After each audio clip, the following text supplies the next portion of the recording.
We've had the covers on for the foreseeable through the night. Plenty of rainfall overnight, but thankfully we have got some play now. Covers are off, the rain's relented.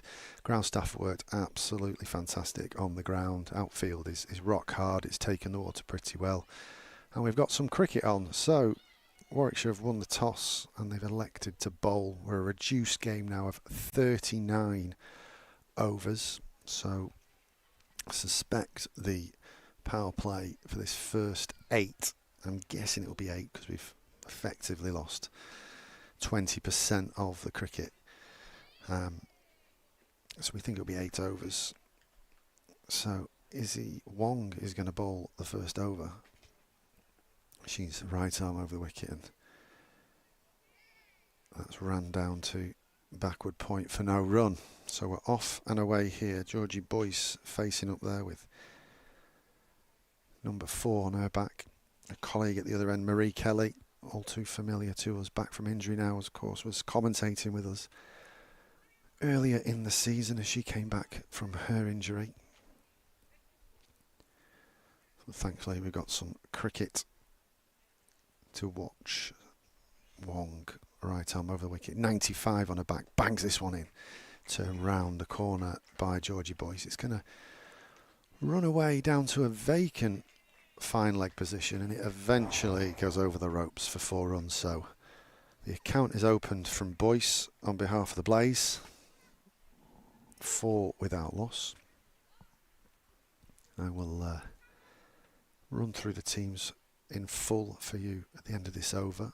Pretty rush start today here. Covers came off pretty quickly, and the players warmed up within 30 minutes. And they were off and away. This one back foot punched from Boyce, and it's cut off by Davina Perrin at backward point. There's no run.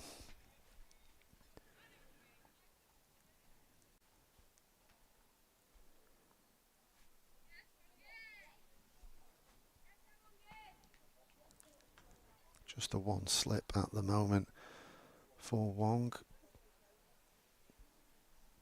2 fielders out of the circle. Or 3rd and a long leg. Full this time, and solid forward defensive there from Georgie Boyce to conclude the first over. Blaze 4 without loss. So let's have a look at those teams in full. We'll have a look at the visitors first. So Bethan Ellis, Suran Kumar, Abby Freeborn, Davina Perrin, Sterk Hallis, the dual registered Dutch player. I beg your pardon, there is one more ball in this over. As Wong's in now, shouldered arms well left by Georgie Boyce, and there's still more balls to go. It's all confusing for me here. I don't know why I thought it was over. I think the fielders tricked me there with some movements. Katie George, Hannah Baker, Izzy Wong, Georgia Davis.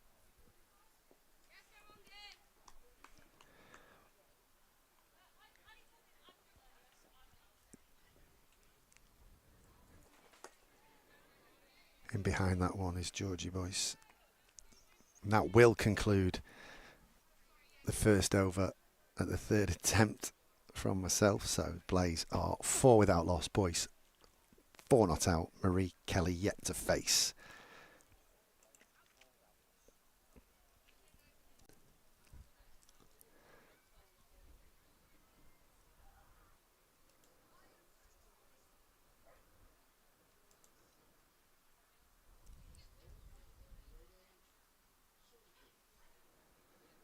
Suran Kumar is going to open the bowling at the other end.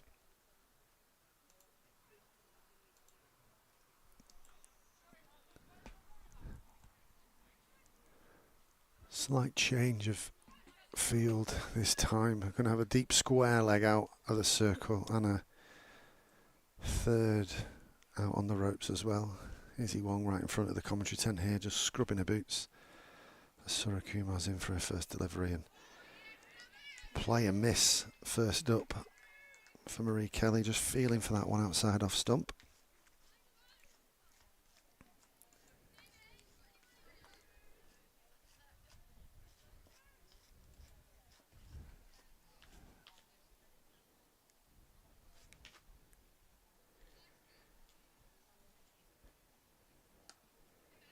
Back foot drive this time, well cut off by Davina Perrin, who sprawls across the ground there to cut that one off. So bit of width offered this time. Marie Kelly be frustrated there not to get that one through and get off the mark.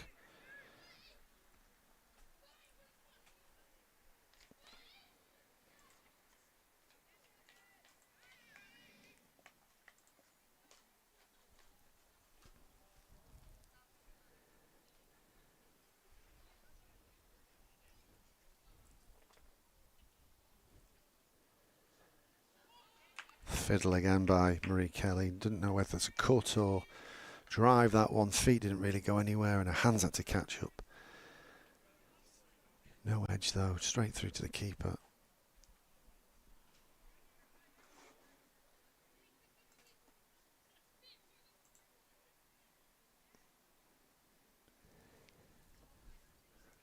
Just complete that Warwickshire team, the final three names on the list: Georgia Davies, Millie Taylor and Nat Wraith, who's got the gloves on today. Slipping still this time. On the money, Suran Kumar once again. Solid in defence this time, Marie Kelly. Katie George now stationed at that first slip with 99 on her back. I say first slip, is probably a second slip, slightly angled, open up slightly.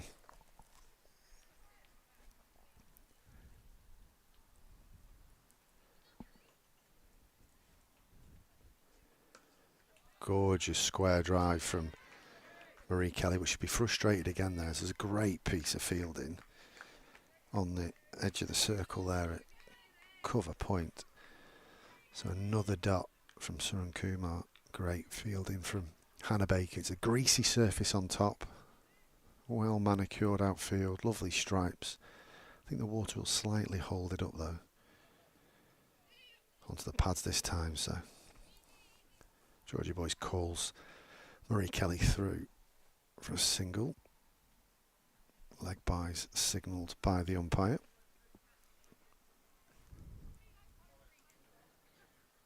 Umpires today Simon Widdop and Gabby Brown. Match referee Ian Herbert.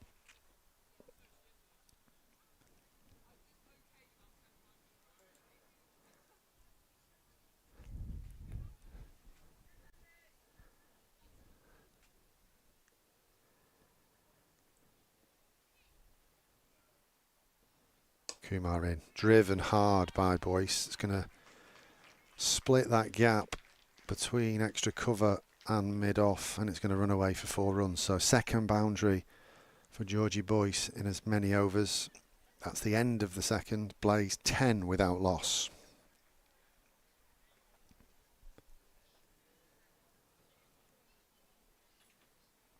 Solid start from the Blaze. Georgie Boyce looking to be aggressive. Tickled a nice one off the thigh pad and then driven one beautifully on the up there. Marie Kelly taking guard for the first time against Izzy Wong. She's not been as fluent. A couple of plays and misses, but a couple of good shots that haven't pierced the infield for any runs yet. Slip in place for the bowling of Wong.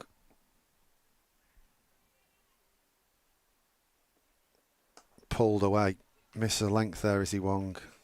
Long leg's going to come round, try and cut that off at backward square leg, but it's in vain. Good effort, sprawling across the surface there. But it's 4 runs to Marie Kelly and she's off the mark.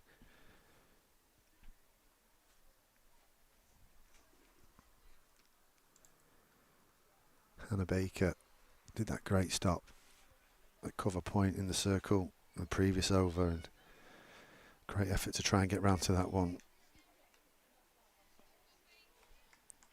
It's always the case. The ball follows you as a fielder sometimes. Certainly been the case for Hannah Baker in the start of this Blaze batting innings.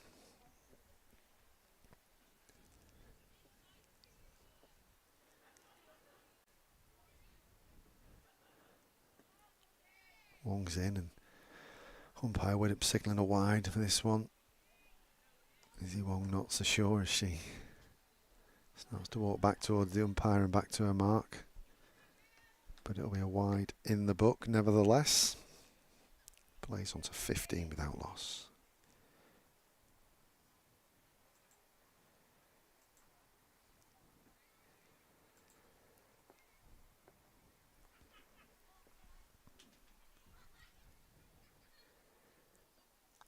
Wong once again gets this one to lift a little bit as Kelly plays a half waft at that one, just gesturing to herself that it lifted off the surface. Should have made a bit of contact on that. I think it would have flew over the wicket keeper and slip.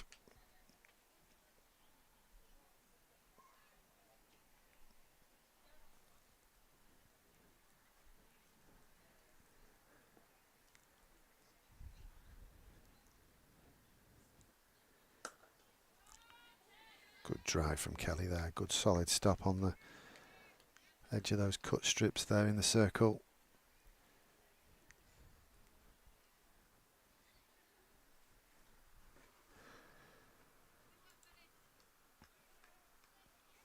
Bethan Ellis doing the work there at extra cover. Some valuable run saving in the circle so far in the early stages of this game. Wong's in and she just pegs Marie Kelly back this time. Pushing her back in a crease. Playing with that vertical bat though, nice and straight and late.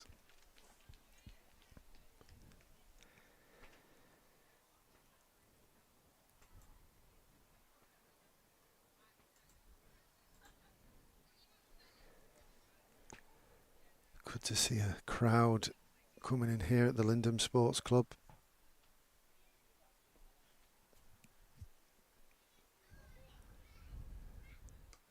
And cut hard away by Marie Kelly. It's going to bounce a couple of times as fielder down in that third region cuts it off. So it'll just be a single to Marie Kelly. Very still here now at Lindem. Very hazy all morning. Pretty cool morning. Lots of rain blowing through. The temperature's just risen. It's got a bit brighter and the crowd's started to come in here. As Wong's in, bit full this time. Elegant drive from Georgie Boyce. Lovely shape there. She bent her knee and snapped her hands through it, but it's no run. Well fielded once again. So that's the end of the fourth. I beg your pardon, the end of the third. Plays 16 without loss.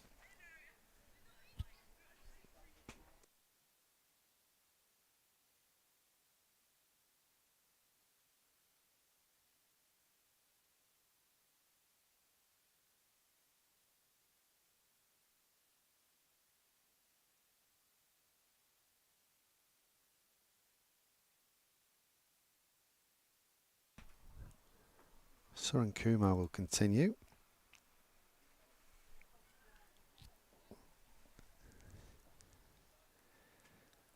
Katie George gone into more of a fifth slip, almost gully now as this one's driven up by Marie Kelly to mid-off for no run.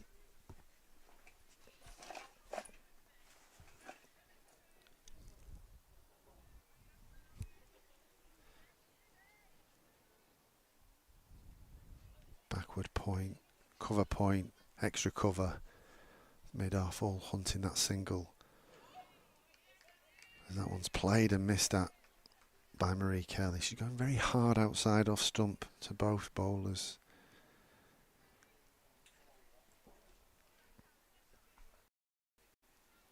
She will get value through that offside if she makes contact and pierces that gap though.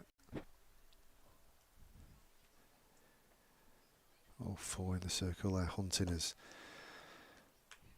Suren Kumar's in again, and this one's just tickled into the leg side for no run. Deep square leg, just behind on the leg side. Very straight wicket on the edge of the square. And a mid-on. On the money once again, Suren Kumar hitting the maker's name, bringing the batter forward.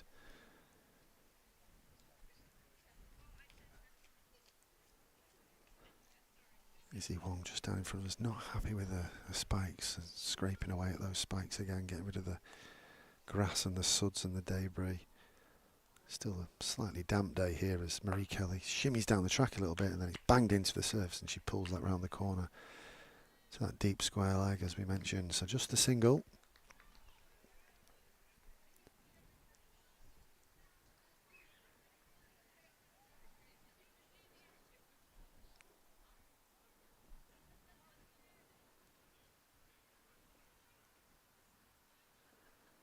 Boyce back on strike. And Sun Kuma back on her length there as Boyce gets out of this over. So the Blaze on to 17 from 4 overs. Pretty solid start from a Blaze point of view. The odd play and miss. Doesn't seem to be too much movement through the air.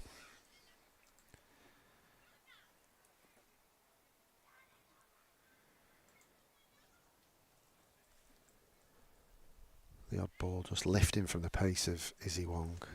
Sun Kuma pretty steady on the money, just trying to bowl a tidy line and length. Katie George just doing a bit of work on that ball and now trotting into a position at that wide slip region as Izzy Wong is in now. Back of a length, cut hard again, aerially. It's going to bounce twice in front of third for another single to Marie Kelly. So Marie Kelly is not shy of playing hard outside her off stump there, offered a bit of width. You do wonder whether that's a catching opportunity with if you just bring third in 5 or 6 paces. Wong's not happy with a foot mark here, so she's gone to get some sawdust, just filling in a couple of patches on the pitch where her feet are landing.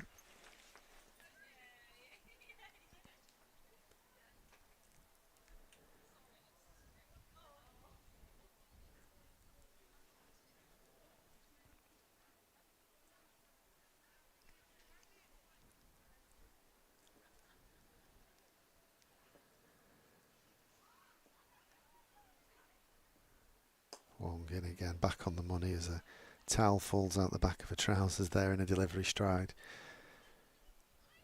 Didn't seem to affect Georgie Boyce, who just stood tall and played that back with a straight bat.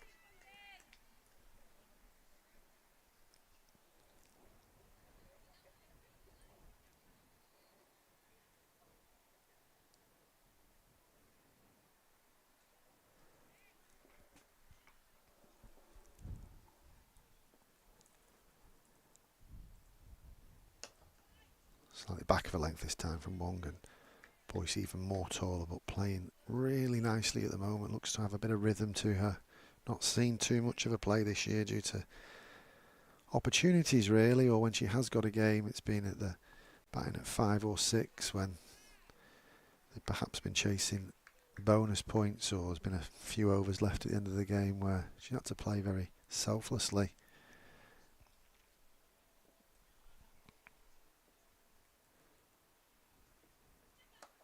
This time back foot driven square between backward point and cover. Beautiful shot, pouncing on a little bit of width there, Georgie Boyce.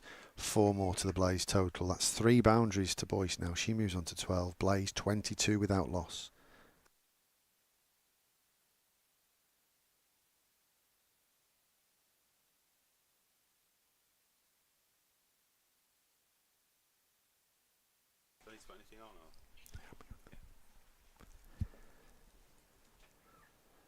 Gorgeous shot from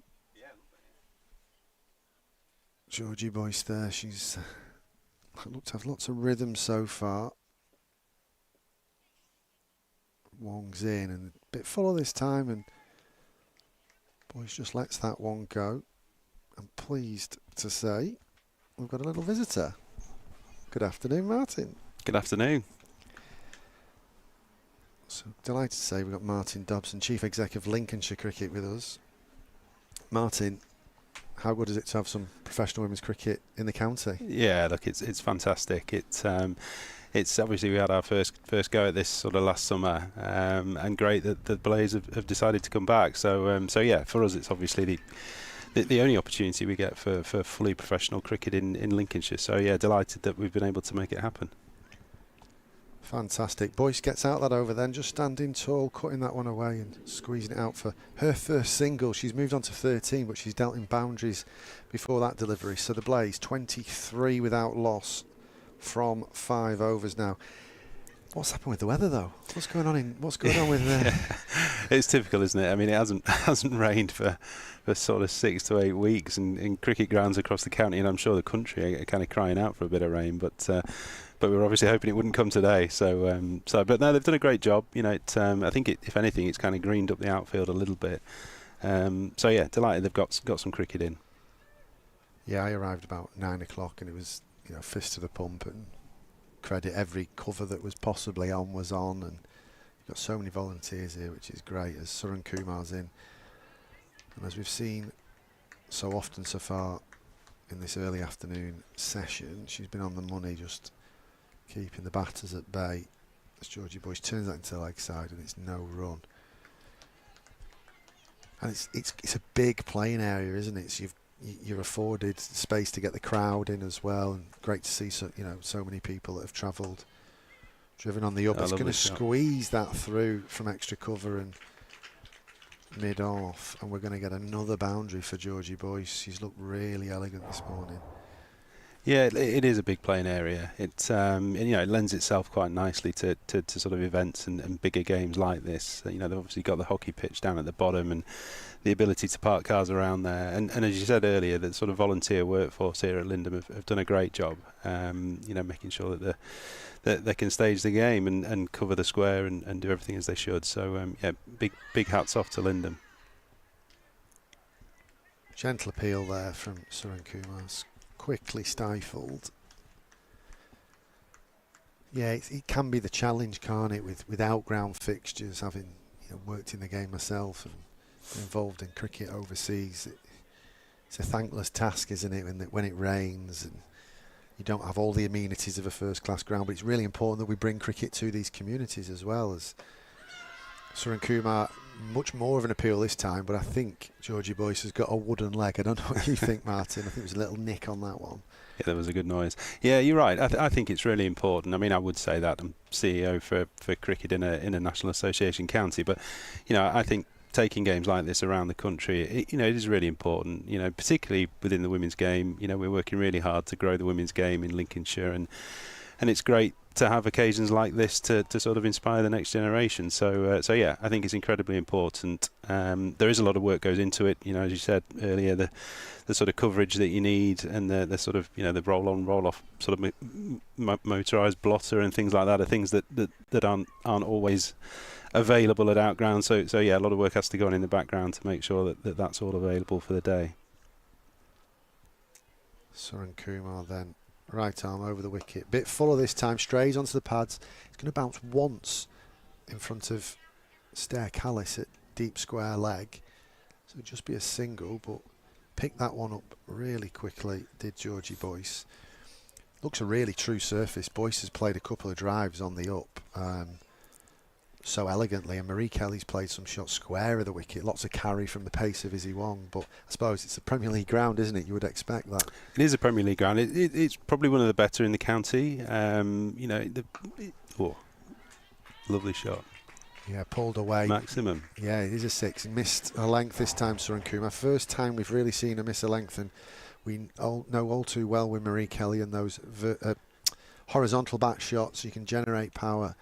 So the first maximum of the day, and I suppose that just proves the point about the trueness of this surface here. Yeah, no, it comes on really nicely. There's a bit of pace in it. And we've seen already the players have sort of put their hands through the ball, haven't they, quite nicely. So it is one of the better wickets in the county. They staged a Blaze fixture last summer, which again had some rain. And they also played the showcase game where Lincolnshire first team men played against Nottinghamshire here, and that was sort of 330, 340, and actually Lincolnshire chased them down. So yeah, there's normally plenty of runs in it, yeah, it's a really good wicket. And the showcase game with the men, was that the precursor to the men's Metro Bank, is it? It is, yeah. So we have a fixture this year. We've just had it actually. We Right. played it at Cleethorpes last Monday.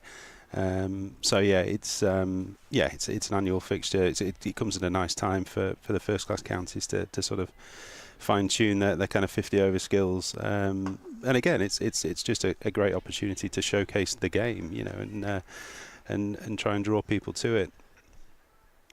Wong to continue then, that first ball driven elegantly again. Wong is not happy with her delivery stride. Umpire Simon Widdop now radioing perhaps the match referee in the tent next to us, and we'll see some ground staff in a minute. He's waving and asking for somebody to come on. Not quite sure what the script is here. Obviously Wong is a very athletic, quick bowler, and perhaps not happy that she's maybe sliding in that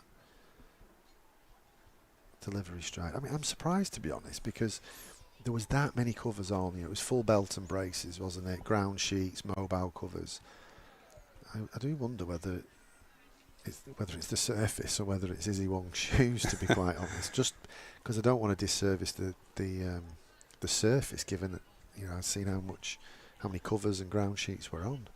Yeah, I don't think they could have done any more. I mean, there's been quite a bit of rain. It looks like it might just be a little bit soft, but hopefully they can throw some sawdust at it and fix it. So a little break at the moment. We've got Blaze's 12th are on, giving the batters a drink. Several Bears players in bibs. They've run lots of drinks on. The umpires have come together and they wonder why over rates are so slow.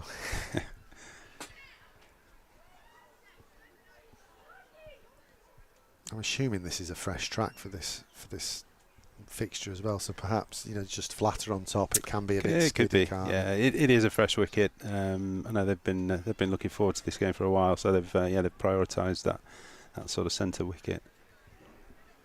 So while we've got this break in play, what's a day in the life look like for a chief exec of a national county? Yeah. And more specifically, you know, what's the health of cricket in Lincolnshire like? Yeah, I go by the title of chief exec. I guess it's a similar role to in many counties where they have cricket development managers or, you know, MDs. There's quite a few job titles kind of thrown at it, but it's similar to most national governing bodies. You know, we've got a team of staff. We deliver Chance to Shine, which is, you know, the sort of nationwide introductory programme. We're delivering that in sort of 80 odd primary schools across Lincolnshire. We, you know, primarily exist to support our clubs. You know, we've got 78 affiliated clubs in Lincolnshire who all affiliate to us, so we support them to, you know, try and improve their facilities, you know, develop their coaches, support their volunteers. And then we also deliver a performance programme. So, you know, we've got county age group teams across sort of male-female pathway from under 13s all the way through to under 18s, and then we also deliver sort of senior cricket. So we've got a senior county women's team who compete in the new Tier 3, which has been new for us this year, and we've got a men's team that compete in the NCCA competitions. So yeah, that's kind of how we sort of split ourselves across those sort of three areas really: recreational game, participation in growth, and performance. So yeah, I guess a day in the life for me is just trying to make sure that all runs smoothly, you know, and I guess the sort of the mundane things like strategic plans and you know, reporting back to the ECB and other funders and planning budgets and all that sort of stuff sort of is what takes up most of my time. But it's great to get out and see things like today where, you know, the sort of fruits of your work kind of come to fruition. So yeah, really lucky, I think, to work in an area that, you know, I enjoy and you know, can see you know, the benefits of what we do. So yeah, but ultimately it's no different to community departments across the country in first class counties or sort of national association counties. Super. Well, we're going to continue. Wong is in. Doesn't seem to be too many complaints about the surface now. We didn't see any ground staff come on though, did we? But she's kicking away at the surface now, and she walks back past umpire Simon Widdop.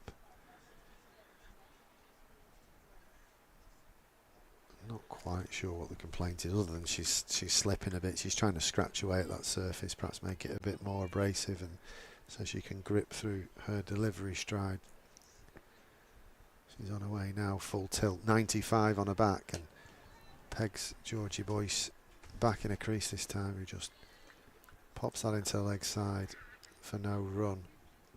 And what's the health like of Lincolnshire cricket? What are we looking like from a playing numbers, health of clubs?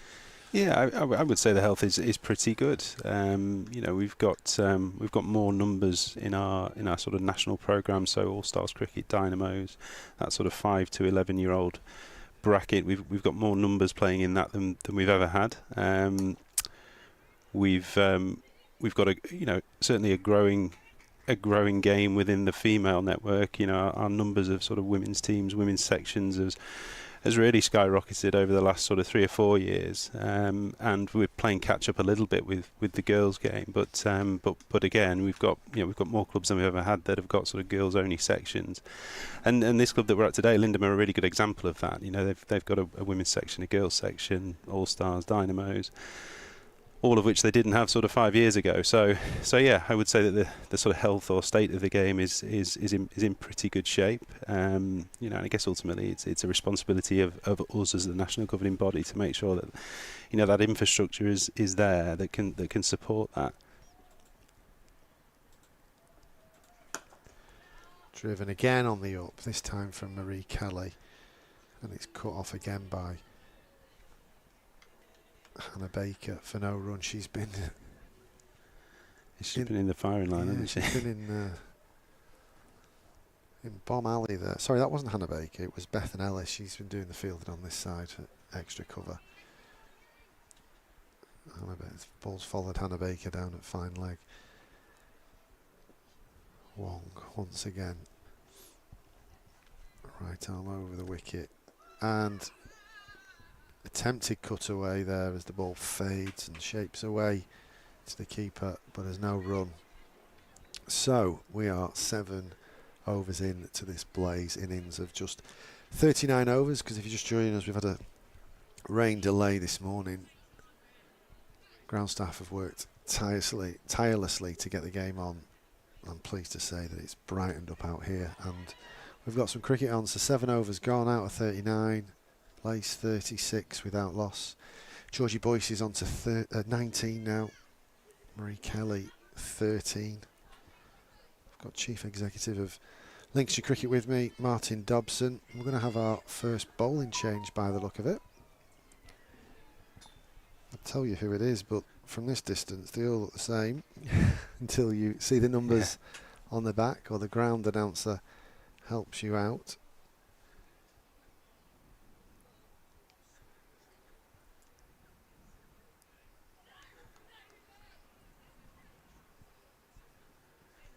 There'll be a bit of off spin to start then. Georgia Davis is the bowler, on the money straight away as Georgie Boyce comes forward and pushes that one into the leg side. That'll be Freeborn doing the fielding there at mid-wicket. Same delivery, same result from G Davis. So a bit of spin in the power play. Still only 2 fielders out. Of course, it'll be a shortened power play due to the reduced overs. Pushed up to long on this time, so first runs off the spinner G Davis. Another single to the tally of Georgie Boyce. Brings Marie Kelly on strike. Same field for Kelly. Driven hard into the offside. Misfield there from Suryan Kumar, so they'll get through for another single. I noticed as well when I turned up, there's quite a few Dynamos and All-Star girls on the hockey pitch, obviously due to the weather.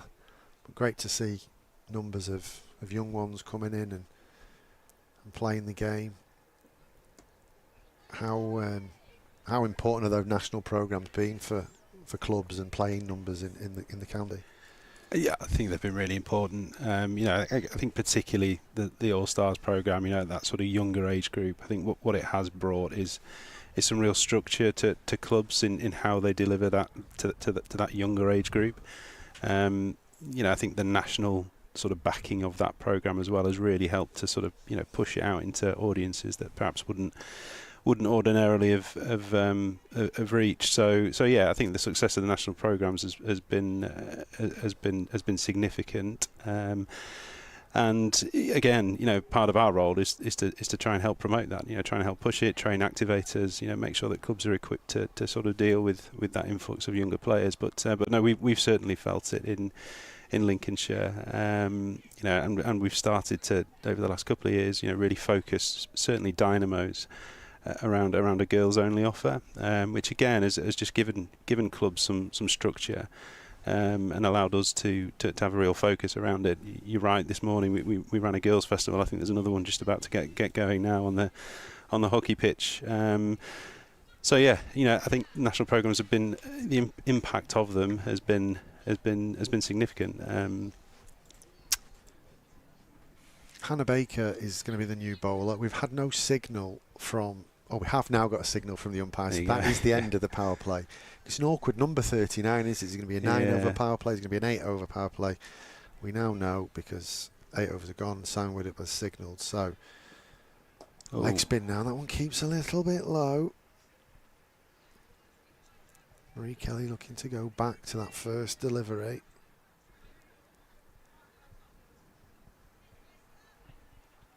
I think Hannah Baker will be pretty awkward to face on here. She bowls over the wrist, but bowls lots of skiddy deliveries, wicket to wicket. As this one's flighted up and a bit fuller and driven by Marie Kelly, but again finds a fielder for no run.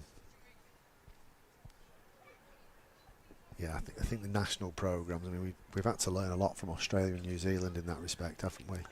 As sneak through for a single this time, punched off the back foot. Another misfield after a really tidy start from the Bears. A couple of misfields in the last couple of overs, but it was going to be a single nevertheless.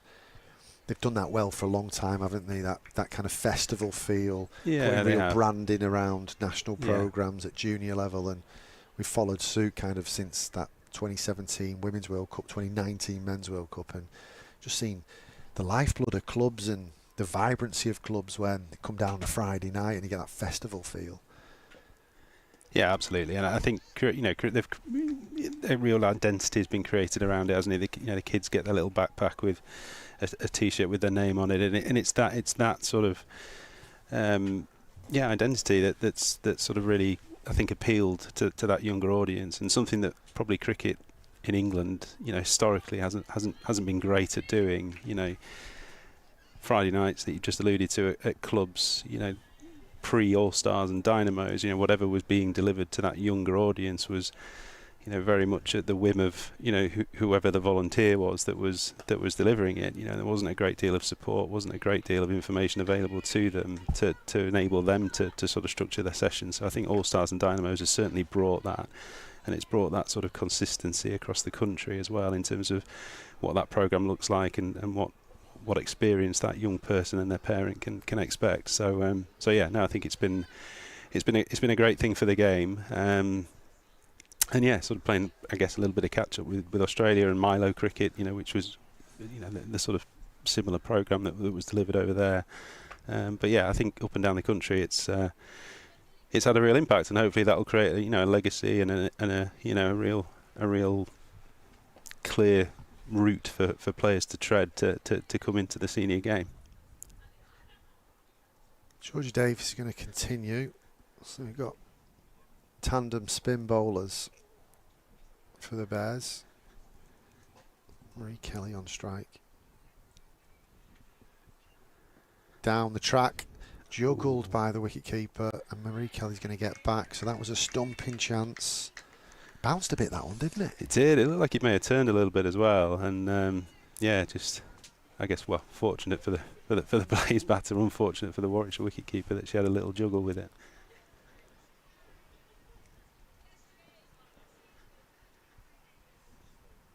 Davies once again, driven hard on the up. It's going to pierce extra cover, but great fielding by mid-off, who stayed up in the circle there.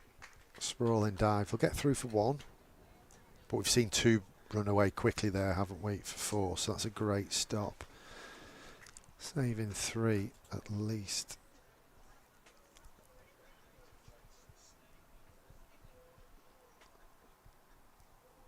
Flighted this time, beats the outside edge of Georgie Boyce. Stair Callis at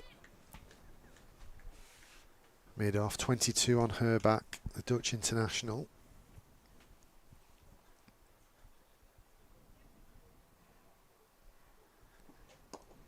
Davis in again on the pads this time, turned into the leg side, cut off by Davina Perrin at deep mid-wicket, so another single to the blaze. Good control here from the 2 spin bowlers of the Bears, just minimising those boundary balls now. Obviously allowed 4 fielders out, now we're out the first power play. Down the track by Kelly again, slightly aerial, it's going to bounce in front of mid-off and then it's going to run past Callis, and it's 4 more runs, so commentator's curse there, no boundary scored and then a boundary scored. That was a really good shot, wasn't it? I think she used her feet there, didn't she, versus sort of Georgie Boyce, who tried to play from the crease, which I guess meant she got a little closer to it, but yeah, lovely shot.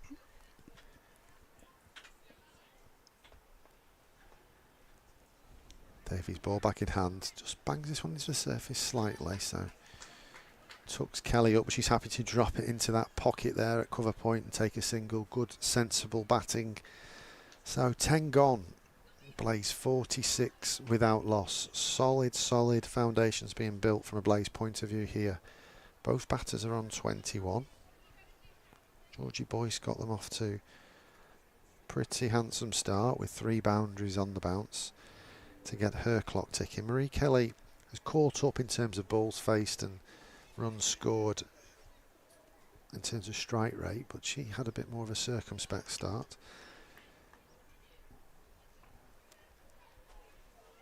Hannah Baker then, she'll continue with her leg spin. Number 3 on her back.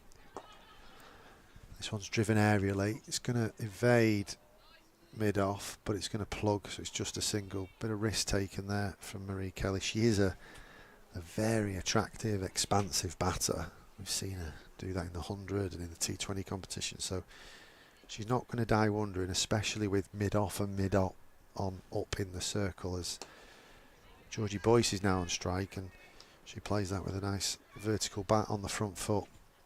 Yeah, I like the way she's used her feet to the spinners, you know, taking that sort of proactive approach, and I think that's probably the way on this wicket. I think from, you know, the sort of history here, pace off, you know, tends to be a little bit trickier to get away, so I think having that sort of proactive mindset and willingness to sort of leave your crease is probably the way to go. I think that's probably the biggest improvement in the professional women's game that I've seen covering domestic cricket is, you know, the time on task through the winters and the summers now. As this delivery's bowled by Baker and slightly hoiked into the leg side this time, but it's no run. They've obviously worked really hard. There's so much spin in the women's game, and sometimes if you let a spinner just rest on the length, you can kind of find one with your name on it.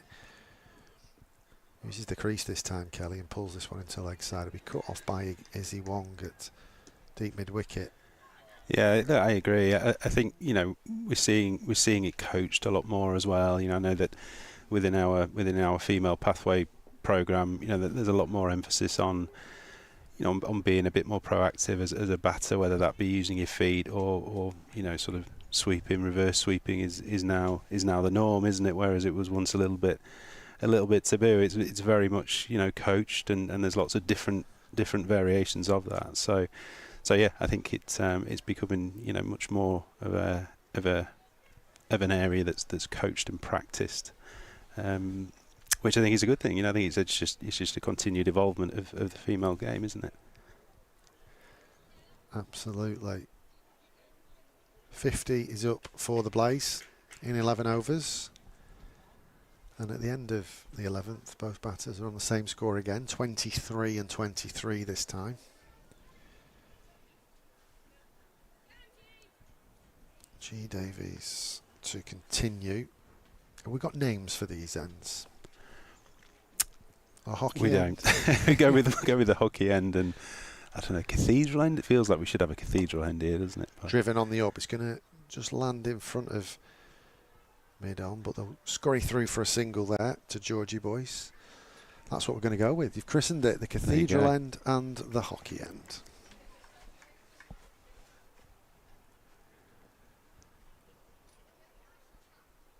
Davis once again. Marie Kelly back on strike. She's got the sweeping brush out and turns this one round the corner. It's not going to go all the way as Suran Kumar, George Chase together.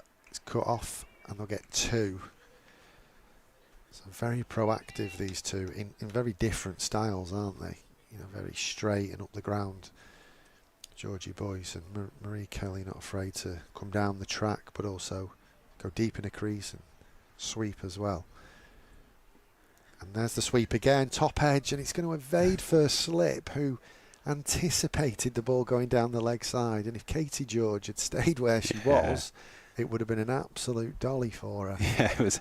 I mean, it was a great piece of anticipation, wasn't it? She'd started to head down the leg side, but she's got burned by the top edge, which has landed pretty much exactly where she stood now. Georgie Boyce back on strike. Driven up to long on there with a check drive, so play's not allowing the Bears bowlers to settle here. Of course, they're allowed 4 fielders out now, so there's a few more gaps, a few more runs on offer.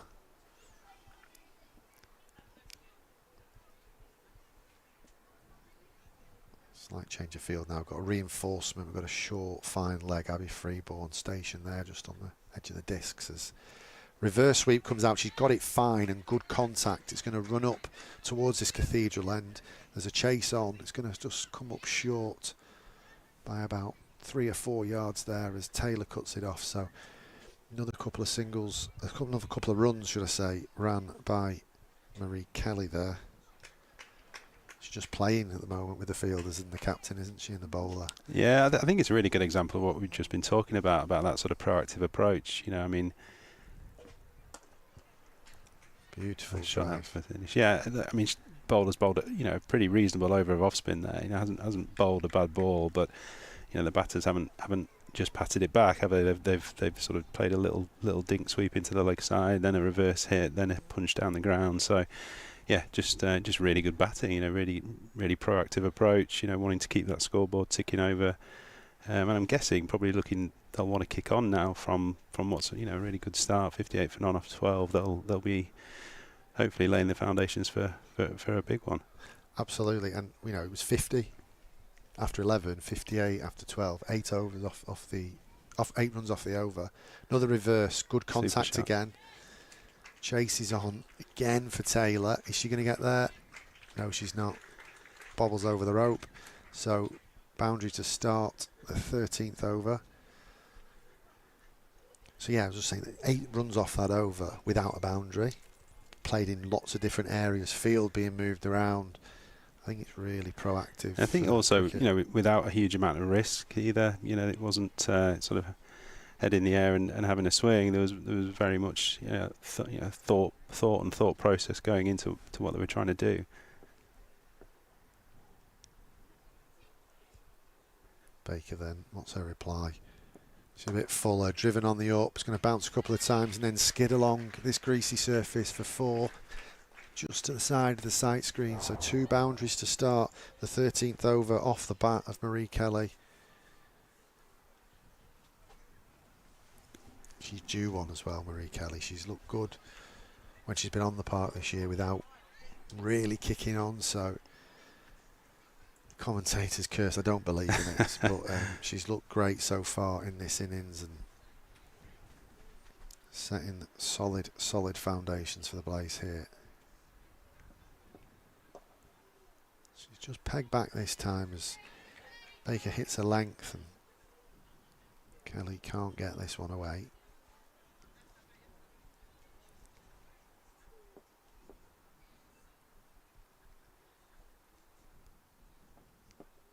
Down the track again.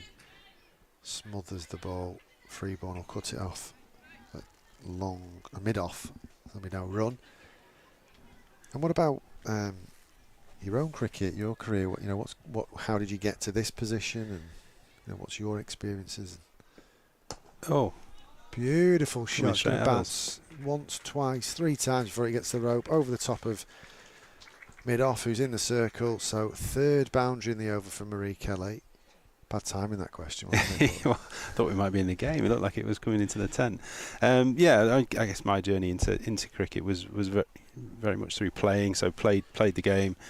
Had ambition to play professionally. Did for a little bit, and then sort of found myself out of the game, and did a little bit of coaching, and I guess just kind of drifted into working in the game, really. Worked within the community department at Trent Bridge for a little while, then got an opportunity to go in and sort of take a step up and work at Edgbaston with Warwickshire, and then sort of further opportunity presented itself at Leicestershire to go and sort of manage a team and look after the community department there, and then chance to come back home in many respects. So I'm from Lincolnshire originally. Played quite a lot of NCCA or minor county cricket as it was then for Lincolnshire, and a chance to come and sort of head that team up came along. So yeah, fortunately got that role and been here for the last 6 or 7 years. So yeah, very much through playing, a little bit of coaching, and then sort of wound up in sort of the more business side of the game. Fantastic. Blaze 71 without loss, as Marie Kelly drives this one up to long on for another single. So 21 or 22 runs now in 2.1 overs since Blaze passed the 50 mark. Just put their foot on the pedal in these last couple of overs. Marie Kelly really taking the game to the Bears' bowling attack.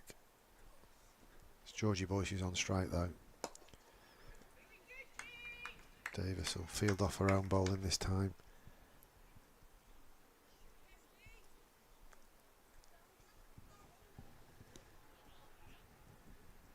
Yeah, it really interests me. We all, most of us that work in the game, we start by playing the game, don't we? But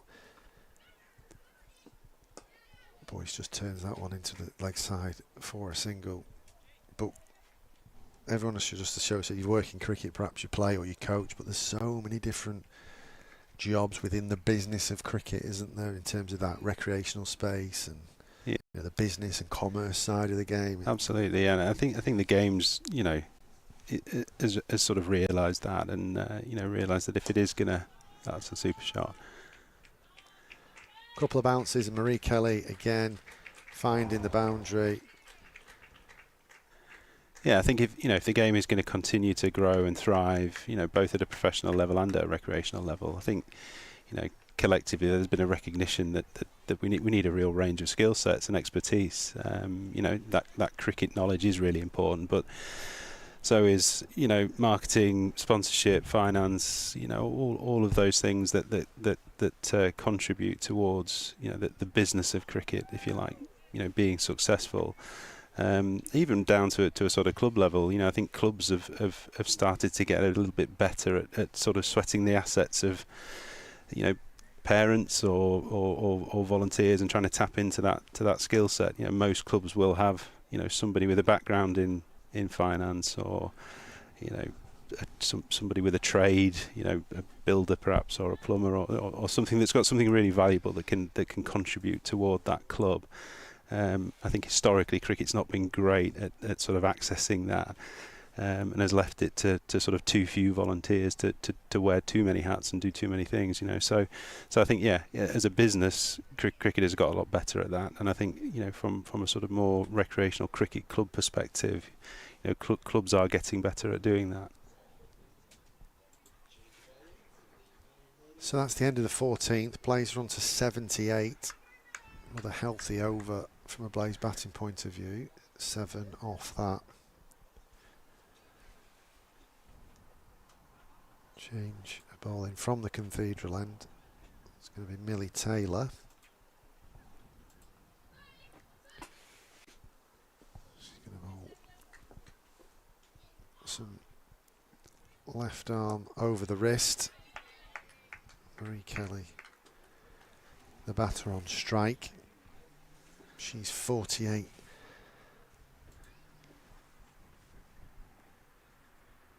Of her 46 deliveries now. Sweeps this one, going with the spin. It's going to run away to that vacant fine leg region. Is he going to get cut off? Is it cut off? Great effort if it is. Looks like it's going to be signalled for by umpire Widdop, and that is 50 to Marie Kelly. 52 in 47 balls. It's been really dynamic. It's included 7 fours and 1 6. Good use of the crease up the pitch and deep in the crease. Got a few sweeps out as well.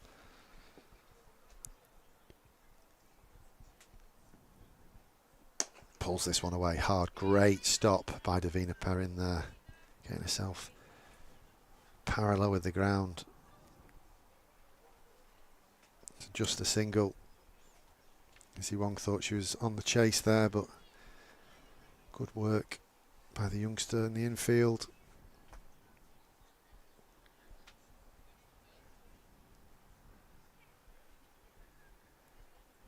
Everyone's just livened up a bit, haven't they, since that 50? The crowd's come alive a bit. Boyce into the leg side, another single, just not letting these Bears bowlers settle at the moment.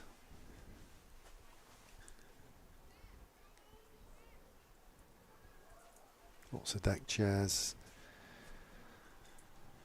Obviously it's school holidays as well, so nice family feel, isn't there? You've got some young people, some parents and grandparents here as well, as this one's hit into the leg side. It's going to find that pocket between mid wicket and long on, but it's cut off by Katie George, who throws that ball in with her left arm. And then we get that lull, don't we, in about a week's time when everyone goes on holiday, and perhaps we're scraping for an extra player on a Saturday. Yeah, it always tends to be the pinch point, doesn't it? First week or two into the summer holidays. Are you still playing? I'm not, no. So you're expecting a call next week? Can you party? Can you play? Possibly, a bit yeah. No, it's been a couple of years, so phone seems to have stopped ringing now. That's 15 gone. Batters are going to have a quick drinks break, but it's not a scheduled one. 87 without loss.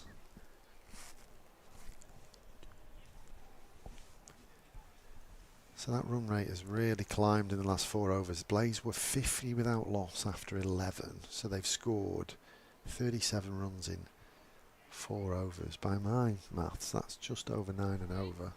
9 fours are 36. So Blaze really starting to build that house here in what is a shortened game, 39 overs aside, 24 remain. No, they've really put the hammer down, haven't they, in the last sort of 4 or 5 overs. Looks like we have a new bowler from the hockey end.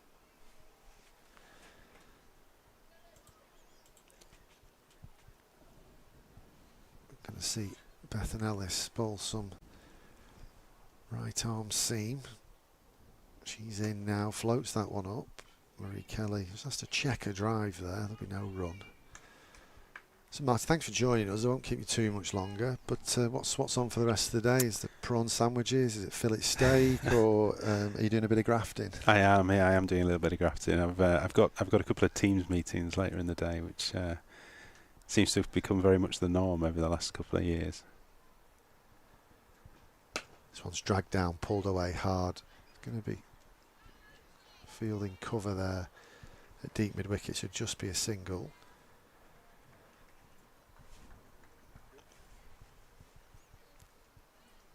.88 without loss.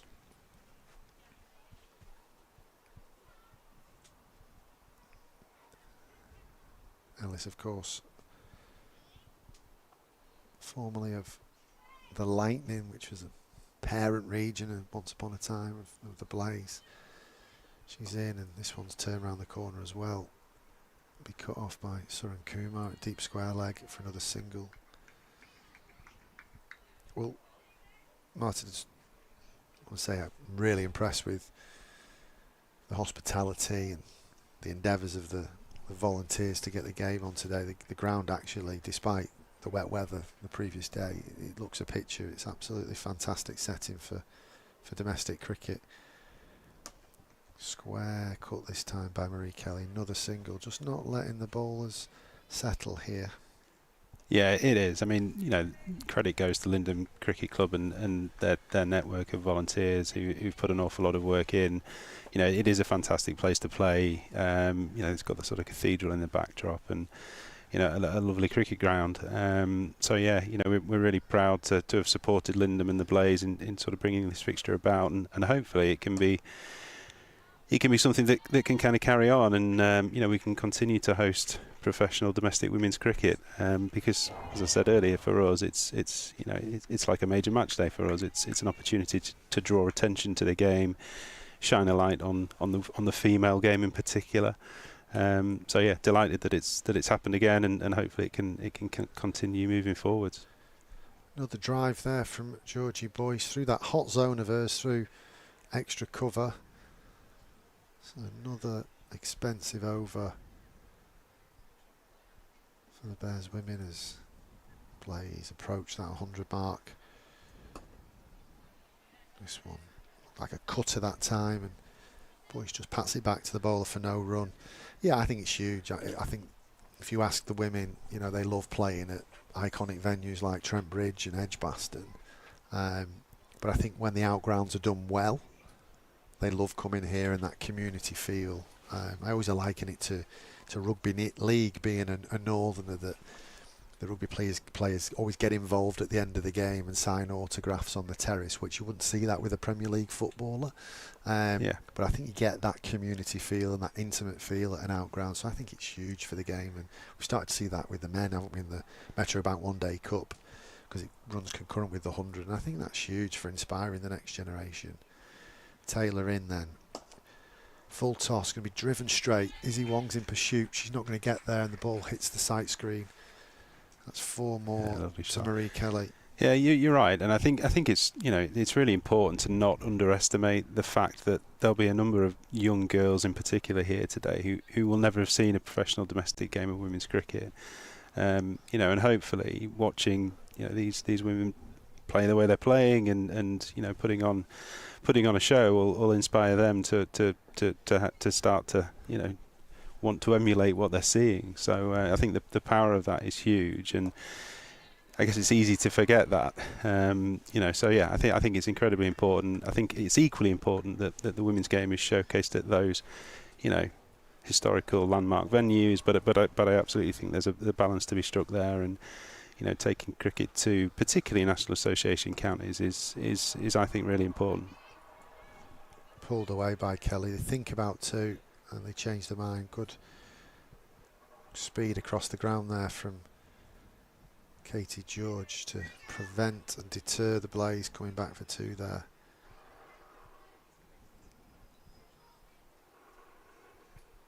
.99 without loss. Georgie Boyce back on strike. Millie Taylor, right, the left arm over the wicket, driven on the up, over long on, who came back into the circle. It's not going to go to the boundary. They're going to come back for 2. So that's the 100 and partnership for the opening stand. 101 without loss in the 16th over. Really dynamic batting by this pair. Really complemented each other as well, haven't they, with their styles. Georgie Boyce playing very straight. Marie Kelly being really creative with a horizontal bat.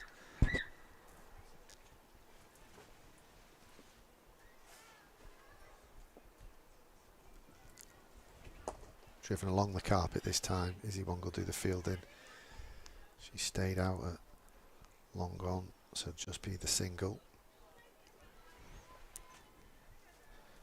No, they've played really well. They've played really well, haven't they? Like you say, they've complemented each other. They've never let the sort of bowler rest or settle. They've constantly ticked it over, and put the sort of, well, not even bad balls away, to be honest. They've put some, you know, sort of pretty decent balls away, and set themselves up for you know, a really good second half of the innings. Absolutely. 17 gone here at Lindem Sports Club. The Blaze are 103 without loss. Incredible partnership being built here by Georgie Boyce and Marie Kelly.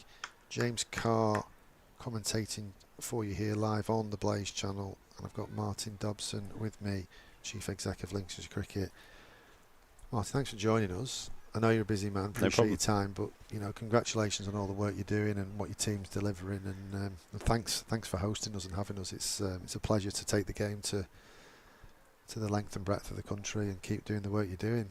No, look, you're very welcome, and it's like I said earlier, it's great to host the Blaze. You know, it is Lindem Cricket Club as opposed to Lincolnshire Cricket Club hosting the Blaze. So just not you make that sort of clear, that not attempting to take credit, but yeah, no, really pleased that it's here. Really pleased that it's in Lincolnshire, and again, well done to Lindem for putting in the work to make it possible. Smashing, thanks for joining us, and save me some of that fillet steak in the kitchen, will you?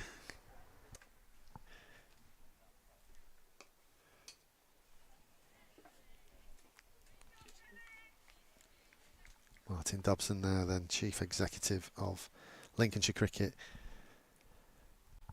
talking all things cricket in Links and Lindem Sports Club here today. Beth and Ellis to continue then. This one's driven on the up. Boyce didn't fancy that run. Marie Kelly was halfway down the track, but no alarm in the end.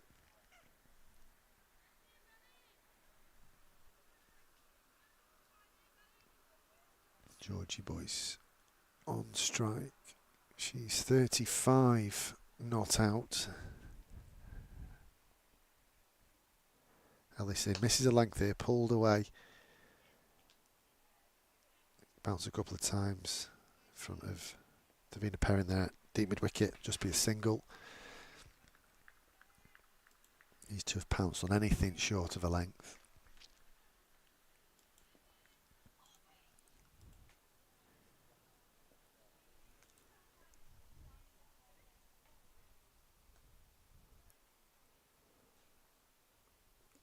Marie Kelly's gone across that straight one. I think little nick before it hit the pads. Looked a bit leg side to me. Ball put her hand up, but then decided against vocalising that appeal.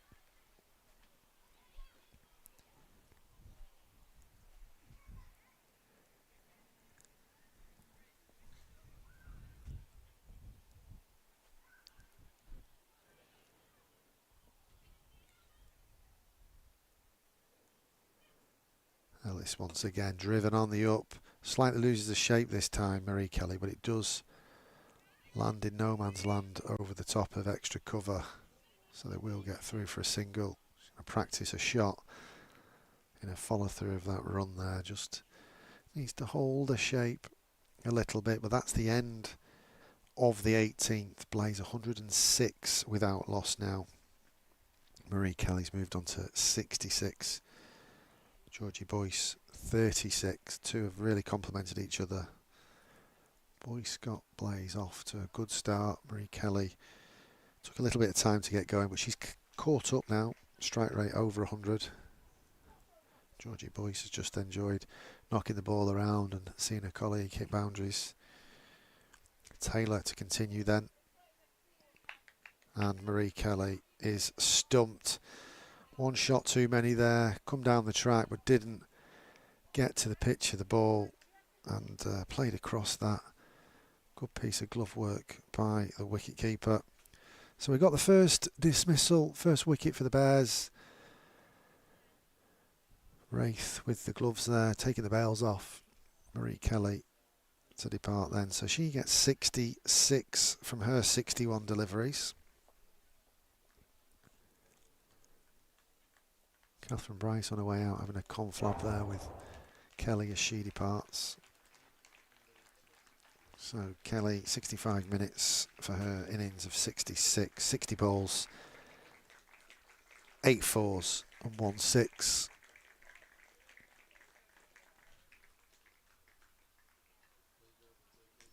Really good start from the Blaze. disappointed to see her go, actually, more the manner in which she left, because one of the few shots where she just lost her shape again, trying to hit the ball too hard, and thought she was booked in there for an even bigger score, but she's really got the Blaze off to a good start here. Catherine Bryce, who we're all too familiar, coming out at number 3. The players are having a drink whilst we're almost halfway through the allotted overs of 39. So Bryce won't take strike just yet.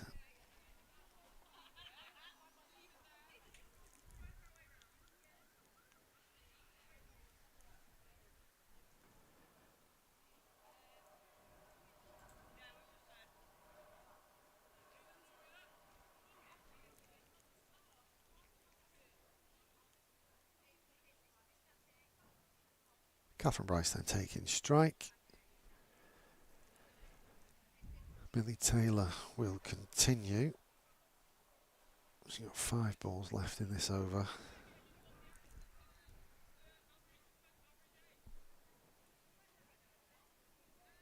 Bit of a conflab going on at the moment, whether Katie George goes out to deep mid-wicket or not.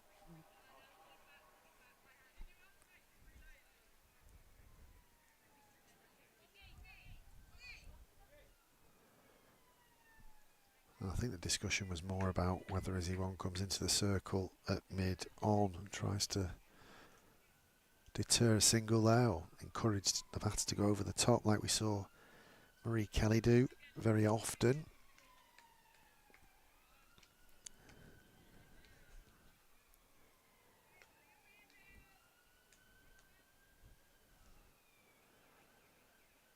Taylor in then after that brief interval.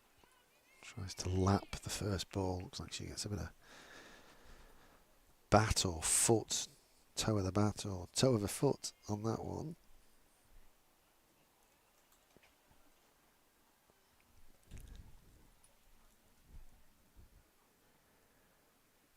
Tries it again. This time it does hit. Bit of padding into the midriff of Catherine Bryce. So she's looking to be creative straight away. Just needs to hold her shape in that shot. Just makes contact, she'll deflect that. Now going to have another delay because it looks like it's made contact with the head. Gesture from the square leg umpire that's made contact with the head, so the physio will have to come on and do the formalities there. So while that's happening, we'll just do a quick rundown. If you're just joining us, delayed start here at Lindem Sports Club. Blaze on their travels at the outgrounds today at the National County of Lincolnshire. Covers were on this morning, lots of rain overnight. The ground staff have been outstanding. Covers are off. I wouldn't say the clouds have parted, but it's very bright, and there's no rain around at the moment. Fingers crossed. Marie Kelly's got the Blaze off to a flying start. Partnership of 106 with her opening colleague Georgie Boyce. She's departed just a few moments ago for 66. Catherine Bryce's concussion head test is over as she's facing up again, and this time she's on the front foot playing with a vertical bat. It's driven up to mid-off for no run.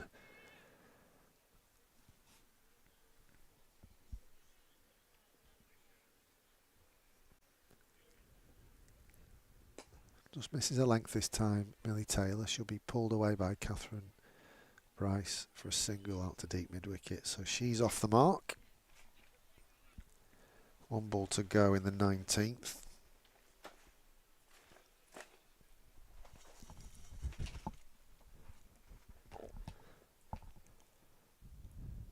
Boyce just pushes the ball up to long on, and that'll be another single. So Izzy Wong's in, then she's out, then she's in, then she's out. And Boyce just happy to knock the ball around.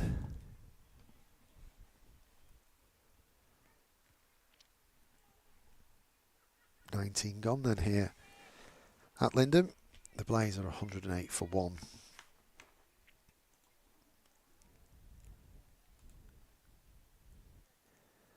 Of course, there's other cricket happening around the country. We'll have a look at the other Metro Bank One Day Cup women's fixtures in a second, but Bethan Ellis is going to continue from a hockey turf end. She's right arm over the wicket. Bangs that one into the surface. Georgie Boyce is a bit quick through the shot there as she pirouettes on the pull. Hits her in the midriff, and I don't think it was a serious appeal. It looked far too high to me.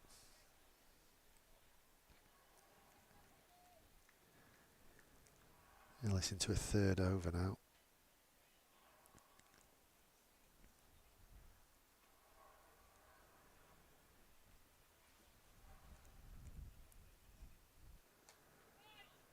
Just runs that one off the face of the bat there. Given a little bit of width by Ellis. And straight into the path of Millie Taylor at backward points. There'll be no run.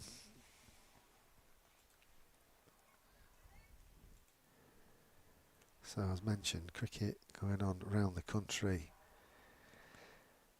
as this 50 over competition recommences.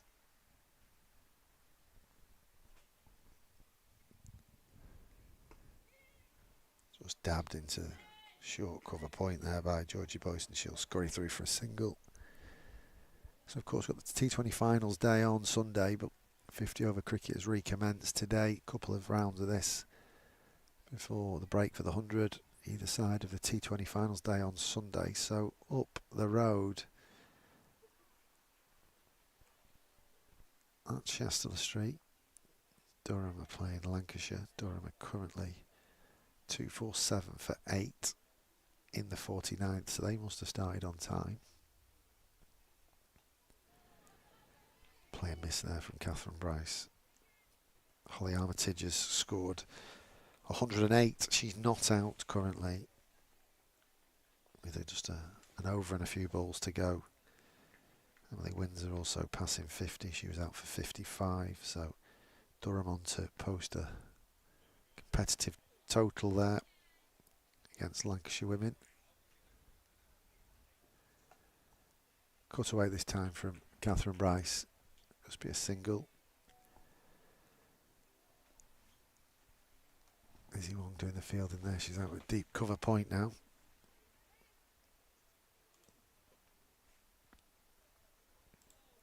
And there's a delay at Chelmsford.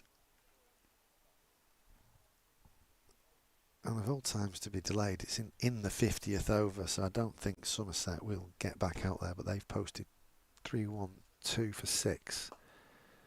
Driven into the leg side, up to long on this time from Georgie Boyce. Just be a single. Bounces a couple of times in front of that fielder. So 20 gone. The score is 1-1-1 for 1. Back to that game at Chelmsford. Neve Holland 78. The pick of the batters there in that 3-1-2 for 6. So if they get back on there, that'll be a very competitive total for Somerset and an interesting chase for Essex. Not sure on the extent of the weather there, but they've come off in the 50th over, so perhaps a reduced overs, reduced total for Essex to chase. We'll keep our eyes on that. Taylor to continue. Driven aerially by Boyce. Free ball coming round from long off, but she's not going to get mid off, I beg your pardon. She's not going to get there. So they come back for 2. Just stuck in the ground there.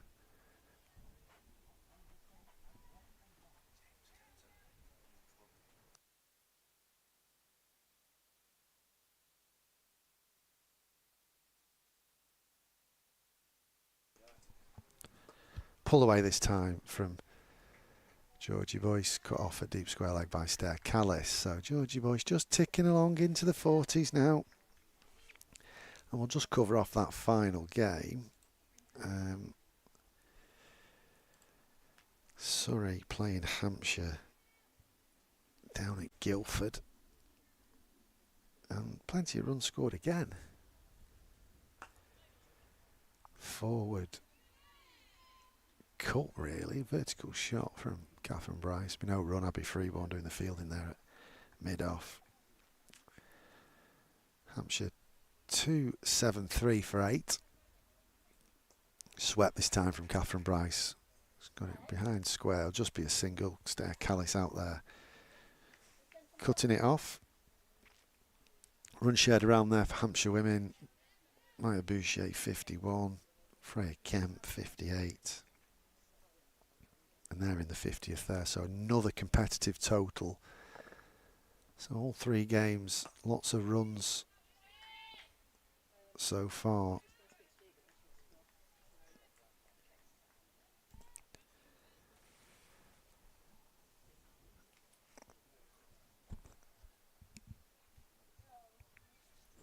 Millie Taylor. 1 ball to go. Can she get out the over? Tucked into leg side. Be another single. So Blaze just happy to knock the ball around. Let's not continue to take the scoreboard along. Boyce on to 43 now. Bryce on to 4.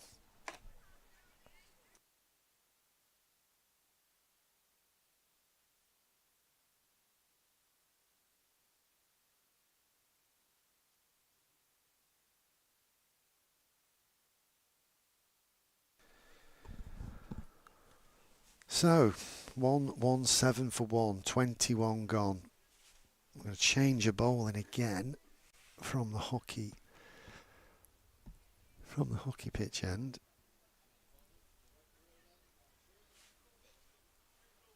Anna Baker's going to have a go, change of end for her. And I'm delighted to say, from the Lindem Sports Club, we've got James Kempton joining us.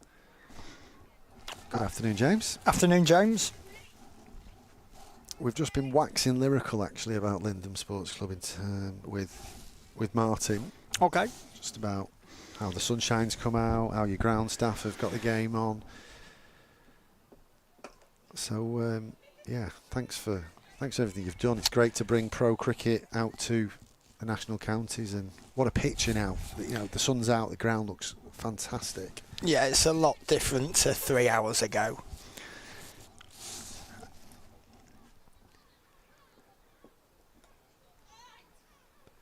Cut away this time from Bryce, there'll be no run. Baker just joining the dots up at the start of this over. They'll want to really put the squeeze on here, make the Blaze make some mistakes, make some inroads.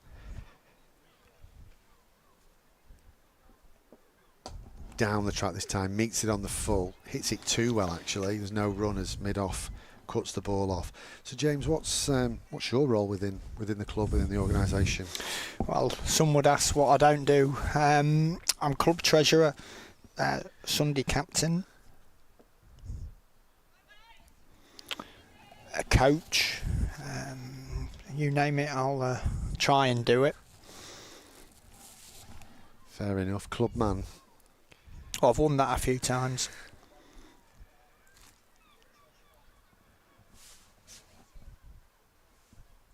Baker then. 4 dots in this over so far. 5 dots. Oh, it's not going to be a dot now, is it? Because she's bowled a wide. Just spoiling that over. Curse of the commentator. Oh, I say it every week. I don't believe in it. It's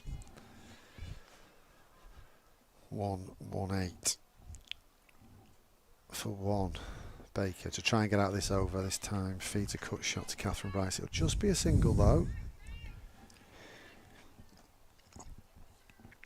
And that's the end of the 22nd. So 1-1-9 for 1. Boyce on to 43. Bryce just tickling along to 5 not out. James Carr here on the Trent Bridge live stream for the Blaze and the Bears women. James Kempton alongside me from the Lindem Sports Club. Have a bowling change from the Cathedral end. We're going to see Suran Kumar come back on. So we've had a lot of spin in these middle overs. We're going to see a bit more seam. I've been really impressed with the surface. Yeah. Lots of carry, pace on, which I think always makes a better product. You don't want to see wickets that are too stoppy. Definitely, I think it's just a good cricket wicket. You can, as a bowler, put the revs on it or put your back into it. You get something from it. As a batter, you always feel like you get value for your shots as well if you're positive and go through with them. We saw that with Marie Kelly, didn't we? She played some elegant shots Yep. for a 66. Georgie Boyce has been a great support role in that as well, played some gorgeous shots through extra cover. The ball just runs on as well. It's been a wet day, but it's just run on.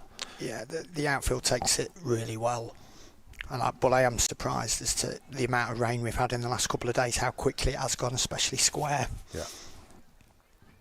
But I suppose it's been that dry, hasn't it? The water's had somewhere to go, hasn't it? I know it sits on top because it's hard to begin with, but then it drains through quite nicely, doesn't it? So, Suren Kumar then, right arm over the wicket, full and straight, and driven on the up from Catherine.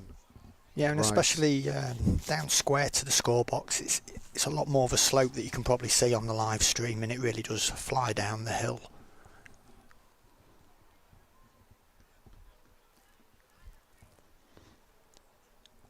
Suren Kumar in again. Bryce just jams the bat down on that one. It squirms into leg side. It'll be no run. So what's on the agenda through the summer holidays? Obviously, just started the school break-up, haven't we? Must be lots going on at the club. Yeah, there's a cricket week in a couple of weeks where we've probably got 40 or so kids every day. Banged in this time by Suren Kumar. Bryce won't get it away though. Cut straight at Davina Perrin at point. Yeah, the junior season as such has been completed now, but the kids are, as you know, these days mad for it and will always be wanting to get in the nets and work on things, and we continue all our junior sessions throughout the summer, to be honest.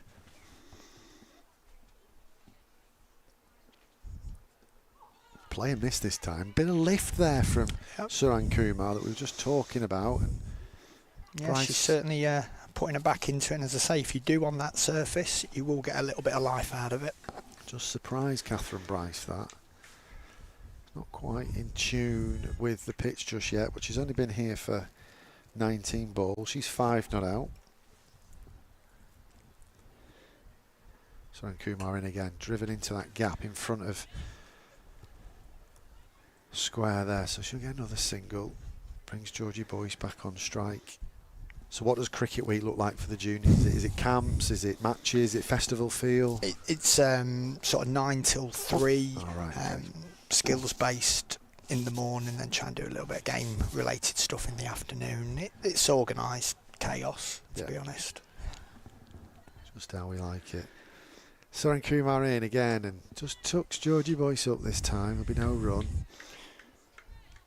It was interesting last year. We had a day where it was a really hot day, so we weren't too overly keen as coaches to get back out there. But when we looked out from the clubhouse, all the kids were organising their own games, working out their own rules. So as coaches, we just sort of like, kids are really enjoying this. Yeah. Are we going to go out and spoil it by trying to... Well, I love that because Yeah. eventually they're going to have to go out there and be creative in the middle, aren't they? So I love that kind of unstructured stuff.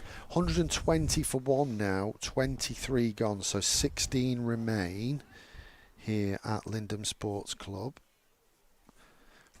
We're going to have a continuation of Hannah Baker. She's in now.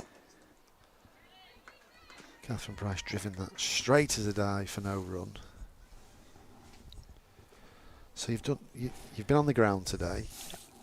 You're looking after junior cricket. You're still playing on a Sunday, and now you find yourself in the commentary box. Incredible. Is there anything you can't do? Bat. Well, someone who can is Catherine Bryce. She's met that one with disdain and hit it over the top of long on for 4 runs. So her first boundary, you served that up really well, didn't you? Beginner's luck. So you're a bowler. Yeah, You get more goes as a bowler, don't you? exactly. 5 fours and a wicket, innit? 1 over, 1 for 20, I'll take that. Yeah. So Catherine Bryce is throwing a punch back at Hannah Baker now. Her first boundary of her innings. She's on to 10. Run rate 5.3. Cuts this one away. Baker just missing a length this time. She's cut it well in front of square. They'll think about 2.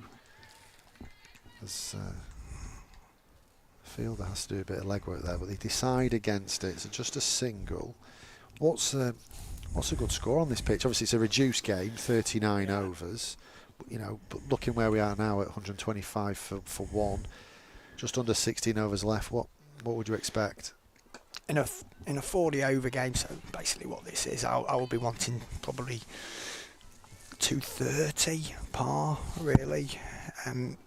It's quite a difficult ground in terms of angles to work out if you've played here or not played here before, so I think it's probably going to be the team that adjusts better to playing here.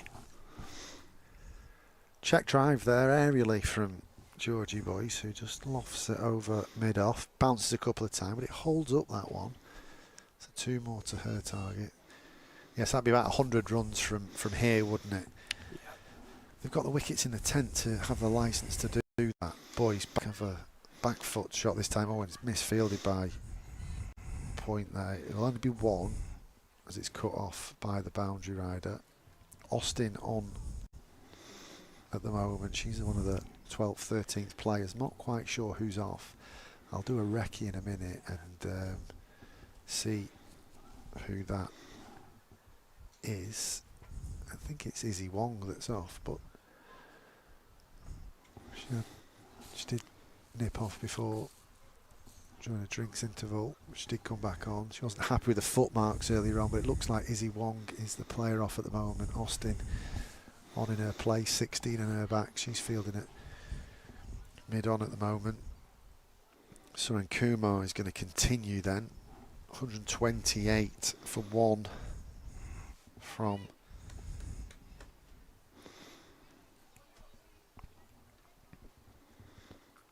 she's in now. Driven hard, straight, well fielded, well reacted off your own bowling. That's save 4, I'd say, because it was straight as a die. Not sure long on would have got round to that. A lot of ground to cover. Incredible effort and endeavours there, considering you've got the task of bowling seam up to stop that.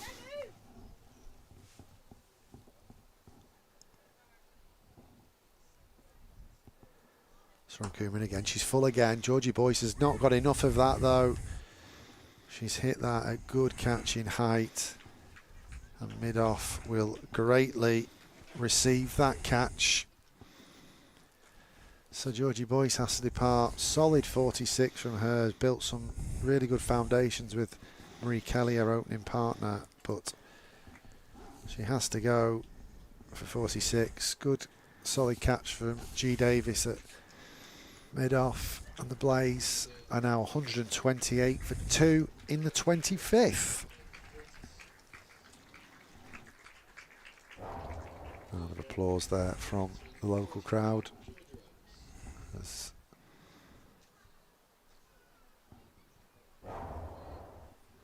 Boyce departs, and former England international Georgia Elwys joins her at the crease.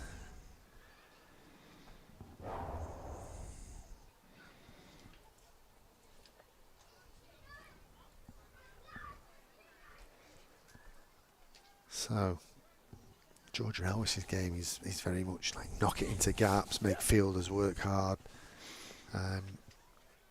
So she'll probably look to just go out and run a ball and knock it and drop it. As I say, the ground here and the dimensions with the hill down towards the nets, it is quite a difficult ground to squeeze the ones at times. If batsmen are prepared just to work it around and not play the big shot, it can be, I won't say impossible to stop run a ball, but if you're confident in doing that, then you've got a good chance of getting on with your innings quite early. Izzy Wong back on the field, so Austin's departed, Wong is back on, she's stationed at mid-on again. So Suren Kumar's made a breakthrough in this second spell, she's back on bowling now, and as I said, Georgia Elwys is an accumulator of runs and just drives that one off the back foot into the offside, and she's off the mark. First ball.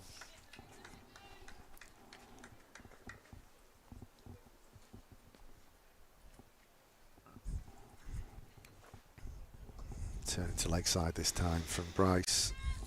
They'll think about 2, and they're on their bike. They're back. Just knocked into the gap between deep square leg and fine leg Bit of a teaser for the fielders. So they get back for 2, well run by the Blaze pair.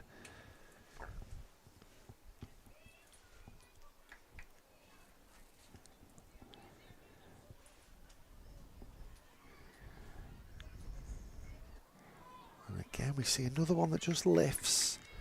Bryce playing this one with a vertical bat. The previous one she played with a horizontal bat, but beats the edge.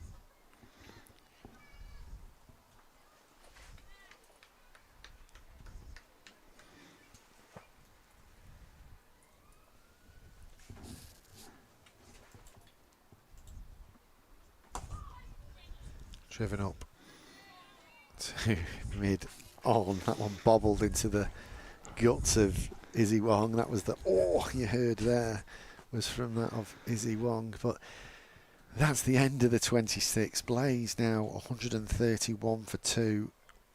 I beg your pardon, the end of the 25th. So 14 to go in this 39 over match. Slight delay.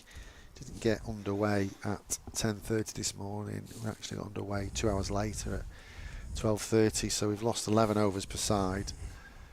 Got James Kempton with me from Lindem Sports Club. So what's the health of the club like? What's the club land look like in Lincolnshire, but more specifically, what's going on at home here at Lindem? Excellent. We've got teams at all junior levels.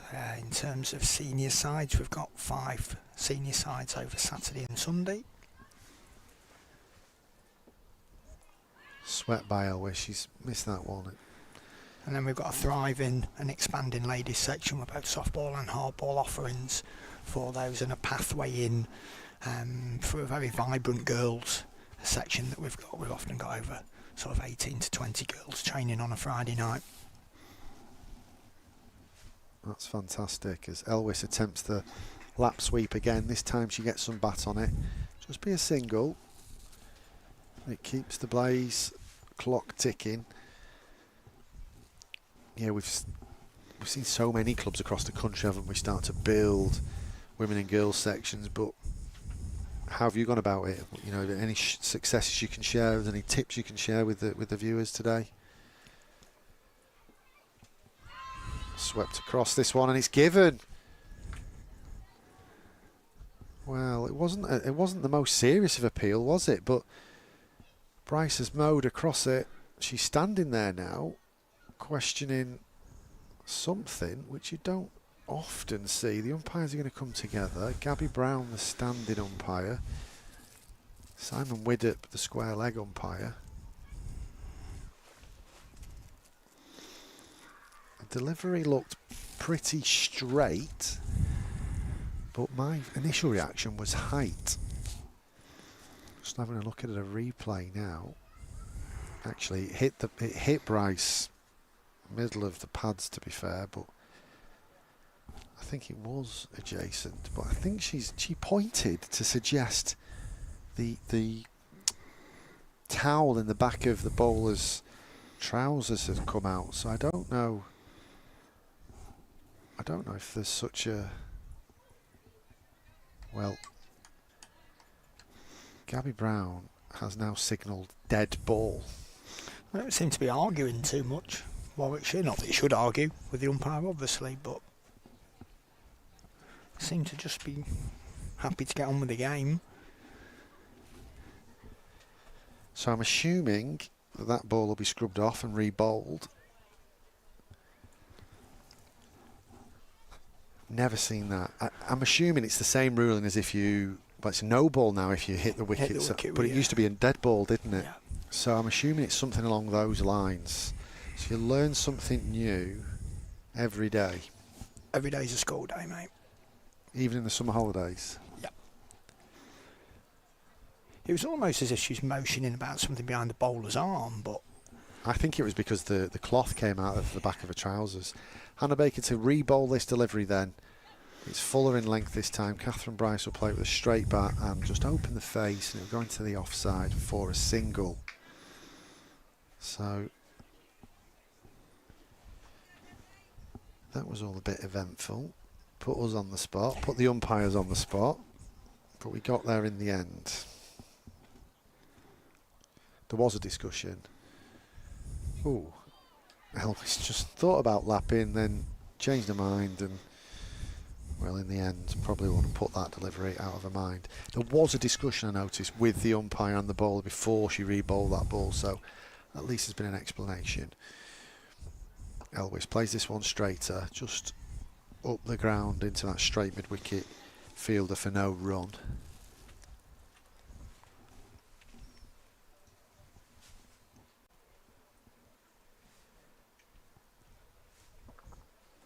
Elvis just tapping about, flexing those knees, and then just lunges into that one, plays it compactly with a straight bat. So that's the end of the 26th over. Blaze 1-3-3 for 2.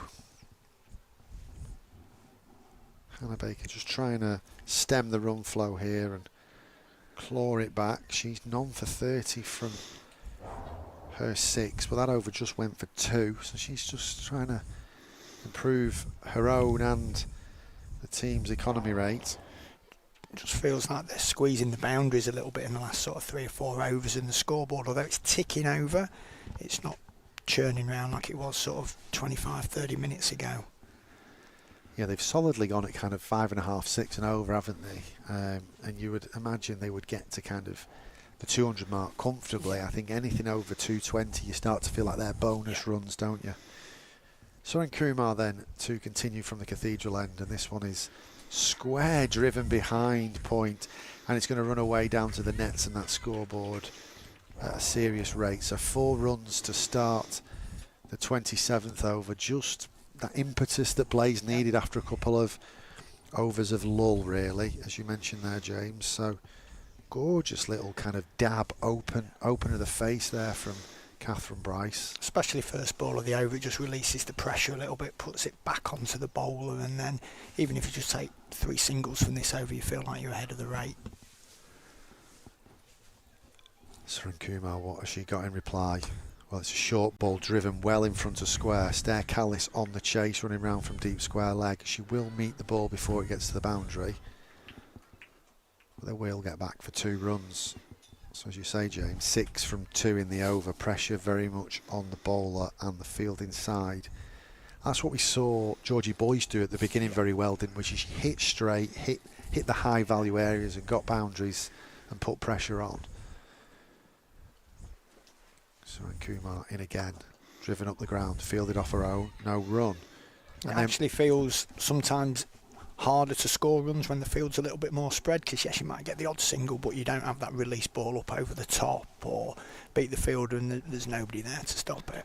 And that's what we saw from Marie Kelly, didn't we? She decided, well, there's a gap there, I'm going to reverse sweep. Then they move short third across, well, I'm going to conventionally sweep you. Driven on the up this time from Catherine Bryce. Very elegant shot. It'll just be a single because you've got a deep extra cover. And she just teased the bowls, didn't she, with a reverse sweep, then a conventional sweep, and then she went deep in a crease, and then she came all the way down the crease. And it was a really well compiled 66 before. It's sometimes hard to sort of, when you're captain, you say don't chase the ball, but sometimes you have to if you've only got a couple of people out.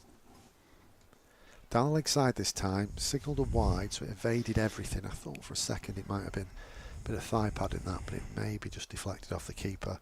So wide ball, 2 wides in fact, because they came through for a single. So a bit of an untidy over here from Soren Kumar.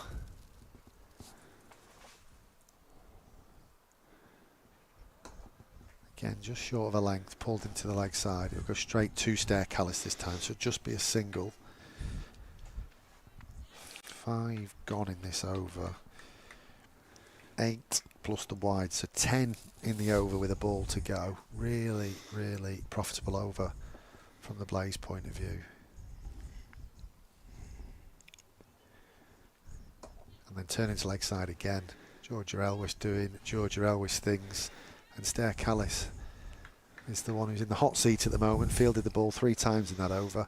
So that's the end of the 27th. Blaze 144 for 2.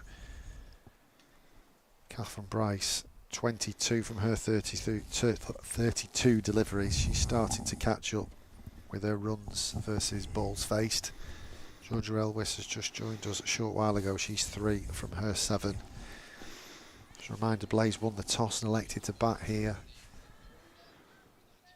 It's a shortened game of 39 overs due to the 2-hour delay start. And you wonder if some of the Blazers' decision, I don't know, was the fact that they played here last year on a very similar day, very rain affected.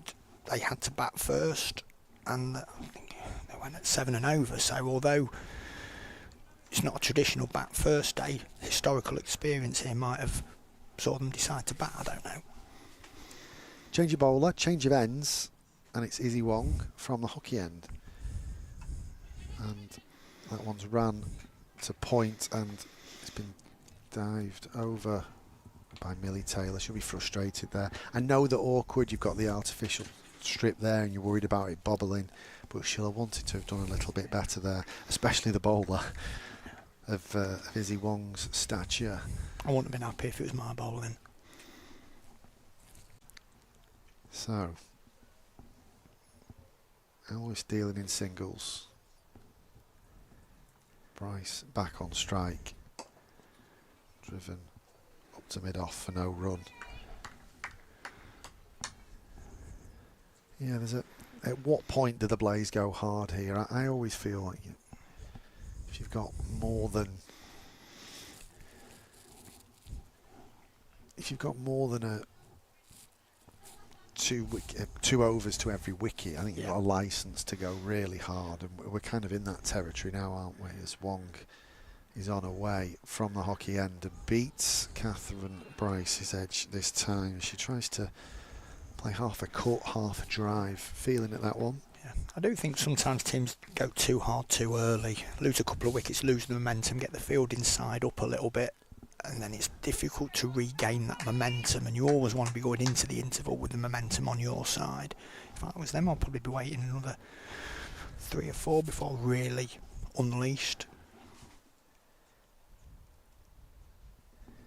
Down the track comes Catherine Bryce, but she's followed by Izzy Wong, and it's jammed down. It goes down to third to Abby Freeborn. It'll just be a single. Yeah, it's interesting that 8 wickets left versus 11 overs at the end of this. This is the sort of ground that you should be able to go at 4, 5 and over at this stage of the innings with people out without really taking any major risks.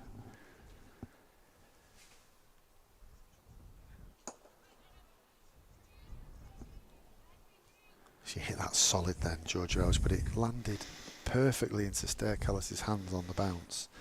She has a shy at the non-striker's end, but it's backed up by Bethan Ellis. And then I'd certainly be looking to target downhill towards the scorebox area, whereas as long as you beat the fielder, it's gone.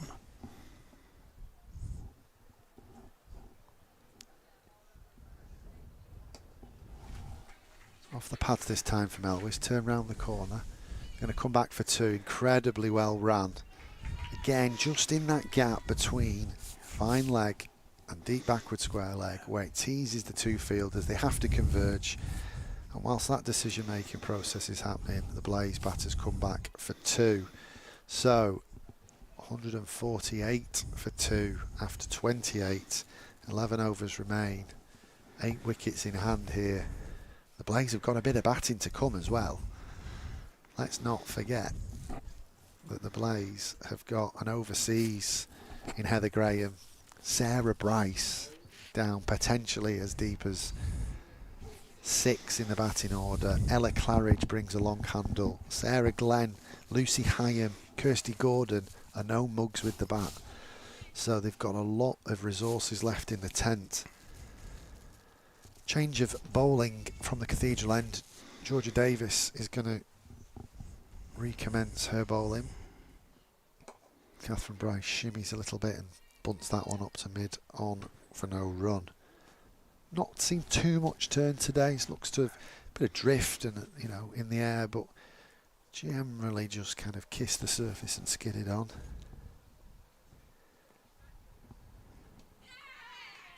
And just as he says that, Catherine Bryce has been decepted by a bit of flight and she has to depart. So the second stumping of the day. Good bit of glove work there from Wraith behind the sticks. Looked more like drift, if anything, wasn't it? Just kind of shaped away from Catherine Bryce, and she'd given herself a little bit of room, too much room in the end. So she has to go for 23 from her 37 deliveries. A couple of 4s to her name. And as I've just mentioned, with the resources of international experience of Heather Graham, we're going to see her. And is it me, or is her sweater, the sleeveless sweater, brighter than everybody else's? Maybe she's not wore it this year. You know, maybe it'd be newer. Could be. Nearly as bright as your high-vis vest on. Yeah. And my trainers. Didn't know if you were a rail worker or a postal worker when you first arrived. Well, the lads were saying, why you got an orange one on, because I'm sort of organising today. So, well, if somebody starts moaning at you in your yellow high-vis, just tell them to go and find the bloke in the orange high-vis, because he's in charge. So I'll send all complaints to the bloke with the please. orange. You'll get a holding response, and I'll get back to you within a couple of weeks. You're being modest there. You've got your blaze colours on, that's what you mean. Exactly. See, if I was a bit quicker, I'd have come up with that straight away. So, 148 for 3 now. Georgia Davis has made the breakthrough, bringing herself back on. Heather Graham taking strike for the first time. Plays and misses of that one outside off stump. Fits and starts for Heather Graham in this campaign. Obviously, quality player, useful bowler as well as a batting. Hits this one hard at mid-on, and she'll scurry through for a single. She's off the mark. Also a great fielder. I mean, it's hard where you get her in, but I just feel like suitors have a bit more time. Yeah. But I don't think she gets in above Elwys and Bryce with the amount of runs they've scored. So lots of depth in this Blaze batting unit. Davis is in. Down the track, Elwys. And Izzy Wong's in the game again. This time doing the fielding at long on. She's in for Graham and out for Elwys. I think she's going to stay out for Graham now, actually. They're happy to give her the single. It's that point of the innings where you start really wanting to protect the boundaries, and even the fielders on the circle, I've noticed, are more to the edge of the circle. Driven on the up this time. Only seems to be extra cover that's in trying to save the single of those that are inside the circle. So 2 from this comeback over from Georgia Davis, and a wicket as well. So 10 overs remain. Blaze 150 for 3. 2 relatively new batters at the crease. It's just ebbed and flowed, this run chase, hasn't it? Reminder that 106 for the first wicket was put on by Georgie Boyce and Marie Kelly. That was in about 18 overs as well, wasn't it? So there's only been 42, 43 scored in the last 11.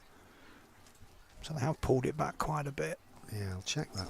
I'll fact check that. I know what you're trying to say. I'm not saying you're not being honest, but we'll check out actually how those wickets fell and what the scores were. Wong's going to continue. Elwys flicks this one hard into the leg side. It'll only be 1, almost hit too well. Yeah, he's spot on. 18.1 overs. The first wicket fell for 106. So 42 runs have come in 10.1 overs. So it has been a real squeeze, overs 19 to 28 from the Bears. Graham just scratching her mark. First time she'll have faced Wong in this game. It's really started to fill out, hasn't it, the ground? Really pleased to see so many families, young people here in particular, boys and girls. As Wong's in, on the money there, hitting the maker's name. You'd be happy if you're in the bowlers union with that delivery, wouldn't you? Yeah, we're delighted with the amount of club members and that who have come along, and helps that it's in the summer holidays, obviously with it not being at a weekend. And it's almost perfect. The first week of the school holidays, everybody wants to. And it's free to come in. Oh yeah. So anyone who's local today, may perhaps listening or watching in, and you're local, please come along. It doesn't cost you anything to watch some domestic cricket. Driven up to mid on this time. It'll be no run. Tell you what, she's not been in long at the Graham, but she's played some very attractive shots, hasn't she? Come out the middle of the bat for no run so far. The sound is pinging off the middle. And that the beauty of playing at an outground, you're just a bit closer to it, that you feel that pureness of the players, don't you? Wong in, right arm over the wicket, a bit fuller this time, and it'll be driven through cover point. Stair Callis will come in off the boundary to keep it to just the single.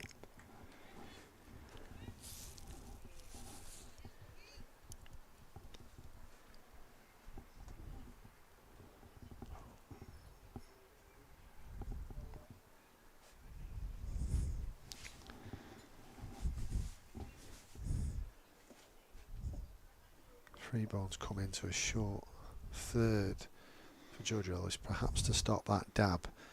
Slow ball from Wong, and it's going to be signalled a wide. Looks like it just slipped out the hand a little bit there. Trying the knuckle ball or the one over the back of the hand.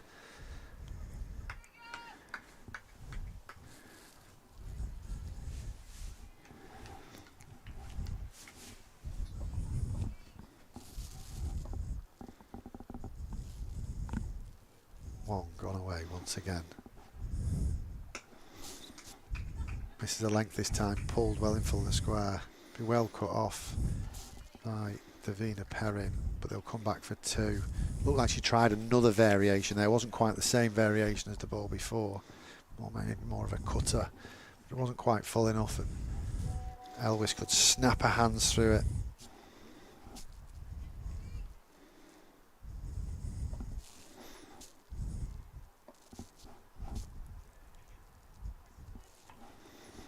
Wong once again. Oh, that one just took off a little bit from a length. Hit Elvis on the gloves. She's just crouched down there. It's created a bit of discomfort for the Blaze batter. It's also the end of the 30th. Yeah, it just looked like in that over, Izzy Wong was just trying to vary the pace, just getting to that stage of the innings where she knows the batters are going to be looked to getting after her, so she don't want to get them settled in particular line or length or pace and just mixing it up sort of every ball. Now James, I know you're a busy man, yeah, so if you need to go, just say, but I'm loving... Do you want me to go? No, not at all. Loving having Cool. you on, loving having a partner in crime. I've got plenty of people in yellow vises to do what I'm doing. Well, you've got yourself another job then. Send all your invoices to Nottinghamshire County Cricket Club, carer of the Blaze. So 155 for 3 after 30. Davis will continue. She's right arm over the wicket. How many's Davis got left? That is a great question. I think she's bowled 6 now, because that scorecard needs refreshing. No, she's bowled 5, so she's got... Yeah. I just feel she's put the brakes on a little bit. Same ball, same result there. Just trying to run it off the face into the offside, but a bit of reinforcement there with a square point and a short third. Does run away towards the nets and the scoreboard, doesn't it? If you get it through that gap. As Davis is in again. It does, and I play that shot quite well down there, but you can get a little bit carried away with trying to manufacture shots that aren't there, because you know if you get it right it's down the hill, but before you know it 2 or 3 dots and you're behind the over. 3 dots in this over. Wong is now backpedaling into a long on position. They're going to tuck this into leg side for a single. I think it's smart cricket there. They've squeezed the first 3 overs. They're happy now. If they get out the over with 3 singles, it's 3 and over, isn't it?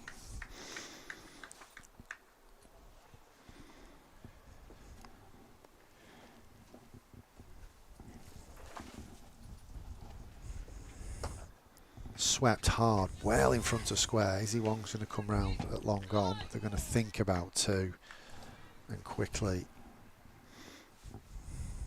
decide against it. A little bit of discomfort from Wong. I think she slipped as she threw the ball. Parts of this outfit will still be a little bit greasy given the volume of rain we've had. Yeah, absolutely. He's taking it so well. It's hard on top, isn't it? Like Yeah. you say, it's greasy, isn't it? It's good, good football surface. Bunted up this time too. Long on for another single. By that, you see at half time they water the pitches because they want to play this ticky-tacky fast football. It feels like that kind of surface. Skid on. So that's the end of the 31st. 158 for 3. And the Bears are really putting the squeeze on here. I mean, from a club perspective, I'm delighted looking at this scoreboard here because of all the volume of rain that we've had over the last week. You're covering the pitch, you're taking the covers off every night, you're super sopping, and what you dread is 40 for 6 off 11 or 12 overs because, we're an amateur club with limited resources, but obviously the volume of work that's gone into it in the last week, teams elected to bat, going over 5 and over. Yeah. Excellent cricket for everybody here on show. Yeah, absolutely. And all you want when you come to an outground is it to be as seamless and as alike to the product it would be at Trent Bridge, isn't it? Or any other first-class ground. So the Izzy Wong experiment has ended. We're going to see Baker come back on. Swept fine. Chase is on. Ball's following Izzy Wong at the moment. She's not moving particularly well. And they'll come back for a second. I think, as you said earlier, sometimes on outgrounds as well, it feels, I'll say, more welcoming than a big venue like Trent Bridge, but you do feel more on top of involved in the game as a spectator. Yeah, it's intimate, isn't it? Izzy Wong just moving a bit gingerly. She's got a bit of discomfort there since she threw that ball in and slightly slipped. A bit more flight from Hannah Baker this time and just hit into leg side for no run. Not sure I'd have turned down that big sweep, that big slog to the nets there. Well, we are in the territory now of where is the pocket to target, and at this end, it's that big this gap. type of bowl, and it's that pocket, isn't it? She's gone for more of a deft sweep, and it's just hit a pad, and it'll be no run. Because if you beat mid-wicket, massive gap to hit between long on and sort of deep forward square. and obviously the women's game you only allow 4 outs, so it creates even bigger pockets. As she's attempted it, but it's going to come off the toe end and go into the offside, and attempted diving catch on that AstroTurf from Millie Taylor. She'll be disappointed with that, but she had a bit of ground to make up, and then the distraction of the artificial surface. Looked just a bit too wide for her to try and drag it down to the scorebox. Elwes sweeps hard and square. Oh, it's been a bit of a misfield. They'll come back for 2. So Suran Kumar out there at deep square leg. She managed to get low to the ball, but it just bobbled and hit her foot, so they were able to get back for 2 there.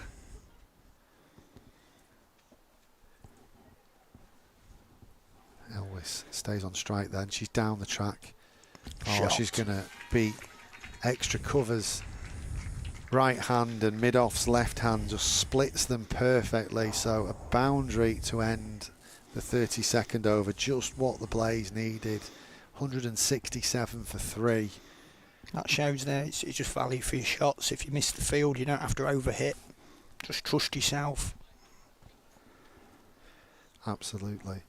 And it's easy us saying it here, you know, the coaches in the other tent might think differently. The batters will be thinking about, you know, their own statistics and also wanting to do their best for the team. But there comes a point now where, you know, a cameo 10 off 5 is huge, isn't it? It doesn't look pretty on the scorecard. It doesn't help your batting average, but it does help the team cause. So at what point are these two going to really take some more risks and try and target some of these areas, like you say, that can yield boundaries and kind of double figure overs, as G Davis is going to continue, and she tucks the Australian Graham up once again, and there'll be no run. What you often hear is people talk about winning the last 5 overs before the interval and taking, in this instance, maybe 45, 50 from it if you can. Davis in again, slog sweeps hard. It's going to, oh, great effort from the fielder there, Suran Kumar at deep mid wicket. I was about to say it's going to bounce once in front of her, and then she made the ground up, and it was a great low attempt dive in. She'll be disappointed, but I am more pleased for the attempt than ducking out of it. Elvis back on strike. She drives hard up the ground, and it'll be fielded by Davis off her own bowling. That would have been a specky of a catch, wouldn't it?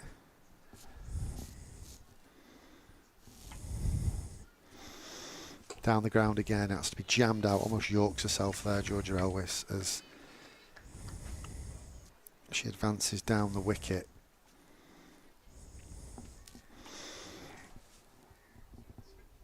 So at this stage of the game, even if he's squeezed 2 dots out of an over as a fielding team, you probably think you've come out on top.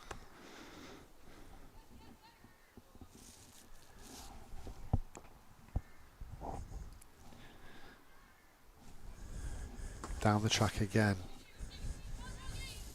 Bunted up to long on. It'll just be the single. There was a scurry on for the second. Intent in that first one, but I think that was just to get Izzy Wong out the blocks and make her field and run and chase hard for that. So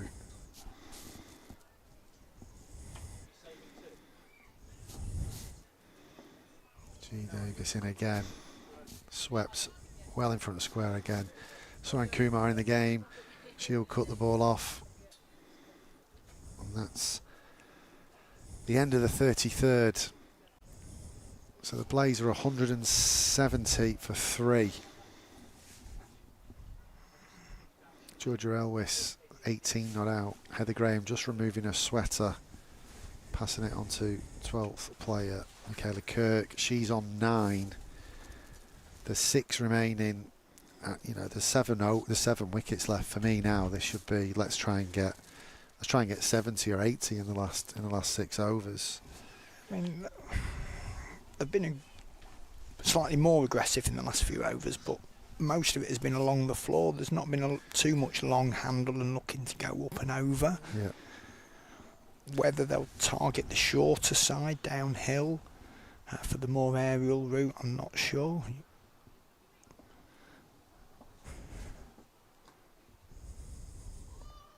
She's yorked herself there, and I thought for a second she might actually have got bowled, but it looks like it's just evaded the wickets there. I think the keeper might have tried to push it back on after it spun back. Oh yeah, it went down past leg stump, didn't it? And she's been knocked over this time. She just lost her shape in the sweep there, going across the straight ball.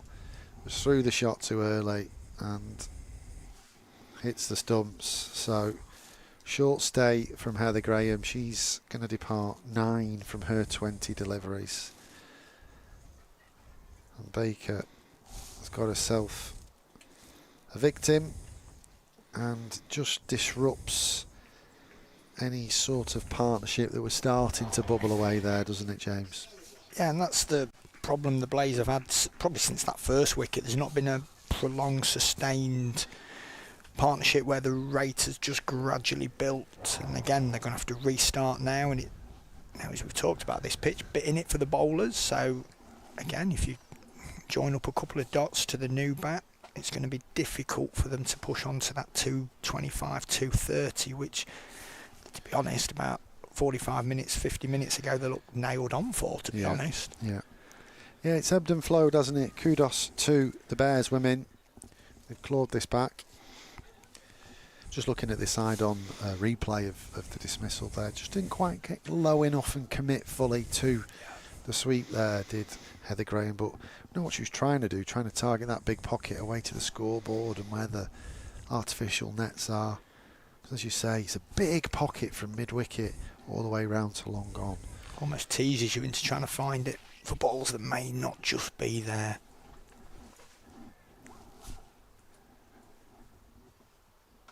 Cutaway first ball from Sarah Bryce, just dragged down slightly there from Hannah Baker. But that's what the great players do. They pick their spots. You know, there's a bit of playing the ball on merit, but there's also a bit of telepathy, a bit of prediction. The best players, the Nat Sciver-Brunts of this world, that's what they do. They make their own look and they make the delivery what they want it to be. And that's what's going to need to be happening here if the Blaze want to go at, you know, 2 a ball here and really get past that 200 mark. Swept hard from Elwis. It goes straight to the deep square fielder for another single. Yeah, and the sun's really starting to come out now, and you think this outfield that in parts has been a little slow in the far corners. It's only going to get quicker, which is why the Blaze really need to step it up now. Cut away this time from Sarah Bryce. She can't get it through. There'll be no run. That's another one that they've elected to try and play behind square rather than stepping into it and trying to go through. Change of field here, so we're going to have a short, fine leg, so nobody in on the circle on the leg side in front of square, but Bryce has hit that one hard to deep extra cover, almost too well, so they just get the single. No reward for a good shot there. But again, this is why you've got to make it something, and you've got to hit that straighter. How do you make it hit it straighter? You've got to get to the ball, there's an element of risk. If you come to the ball and you leave your crease, the ball turns. If you try and play to the leg side, it goes straight up in the air, so you've got to shuffle across. If you shuffle across, you expose your stumps. Complicated game, this, isn't it? It's a cat and mouse. It's cat and mouse, isn't it? But it's no different for the bowler, is it? If they decide to bowl a slow ball and it goes wrong, it goes out the park. Try a Yorker and it's a low full toss, it goes out the park. So it is the business end of this innings. 5 remain then. 173 for 4. Run rate is 5.09, so we're on for 198 as it stands. That's the projected total. Ran away off the face of the bat there from Sarah Bryce off the bowling of George Davis for no run. I mean, it would be interesting to know, being the mindset of the Blaze now, what they would accept from here. You'd think he'd want 210. Davis in. Bryce drives hard. Not convincingly, but there's a gap there, so they'll get another single. It's often easy from the other side of the rope, saying what batters should be doing and how it looks easy to play on. Dragged down this time, pulled away. It's going to be straight down the throat of Stair Callis though. So a long hop, a bit of a drag down, yielded a wicket there. Right intention from Georgia Elwis, but doesn't quite get the distance on it. So another wicket falls for the Blaze. 174 for 5. Elwis has to depart for 19.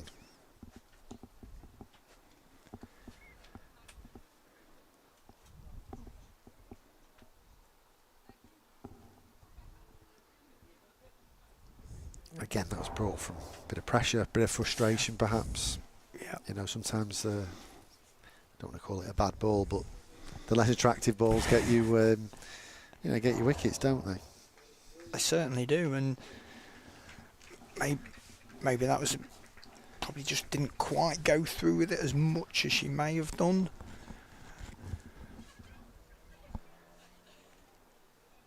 But it's gone straight to the fielder. There was minimal movement side to side. It was just a step in. A nice easy take just in front of the burgeoning crowd on the car park side. So the squeeze has been put on here by the skipper, Georgia Davis.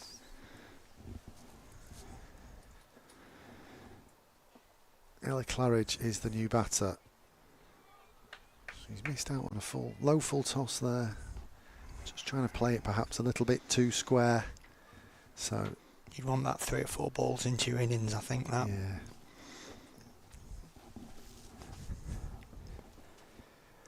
Davis once again. Claridge plays and misses again. So lots of pressure being built here from the skipper.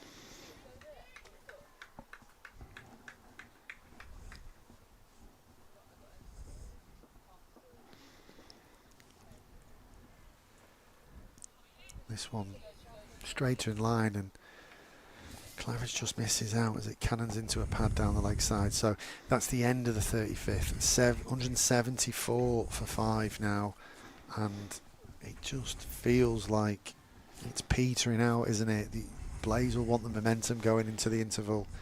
Bears will want the momentum going into the interval. It's the singles that seem to have dried up now as well. Warwickshire did a really good job in squeezing the boundaries, which then in turn has put the pressure on just rotating the strike in general, let alone clearing the ropes or finding the ropes. Done very well Warwickshire in the last hour of the game.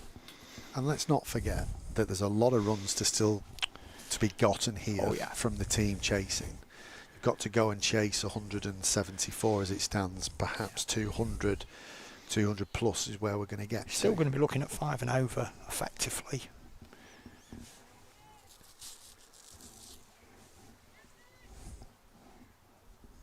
Suran Kumar then to start a new over. Hit aerially here. Callis is coming in. She just doesn't quite get to it from that cover point boundary position. Took a little bit of time to assess whether it was going to get to her and just evaded her in the end, but they'll come back for 2. It's a bit of an interesting shot from Sarah Bryce. Not quite sure how she got it there. She flayed it through the offside.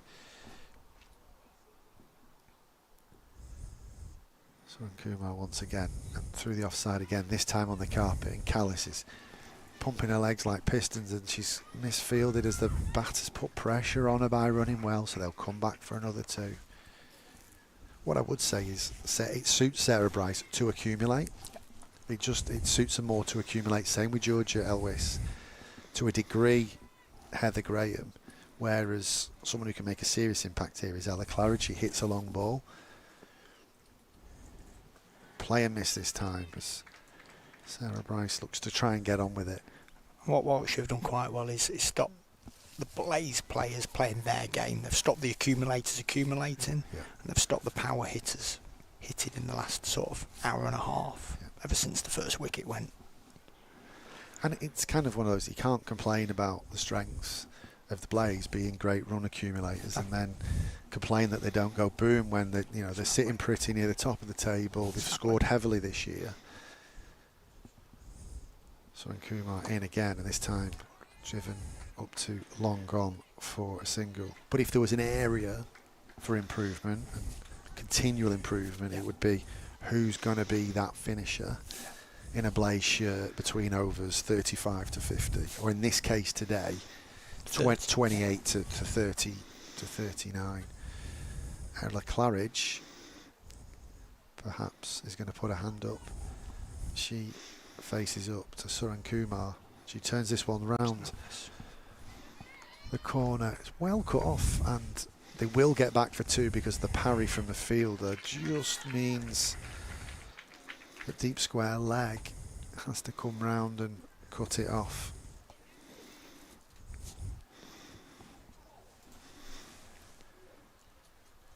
Hannah Baker mopping up there after the diving stop of Bethan Ellis.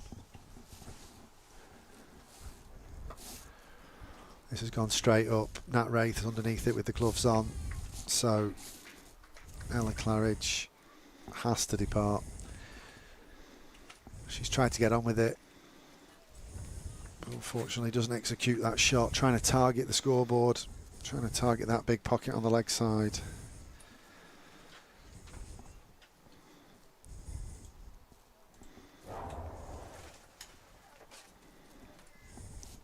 So the Blaze are 181 for 6. Wickets tumbling in the back end of this Blaze innings, but with the intent of trying to score runs. Yeah, you expect wickets to fall in the last sort of 10 overs of a game, especially when you stack so many in the bank early on. I think from the Blaze perspective, it's the amount of dot balls they've not been able to score on, even if it's been singles in the last sort of 10 overs, that they'll probably look back on and say, could we have just moved the rate on a little bit? But as you say, it's still going to be 5 and over. Warwickshire are going to be chasing. You got off to a good start, restrict the rate, nick 1 or 2 early, you're still back in the driving seat if you're looking at it from the Blazes' perspective. Absolutely. Sarah Glenn has come out. She'll be at the non-strikers end because that was the last ball of the over. So 35 gone, 4 remain. Izzy Wong is going to replace the skipper Davis because she's bowled her allotment of 8. I'll go through her bowling analysis in a second. Sarah Bryce taking strike. There's a couple of fielding changes here, so I'll just look at Davis's bowl analysis. She's bowled 8 overs, 2 for 33, including 23 dots, which you mentioned there, James, being so important. Wong is in, and Bryce has nicked that one right over the top of short third. It's going to run down to the hockey pitch, and it's going to run for 4 runs. So throwing caution to the wind there, Sarah Bryce, but you're allowed to use all your bat. And if third is up and it goes over the top, it's 4 runs, and it's greatly received from a Blaze point of view. And positive intent. Get the little bit of luck that you need because you've gone through with it completely. Just flies that 2-3 inches over the fielder's fingers, and it's exactly what the Blaze needed to kick-start the over. Because still, even in the last 3 or so overs, if you get one big over, that momentum swings. So Katie George, who was stood in front of us here at long on, threw her hands out to say, why is the third man not down there? She's now gone into the circle and third has gone out. Price taking strike again. Tucked up this time as she shimmies away to her leg side, but she'll sneak through for a single. So the boundary fielders, what have we got? We've got third, we've got fine leg, and then we've got 2 fielders square of the wicket. We've got a deep square leg on the leg side, and we've got a deep cover on the off side. So if the ball's pitched up, you go straight. If she hits that length, you've got to hit the ball well in front of square on the leg side, or you've got to run it backward a point, haven't you, or cover point on the off side. What Sarah Glenn got in the locker, she taps her bat away. Wong's in, right arm over the wicket, and Glenn does try to hit the ball up the ground, but her feet don't move in line with the ball. It's one of those where you feel if you do sort of advance to the bowler, change the angle, there's angles through mid-wicket, angles through extra cover, where you can, even with the ring in, you don't have to go up and over. If you're positive, you can still dissect that ring for a boundary without going aerial.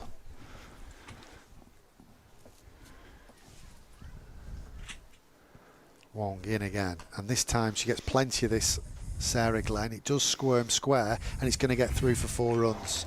Spot on there, blade opened and cover point accessed, 4 runs. And this is where, from a fielding perspective, you start doubting yourself, start trying to bowl different things, start moving your field maybe too much rather than just thinking about hitting your area, what you're good at, especially a bowler of this calibre. I don't think they've changed the field though at all. No. I mean, Wong will think it wasn't particularly a convincing shot, but she offered a length and she offered a width, and I think that entitles you to throw your willow at the ball. Yeah. Especially at this stage of the game, with, like I say, the depth of the Blaze batting.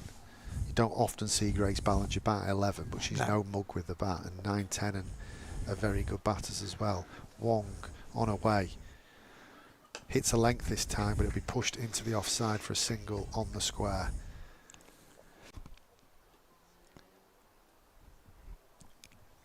How many from this over? It's gone 4-1.4, so 9 from the over and 2 to come. Wong's bowled 6.4, so she's got another over, which I think could suit the Blaze, having pace on.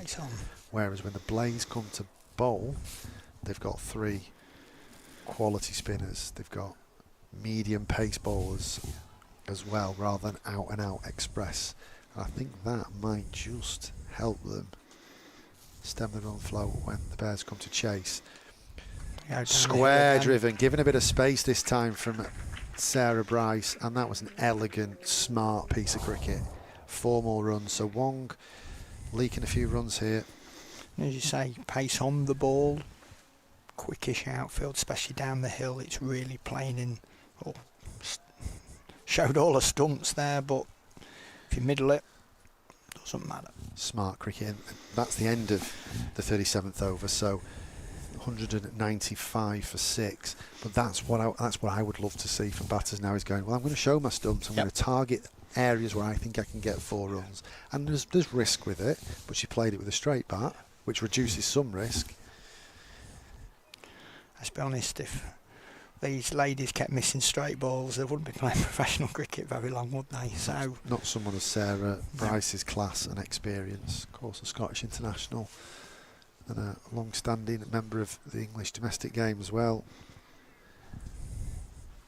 Suran Kumar then is going to bowl another from the hockey end. This will be the last of her allotment. She's bowled 7. Still noticed they've not got anyone down deep mid-wicket. She's in now, and Sarah Glenn bunts this over the top of mid-on. She doesn't get all of it, but they'll come back for 2. But again, even 2 from the first ball, it just puts a bit of pressure on. Because even if you get out the over with 5 singles, now it's still 7. Suran Kumar 2 for 42 from her 7.1. She's made inroads, but if she misses a length or a line, she's leaked a few runs. Glenn driven on the up this time. Sarah Callis doing the chasing. She'll cut the 4 off, but she won't cut the 2 off. So 2, 2 equals 4 in the first 2 balls of this over. Just feel sometimes at this stage in this ground you can get plenty of 2s in as a field inside. You can feel like you're being run ragged a bit. Fields off her own this time. Just adjusts the line, just the length, and just cramps Sarah Glenn up. That was a smart bit of bowling from Suran Kumar. 199 for 6 then. Halfway through the 38th over. Hit hard, and it's going to bisect extra cover and mid off, and a great stop, great chase there. Just claw back in front of the ropes. So they've ran 3, but a good save of 1 run by the Bears fielder there. I can't quite see who it is because they're that far away. 64, it's the skipper G Davis, as she turns around, and now he's going to push herself out to long off. End of this game, we might remember that one, that was run save there. So Suran Kumar, ball back in hand, 2 to bowl in this over. It's already gone for 7. Attacks that leg side, big pocket there. Can long on come round? They can, but they can get back for 2. So smart, dynamic batting by these 2. Could we have seen this a little bit earlier?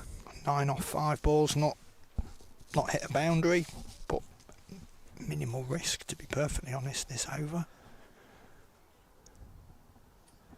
Goes to the leg That's side the again. one. She's got that further to the side, but this time mid wicket will cut it off. They do come back for 2, so 11 from it. 206 for 6 after 38. 1 over to come, and it must be fireworks time now, James. Must be. But I just like the way these 2 have ran as well. They've turned 1s into 2s. They've hit awkward areas where the fielders have been run ragged, like you say. Been really positive. It's almost as if as soon as it's hit it, the first intention is 2, and they're happy to turn each other back if there's not 2 there, but they're not thinking there's 1, is there 2? It's 2, maybe turn them back for just for a single.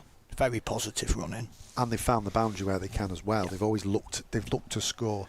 Just felt, and you've got to give credit to the Bears. They've stifled the run rate. Yeah. They've really stemmed the run rate.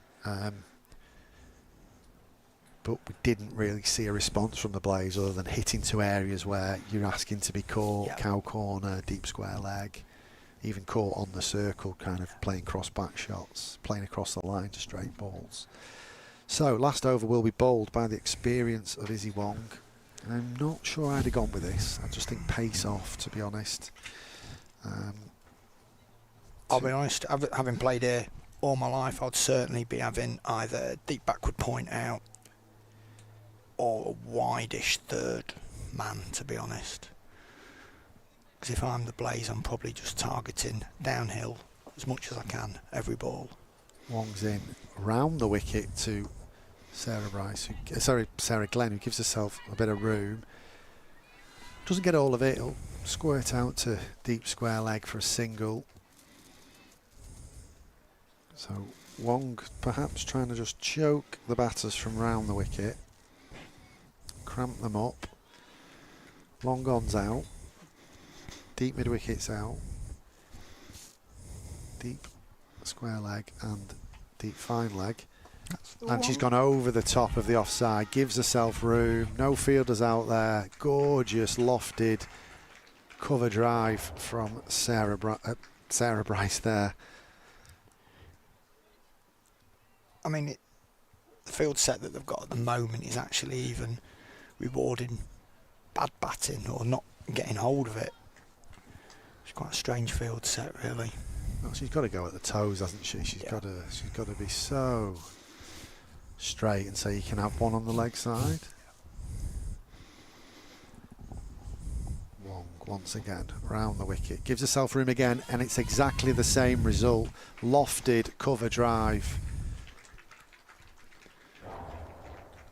They will have to change it. I know it'll look like chasing the ball, but you just can't keep letting batters open themselves out and effectively have a free hit over the offside.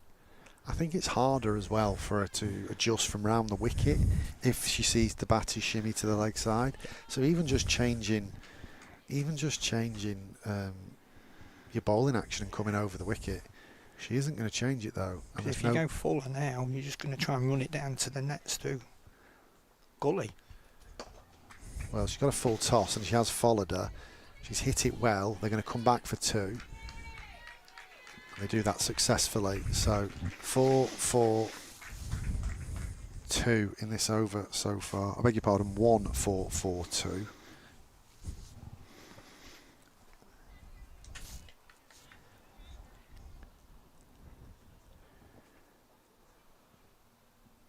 Two remain. Wong, ball in hand, round the wicket. She's followed her and she's had to dig this one out. That was well executed. That's been the plan all along, hasn't it? She's just not quite executed it at times, Izzy Wong. It's one of those where as a batter, almost step inside it and just take the leg side wide there or look to help it on. Yeah, just a little tickle and it's 4, isn't it? Because fine leg is wide. Very wide, yeah. Last ball then. Wong round the wicket. She does shimmy to the leg side this time. She digs it out. She'll get a single. Slight misfield from Wong off her own bowling. And that will be the end of the Blaze innings. Remember, 39 overs aside this game due to a 2-hour delay this morning.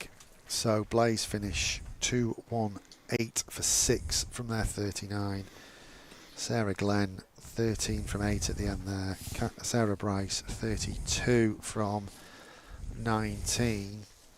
It's an innings that's ebbed and flowed really, hasn't it? Flyer of a start from the Blaze. Really good top order opening partnership from Georgie Boyce and Marie Kelly. They put on 106 for the first wicket. Georgie Boyce got 46, Marie Kelly 66. Catherine Bryce offered some sustenance with her 23, as did Georgia Elwis with 19.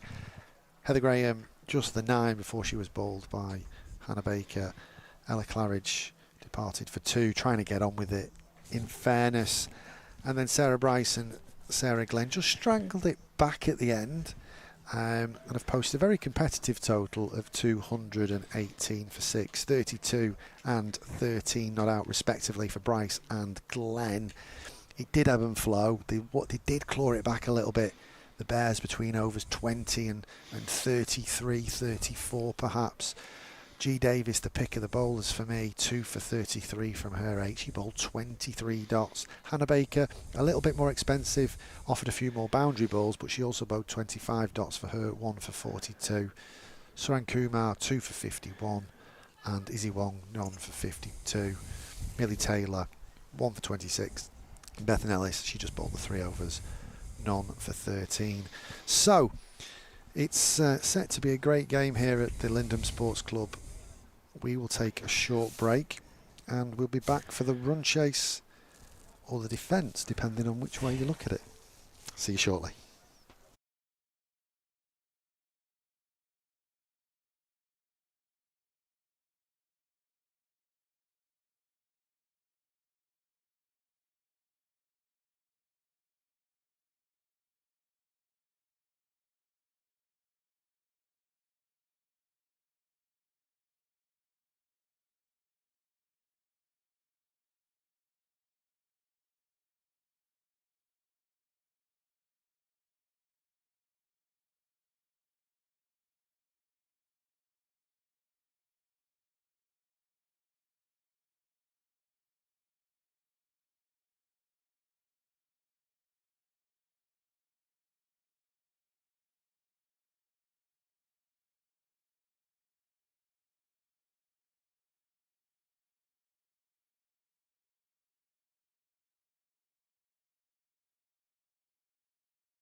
Welcome back, everybody. So the equation, 219 to win. If you're a Blaze follower. Grace Ballinger to open up from the Cathedral end. Left arm over the wicket. She's very full and it's going to squeeze through. Good shot from Bethan Ellis to get the Bears off the mark. Low full toss. Greatly received.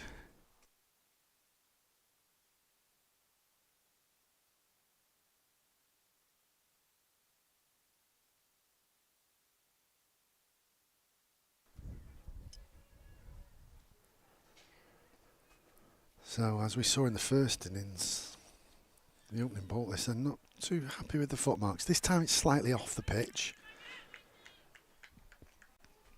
in the approach, but similar to Izzy Wong, just slight complaint.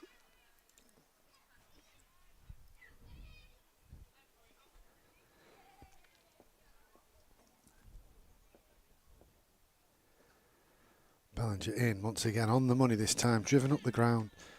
Check drive from Ellis, and be no run.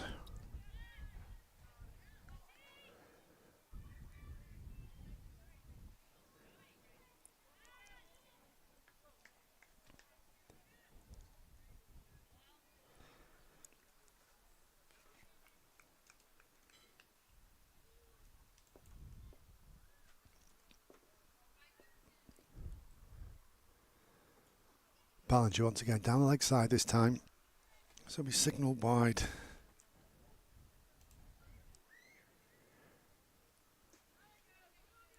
Just losing the line a little bit there into the leg side.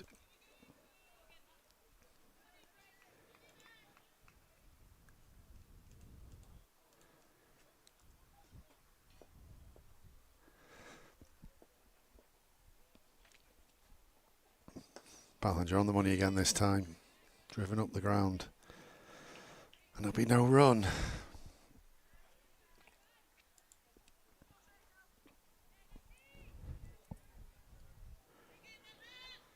Much warmer this afternoon at a very, very wet morning.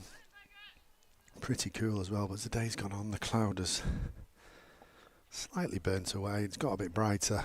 Outfield's been much better from a batting point of view this afternoon. Check drive again, fielded off her own bowling again. So, gentle bit of shape from Ballinger.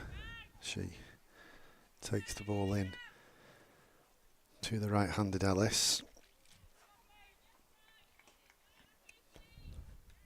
When she gets that line right, she does challenge the defence of batters.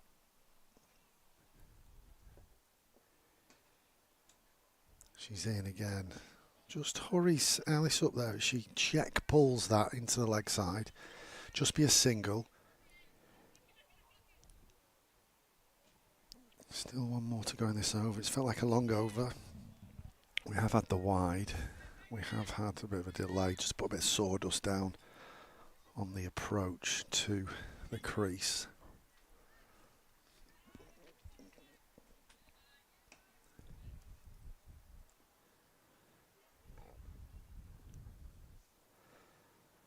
Ballinger, last ball of the over. Falling straight at Suryan Kumar, and she turns it into the leg side, and there'll be no run. Cut off by Catherine Bryce. So, Warwickshire 6 without loss after the first over.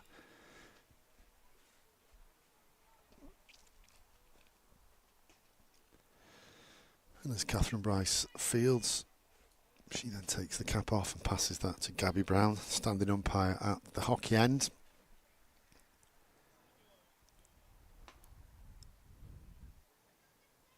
Helmet's been run on. So her sister Sarah's going to stand up. It's a ploy we've seen a few times this year. Keep her up, full and straight, try and build pressure, build dots. 4 on the offside. Point cover, extra cover, mid-off, on the leg side, mid-on, mid-wicket, square leg, deep mid-wicket, and a deep long leg. Misses a length here, it's going to be pulled away. It's going to split those two boundary riders on the leg side. So boundary to start the second over, as did the first over.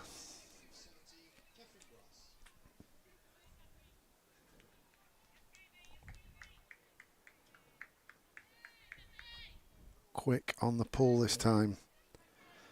Bethan Ellis.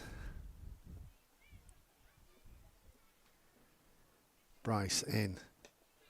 And it's been shoveled into leg side. It's been caught low. Great low catch by Ella Claridge. The ball before, Bethan Ellis had got her hands through the pull shot really well. This time cramped up a little bit. Half a shot. And it just hung in the air. Well read by Ella Claridge. And that's a great early breakthrough for the Blaze. Power play wickets are key to slow down this run chase from a Blaze point of view. The pitch has played really well. We haven't seen too many gremlins in the pitch. Plenty of pace in the surface, and the outfield's drying, so early inroads will be key for the Blaze. So the new batter, the highly talented Davina Perrin.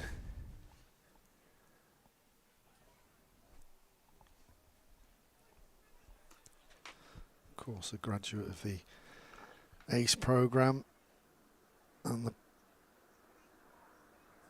Bears Academy.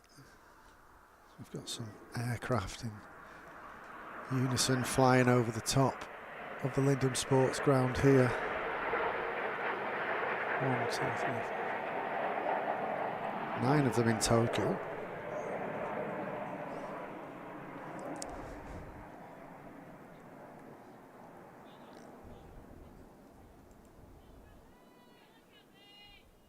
So Perrin takes guard. She's 241 runs so far in 8 knocks this year. Bryce round the wicket trying to cramp the right-handed Perrin. She's now got a deep square leg as it's pulled in that region for just a single.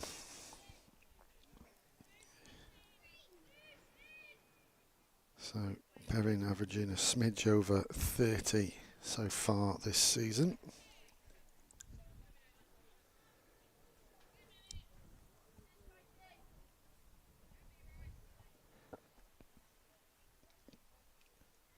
Back over the wicket for Suren Kumar.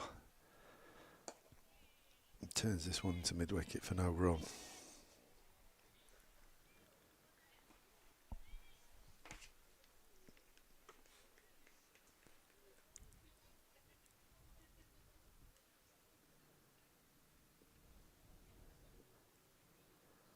Of course, Suren Kumar's first game this year. She turns this one round at the leg side for a single, long leg redeployed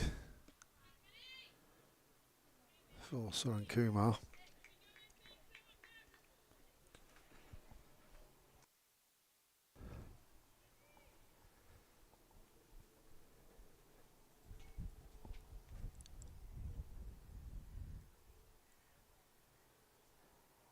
Bryce once again tucking up Davina Perrin from round the wicket.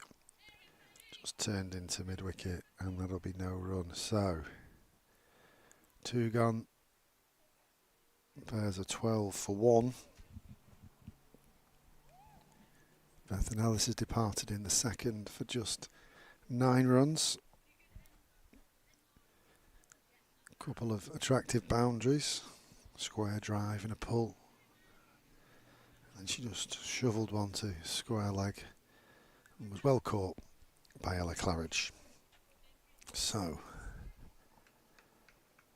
Grace Ballinger will continue from Cathedral End.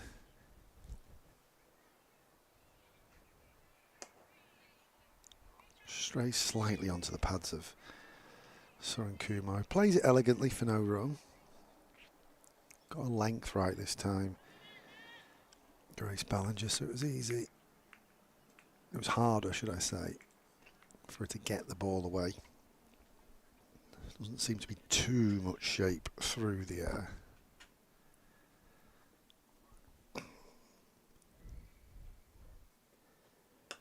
Driven on the up this time elegantly from Suran Kumar, but finds the fielder.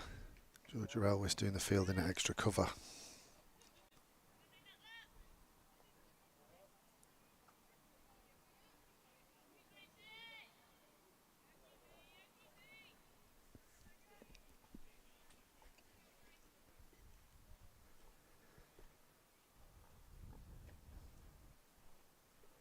Ballinger once again trying to force that one a little bit. Suran Kumar cut off by Marie Kelly. There'll be no run. Just practicing holding a shape in the aftermath of that delivery.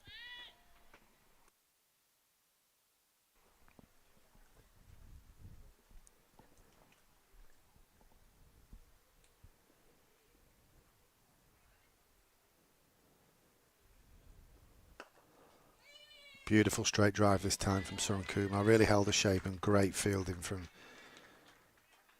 Kirsty Gordon. Dive in there. Scurry through for a single. But without the dive, it would have been 4. 3 save for a Blaze point of view.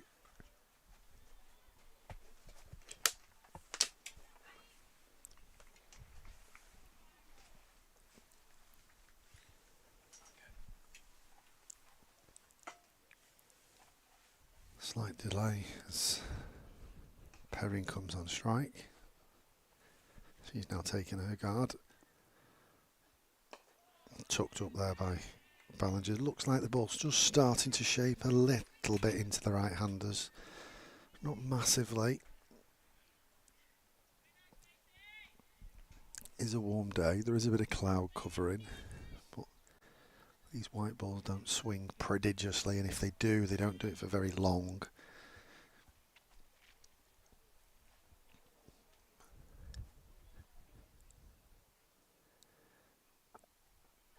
Ballinger once again, loose square drive, great catch, backward point.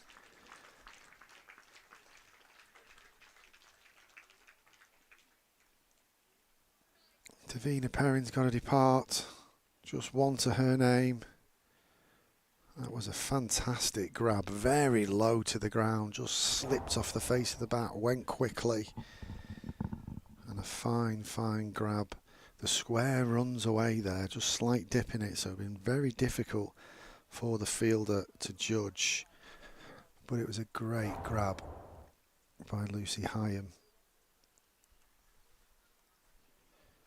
Obviously had her injury issues this year, back in the side in recent weeks, so she'll be very happy with that. And the Blaze coaching staff are very happy with 2 early inroads in this power play.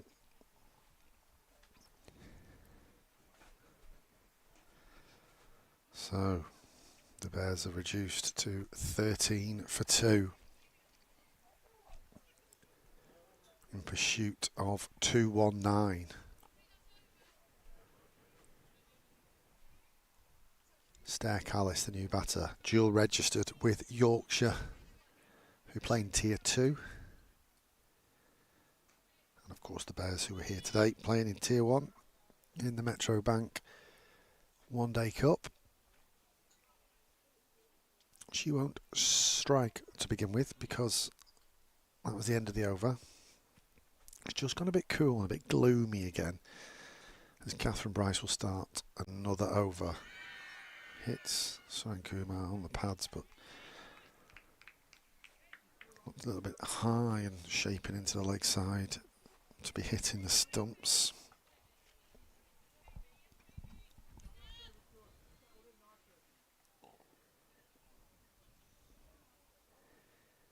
Bryce once again, full and straight. High one ball chance, she's grabbed it.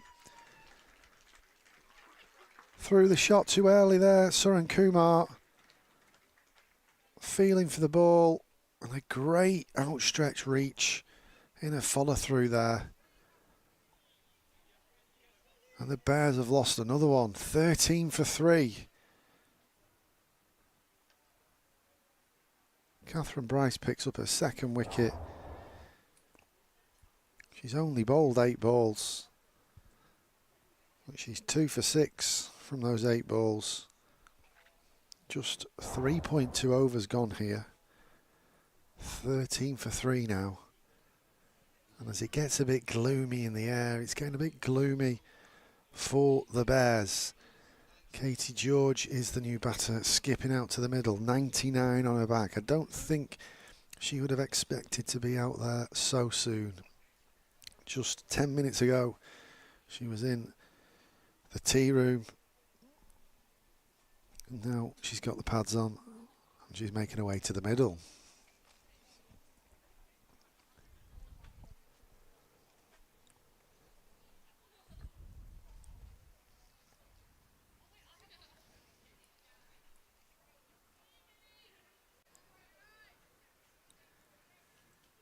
Great energy, great start here from the Blaze. Catherine Bryce, ball in hand from the hockey end. As the left-handed Katie George with England honours behind her.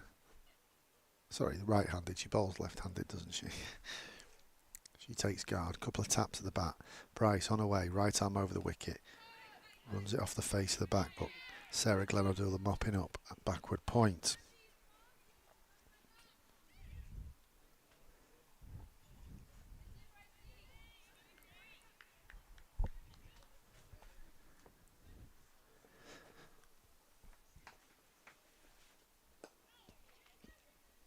Turns leg side this time, indecision about the run, and she's sent back by Callis.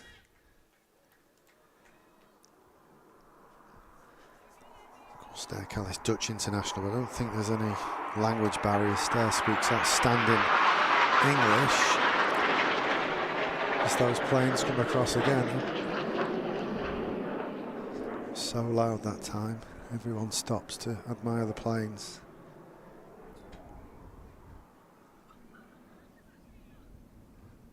Bryce in again on the money, bringing Katie George forward. Solid in defence.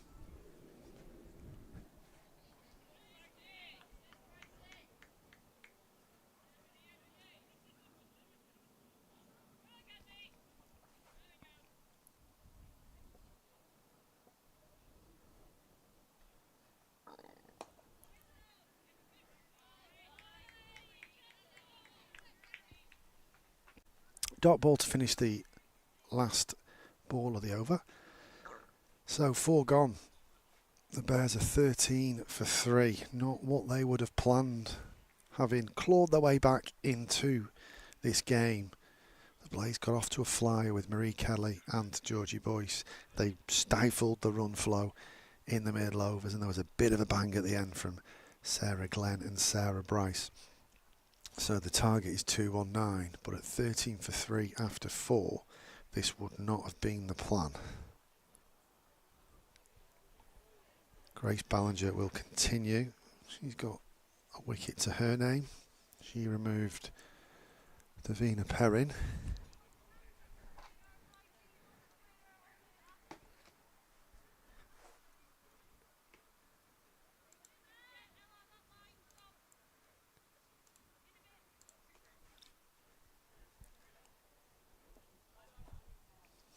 Quick conflab with skipper. She's now on her way. Bangs this one in. Pulled round the corner.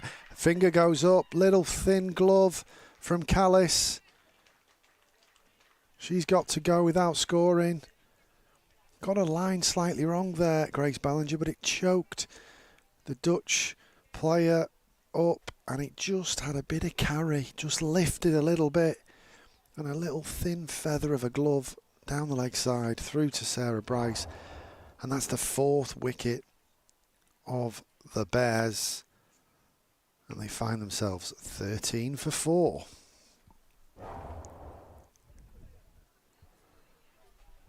Well, we didn't expect this, did we?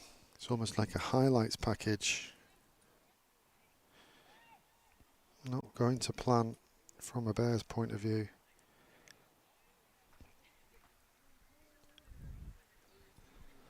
And just with how gloomy it's got and how cool it's got, if there is any rain around, there's a couple of slightly grey clouds just looming.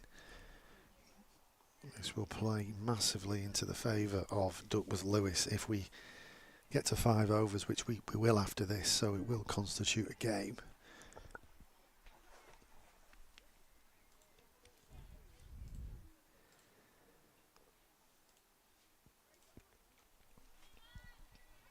So, Abby Freeborn comes in at 6.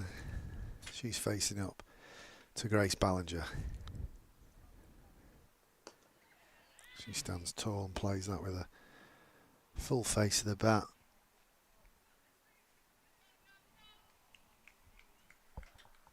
So, no run.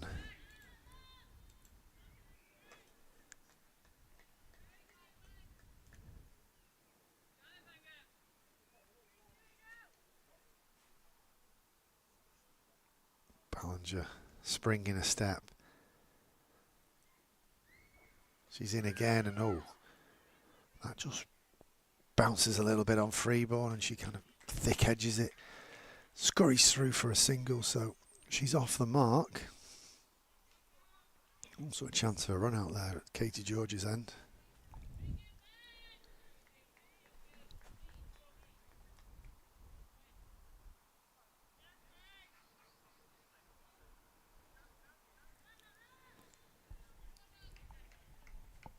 George back on strike then.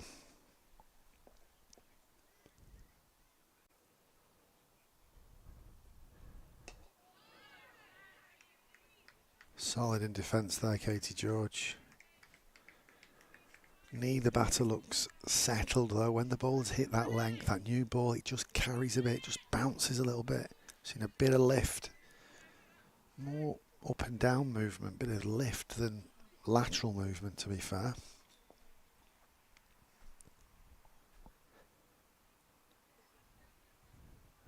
Ballinger once again just tucking Georgie up as she works this one into the leg side.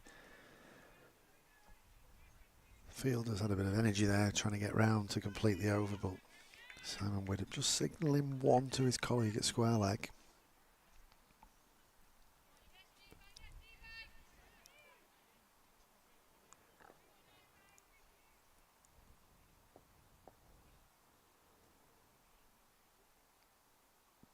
Ballinger once again, and this one hits her on the pads, but turned down very quickly from Widdop.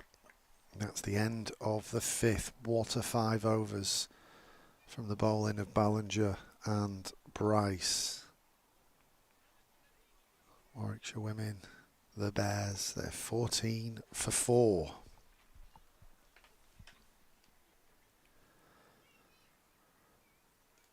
Just having a little look back at that dismissal of Esther Callis. You don't often see players strangled down the leg side anymore, but bat and gloves were a long way away from her body, and it did flick that glove on the leg side.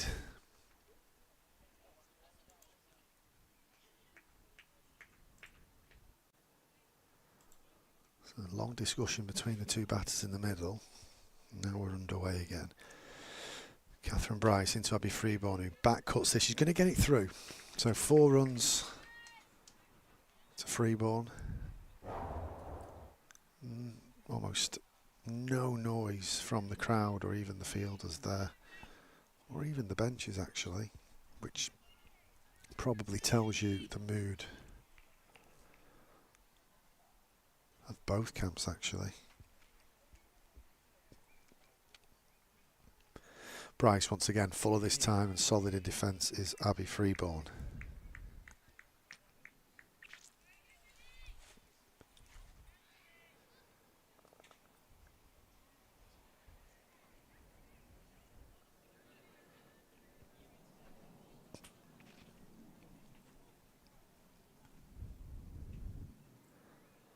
Bryce just slightly back of a length, tucking up Freeborn this time, but she's solid in her defence.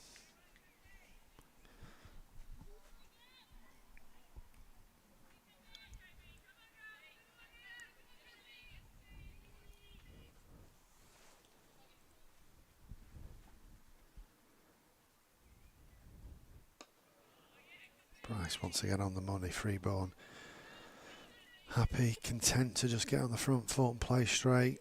A lot of rebuilding to do here for the Bears women.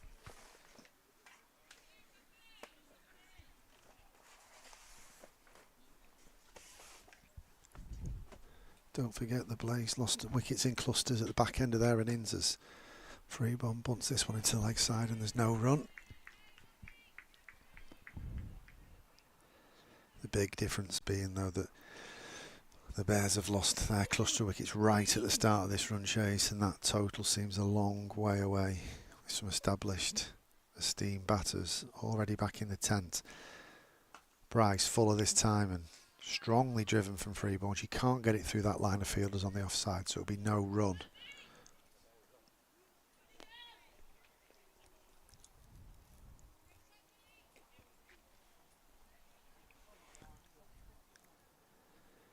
So that's the end of the 6th. 18 for 4. How long will skipper Kirsty Gordon keep the seamers going? We chatted off air with a few colleagues at the interval and thought pace off would have been what would work in Blaze's favour with the amount of spin bowling and medium pace bowling they've got, but it's been the seamers up top that have done the damage so far. Ballinger to start a new over, she's in, and George is on the front foot and in behind it for no run.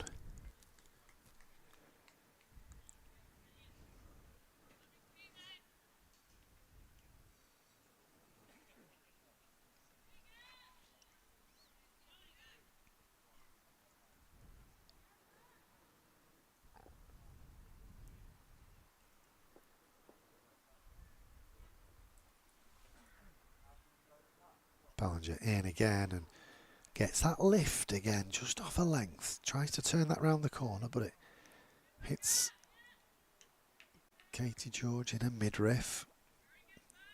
And there's no run, so two seamers expending everything out of this wicket. Ballinger an exponent of late swing, but she's getting lift out of this surface as well as she's in again. And this one's driven on the up. They're going to take the run on the square. It was well fielded by Sarah Glenn, outstretched, but they're able to sneak through for a single.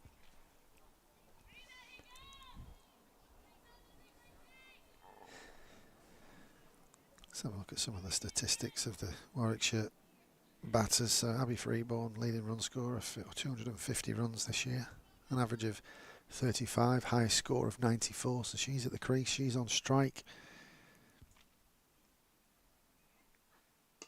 She turns this one into leg side, so there's another run to her tally for the year. More importantly, in this run chase, taking Warwickshire on to 20 now.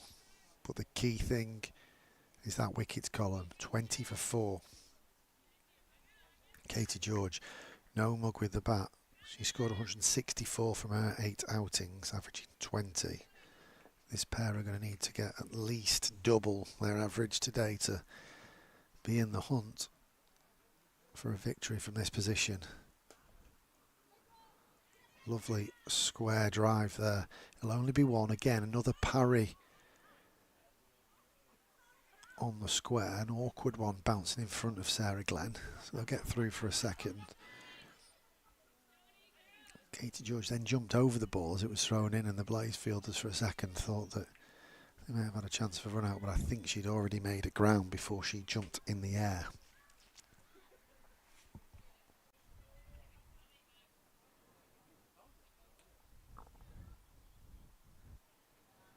Free ball, back on strike. Banged in by Ballinger, and it signalled a wide after a bit of a conference between the two umpires. Did look very, very high, and it's now signalled one for the over as well.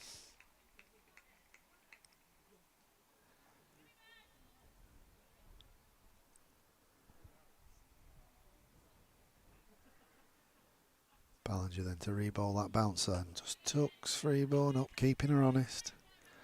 Forward defensive. So that's the end of the 7th, 22 for 4.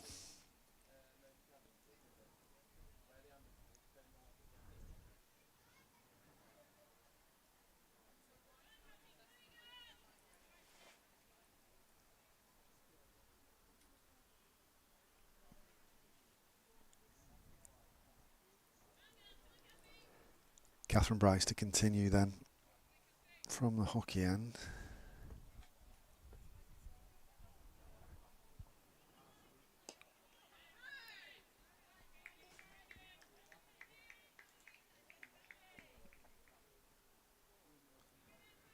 These two very, very watchful. Got to be if they're going to try and rebuild and salvage something here. Again, solid. This time into the leg side ever so slightly, but very watchful from Katie George.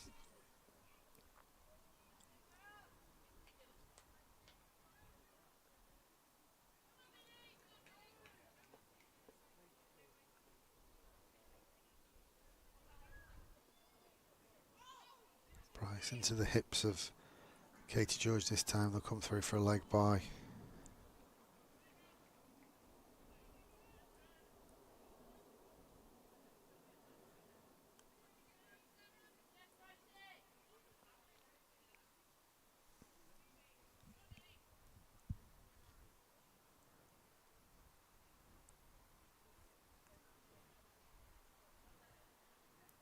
Bryce once again and checked, drew a bunt up the ground from Freeborn and no run.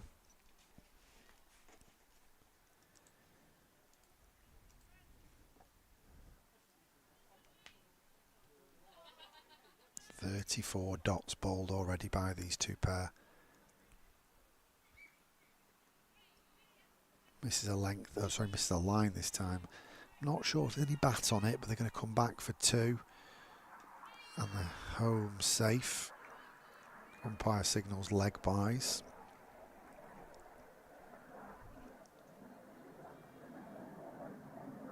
Yes, 35 dots now bowled between Ballinger and Bryce, 17 and 18 respectively. Really building pressure on the Bears in this power play in this opening spell.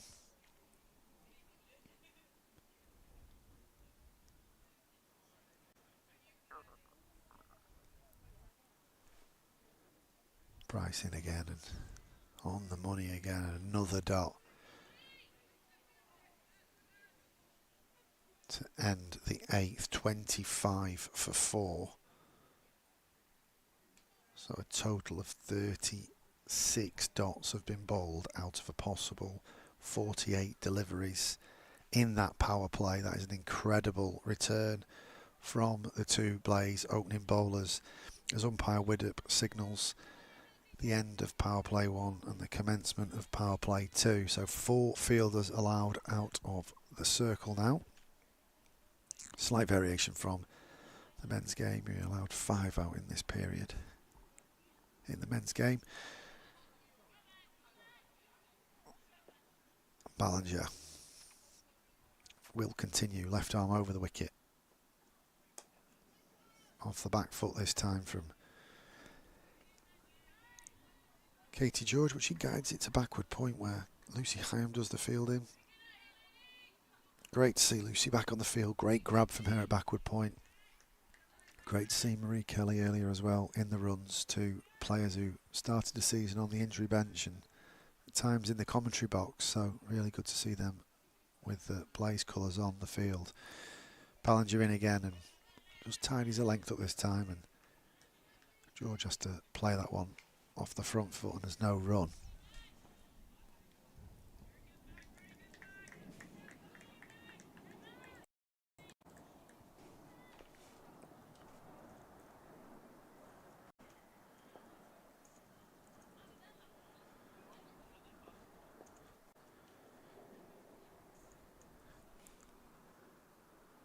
Ballinger once again slightly on the leg sides, turn round the corner. Long leg's got to come round to a more traditional fine leg, which means they will get back for 2. Well run by the Bears pair.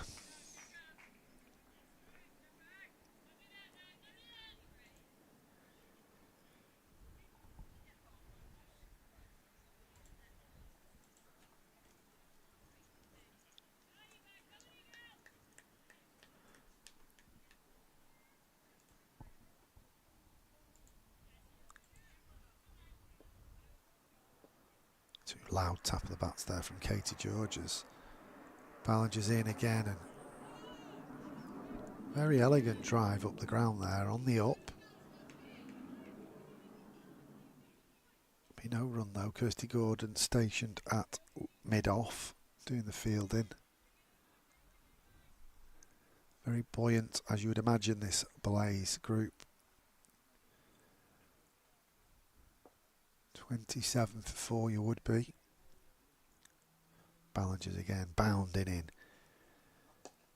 And again on the money, just tucking her up again. Played well. Equal to delivery.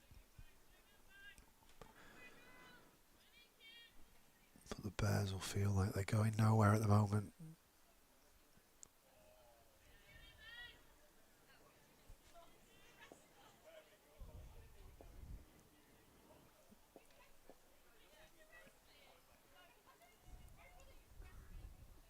Ballinger pulled away this time. That lifted, but it was well ridden and well pulled by Katie George. It cut off at long leg, so it's just a single. That's the end of the 9th. 28 for 4.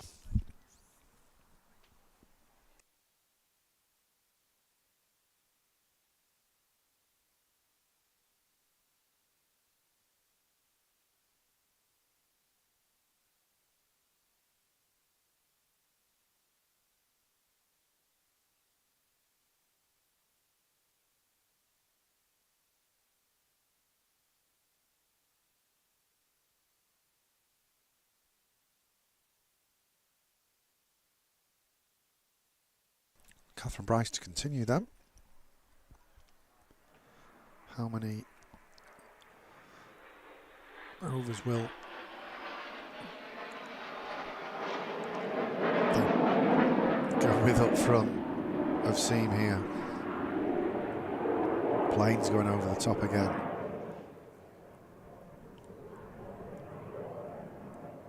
Slight delay for that. Bryce in to Katie George, and again another dot on the money, another forward defensive.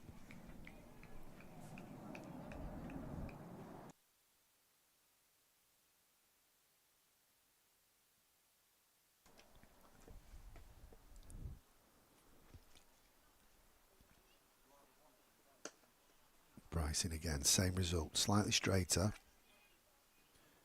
hit higher up the ground this time, but still a dot ball nevertheless.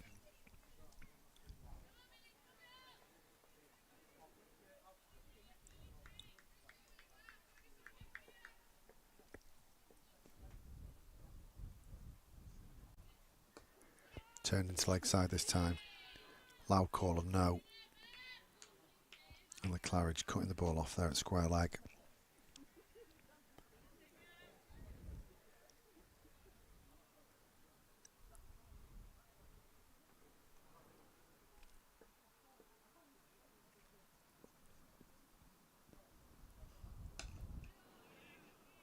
George trying to force this one, but to no avail as it cut off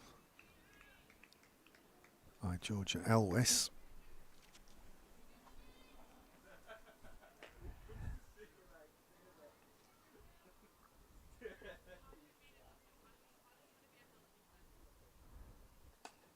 Bit full this time from Bryce as George tries to snap her hands through that, but she can't generate the power, and it's still another dot ball.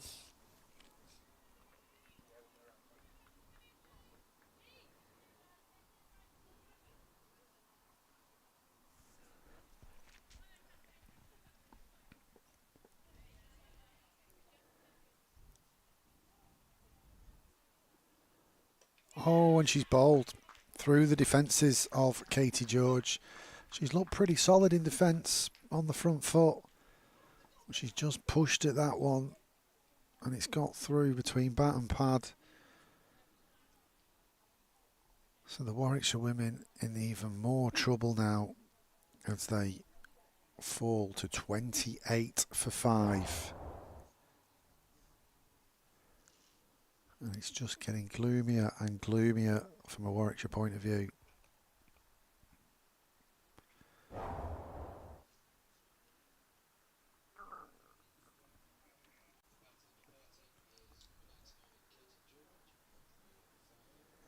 So George departs for 5. She hung around for a bit, faced 26 balls.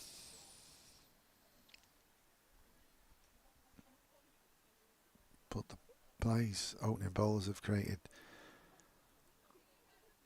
one heck of pressure.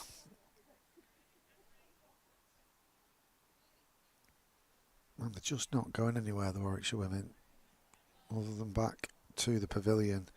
Bethan Ellis departed Catherine Bryce, caught Ella Claridge for 9. Suren Kumar caught and bowled by Catherine Bryce for 2. Davina Perrin caught high and bowled by Ballinger for 1. Stair Callis choked down the leg side, first ball for a duck.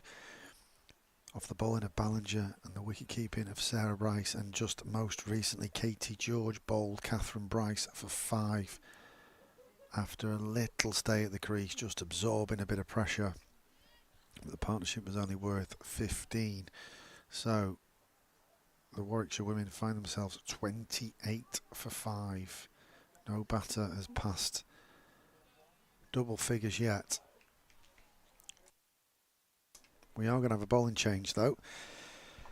We're going to have Georgia Elwis bowl from the Cathedral end. She's going to bowl some right arm medium pacers. Sarah Bryce will come up to the stumps. First slip deployed.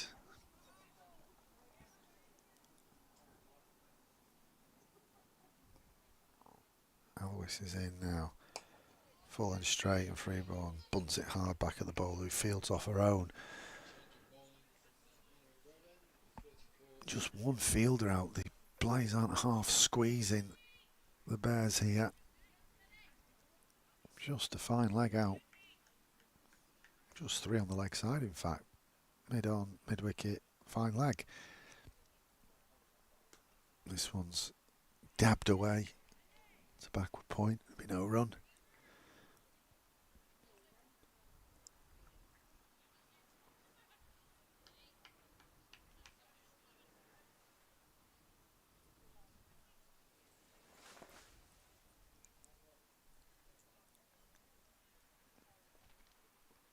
Elwis in again and almost chopped on by Freeborn.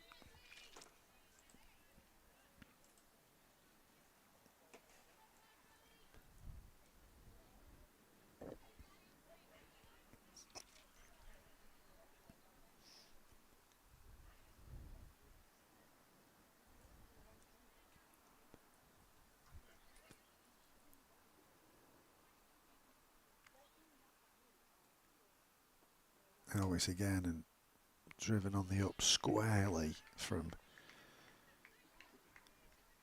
Abby Freeborn. She can't get it through. So another dot. One of those offside fielders now just pushing through. Lucy Himes, she's going through to the cover boundary, so Blaze happy to have the single there, just continue to be ruthless and squeeze.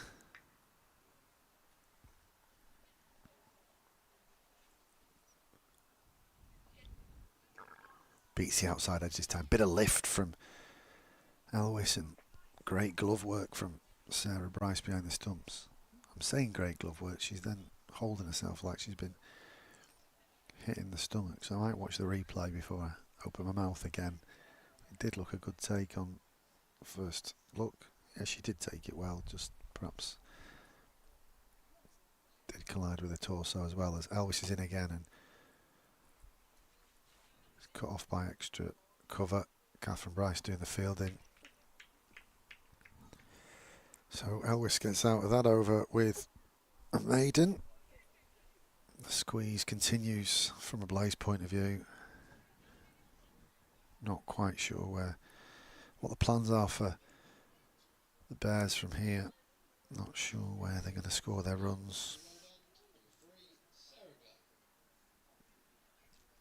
Change of bowling. So Catherine Bryce is done for now. We're going to see Sarah Glenn. So if you're not already feeling bad enough with Grace Ballinger and Catherine Bryce reducing you to 20 for 5, you then met with England internationals in Georgia Elwis and now Sarah Glenn and her leg spin. 12 dot balls on the bounce so far in this run from the Blaze, including a wicket as well. So Glenn to bowl her first ball. Pulls it down, it's pulled away into leg side, and oh, it's just slightly misjudged out there by Catherine Bryce. Goes through her hands, won't run away to the boundary for 4. She took enough of the sting out of it. She did well to make the ground, and then it almost got too close to the ball. Not often you see Catherine Bryce misfield out there along the ground or in the air.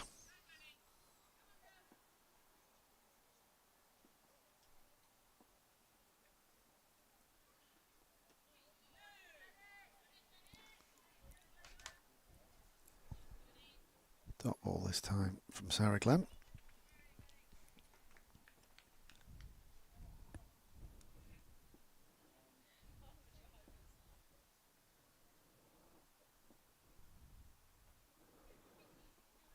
Cut away this time. We'll get through for a single. Heather Graham doing the fielding out there. 77 on her back. No doubt we'll see her bowl some of her right arm mediums at some point in this game.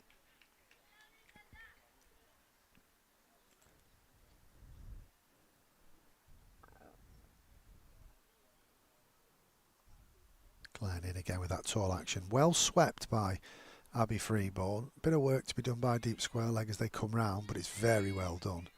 Lucy Hyam doing the leg work out there and then throwing the ball in. So 2 runs to Freeborn. Would have felt like she wanted 4 or deserved 4.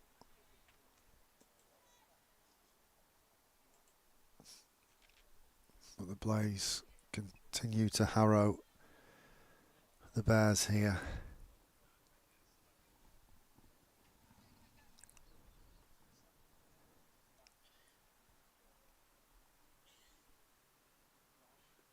Freeborn cuts this one away, not convincingly, got it fine under edge. She'll come back for 2 as Ella Claridge does the chasing. Freeborn moves on to 10. She's the first batter to get to double figures in this innings.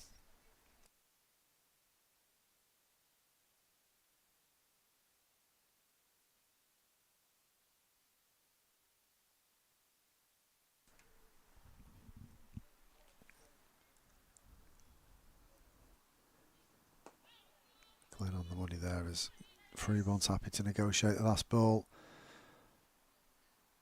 So drop catch first ball of the over. Couple of 2s off it since then.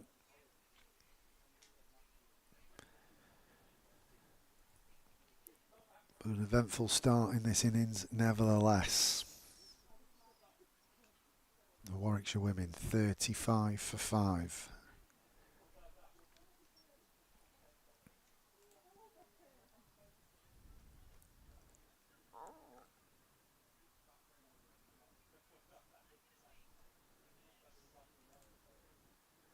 That Wraith, the wicket keeper, taking guard, or checking a guard with Simon Widdop. Georgia Elwis is having a chat with Kirsty Gordon, now taking her mark. She sets off. Solid. In behind that is that Wraith. The scoreboard isn't moving particularly fast from a Bears point of view.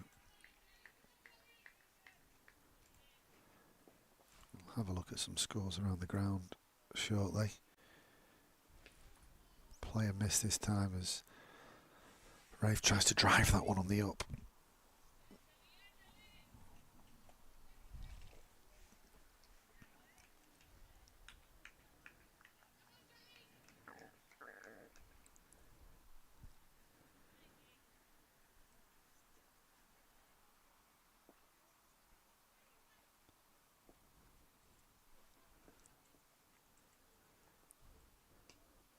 Great take by Catherine Bryce there.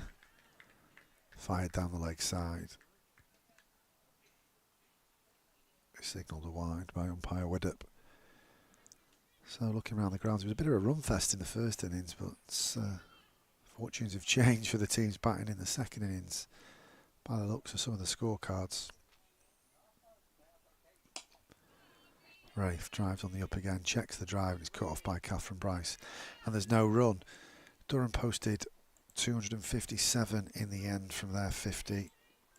Captain Holly Armitage ran out for 111, the top scorer there in the final over. But the Lancashire women find themselves 143 for 8, so 115 short of that target. On the pads, but down the leg side this time from Elwes.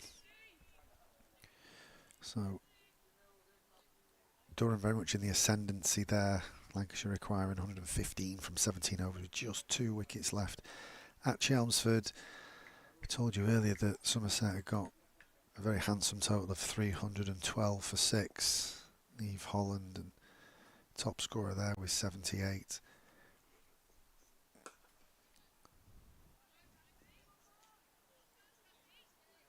Jess Hazel chipping in with a 60, but they got rained off and there's been no result there. They've not been able to get back on, so that is a shame.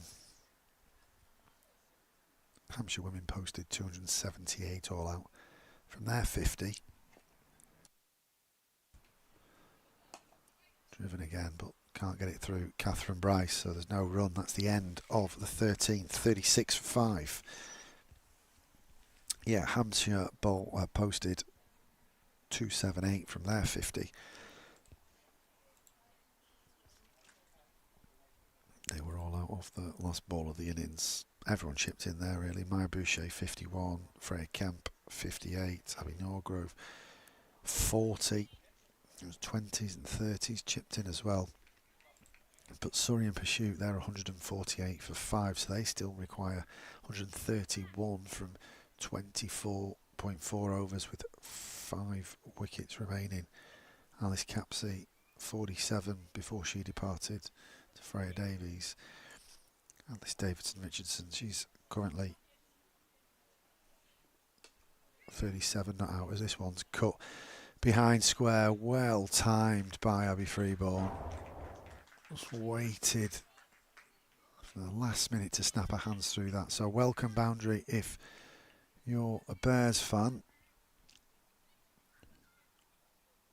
Danny Wyatt-Hodge has walked out at 7, so they've got some depth in that Surrey side, haven't they? Not sure what the reason is behind her batting at 7, perhaps to play the finisher role and not upset the top of the order. As Glenn's in now and just cramps Freeborn this time. She will get it away for a single though.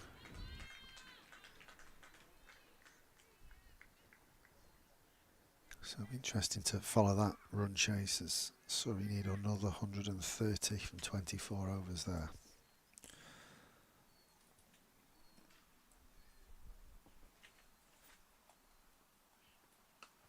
Cut again, this time off the bat and Nat Wraith, but well in front of square, so it'll just be a single as it's cut off by Heather Graham.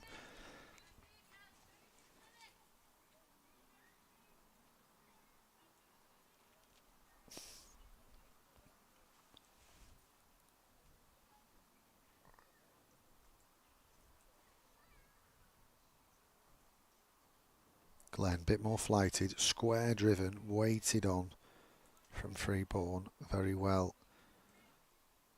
He'll squeeze out another single out to that cover boundary. Just getting into a bit of rhythm now, Abby Freeborn, getting used to the conditions as the temperature has dropped here at Lindem. Down the track Wraith, but then checks the drive bunts it back to the bowler for no run as Sarah Glenn sends long on out to the boundary to protect this over. She bowls the last ball. Here she comes. Pulled away, it's going to land just in front of mid-wicket where Marie Kelly does the fielding. So another over whizzed through from the Blaze. There was a boundary off it. 7 in total. The Bears 43 for 5.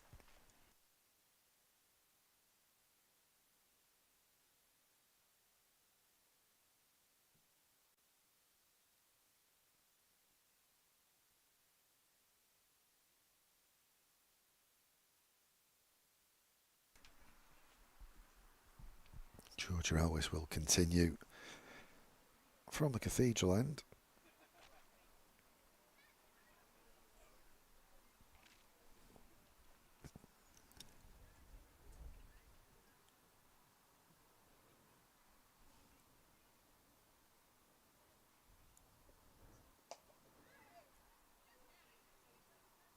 Back foot square drive from Freeborn there, given a bit of width. She's strong through that square point region. She'll get another single there as Lucy Hyam does the mopping up on the boundary.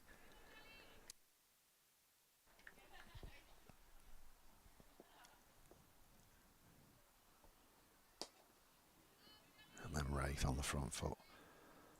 Bunts it up to mid-off for no run.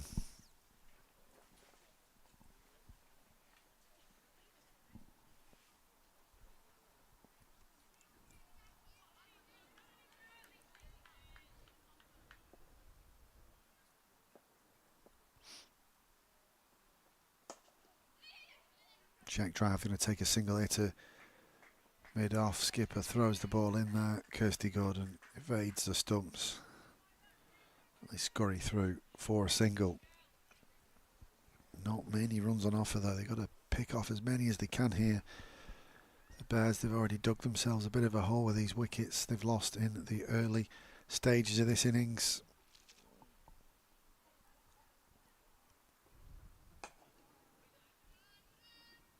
Jams down on this one, can't get it away, Freeborn.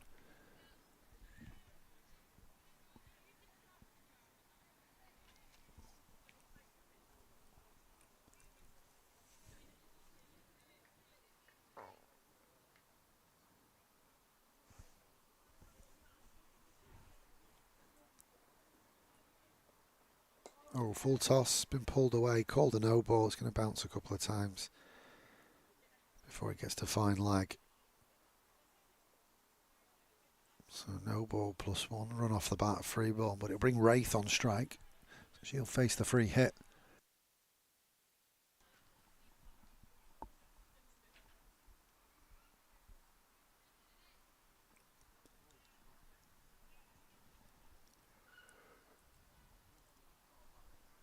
Of course, they can change the field because it's a different batter, so deep mid-wicket, deep square, long on, deep extra cover, all out on the boundary. Oh no, they're going to bring cover in and send Skipper Gordon out to long off. Elvis in, hit hard up to long on. Marie Kelly let the ball bounce once in front of her. It'll just be the single.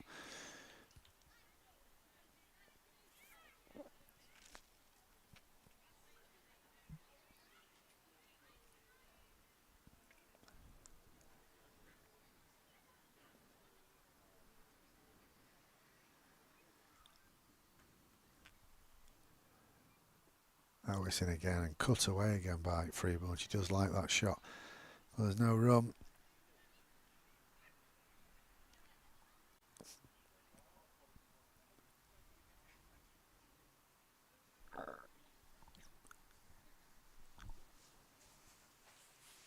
That's the end of the 15th. 48 for 5 now, the Warwickshire women. I'm rejoined by James from the Lindem Sports Club. James, what's going on here? Wow, fantastic. first 15 overs from the Blaze, really. Yeah, they bowl really well. There's some great fielding as well, a couple of great grabs. They've just not allowed any momentum into the innings. And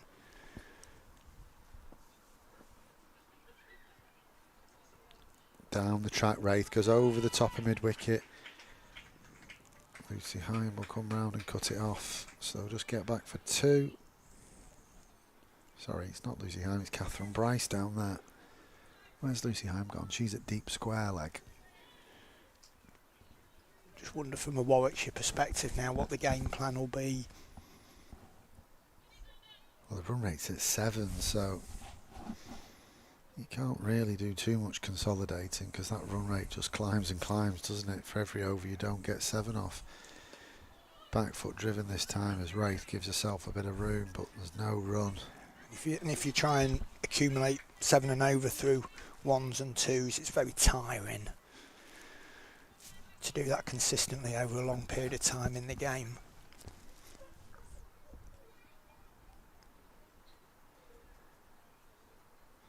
Glenn thinks about bowling, and then I think she's got a frog in her throat, so she stops and he'll try again.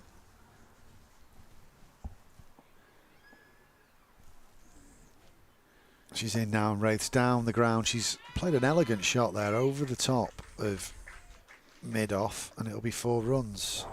Wraith reading the flight and the length of the ball really well there. I think that's a good option for her to play in the V. She's looked pretty solid since she come in, batting number 7. Have you enjoyed the Lindem hospitality? Well, I had to rush and get my food down my neck and then be back in the tent, but it's been outstanding. Yeah. Turned down the coronation chicken though. Spoilt for choice. As this one's back cut, it will get through the inner circle. They'll think about 2 again and they'll get back for the. As Ella Claridge does the chasing. It did feel quite a condensed tea. I'm not sure whether that was due to the loss of overs earlier or. I don't know, to be honest, whether they factor that in. They reduce it because of the time they've lost. Glenn in and off the back foot this time. I beg your pardon, I've got a frog in my throat now. Bath the back foot this time, Nat Wraith, as she pumps that one up to long on. And the players are happy to have long on out now. I suppose you can, can't you, when the run rate required is almost 7s.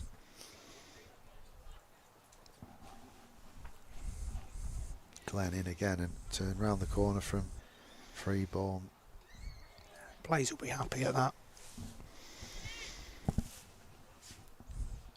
58 for 5 then from 16. They're flying through the overs. They have picked the rate up a little bit, Warwickshire, but it's that wicket column that's going to really concern them. Yeah, if they're going to get anywhere close, somebody's going to have to go on and get a good 70, 80, maybe even 2 players. It just feels that sort of day that's going to be quite difficult for any team to do.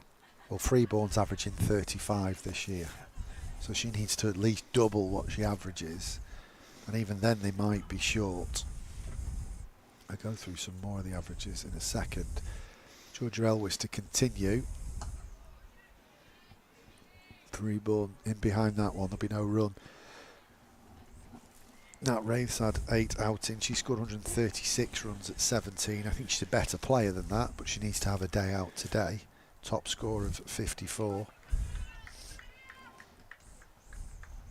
Hannah Baker's in the side. She's averaging 9. She only had 6 knocks. Freeborn taking a single there on the square. They're going to go to the non-striker's end. It's a good throw by Bryce, turning on a wrong hand there, but they get through for a single.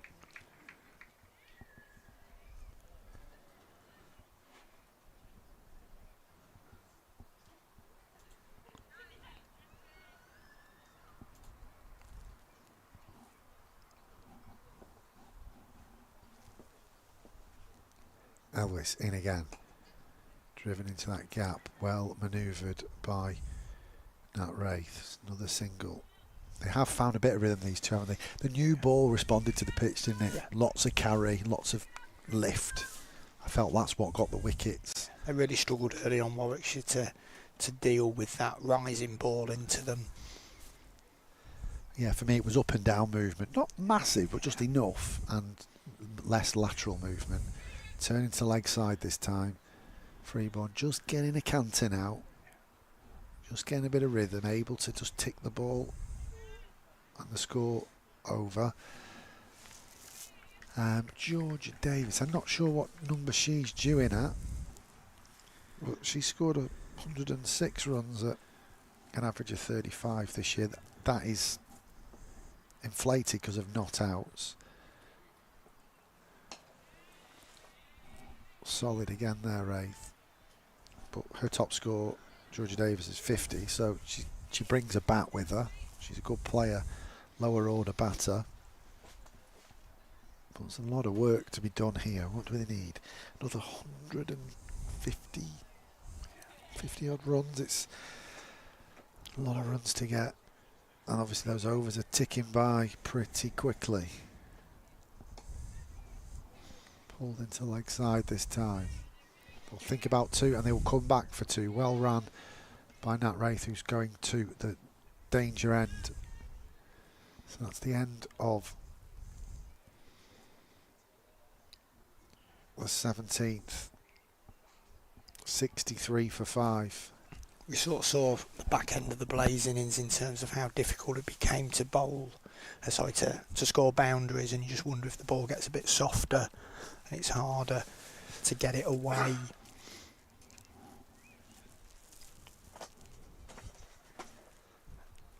Well, the other thing is we've seen Sarah Glenn, who's actually going to be taken off here. They're going to replace her with Heather Graham. But we haven't seen Kirsty Gordon yet, finger spin, which troubled the Blaze, Yeah. finger spin, pace off. And we haven't seen Lucy Hyam, finger spin. Yeah. So Was it 2 or 3 stumpings in the Blaze innings? I can't quite remember, there but was obviously two, wasn't there? Yeah. whether it was a bit of flight or a bit of turn, certainly seemed to be harder to get the ball away off the spinners. Flies in the tent now, blowing them away. I think the luminous white's attracting them in this little tent. It's calling it a forensic tent this morning. It's like Line of Duty or CSI. Heather Graham then from the hockey end bangs this one in. Tries to force that a little bit. Funny you should say that. One of the lads last night when they came up asked if it was a double murder. 2 white forensic tents lined up next to each other. Well, the Blaze would suggest there's been a few murders in the power play there when they were reduced to 16 for 4, was it? As Graham's in and this one's cut away strong and it'll get through the infield. Been very strong on that cut shot, Abby Freeborn. And that ball was destined for 4. Hit with power, found the gap. It's been a bit of a surprise to me actually, Abby Freeborn. I remember when she was first picked up at the beginning of the domestic era in 2020. She's scored a weight of runs over the 4 or 5 years she's been a professional. This one's aerial, but there's no one there at backward point, short third, so there'll be a single down to Grace Ballinger at third. She's munching on something. Someone sent a snack onto her, the opening bowler. Flapjacks, grapes, something like that. Bit of energy boost.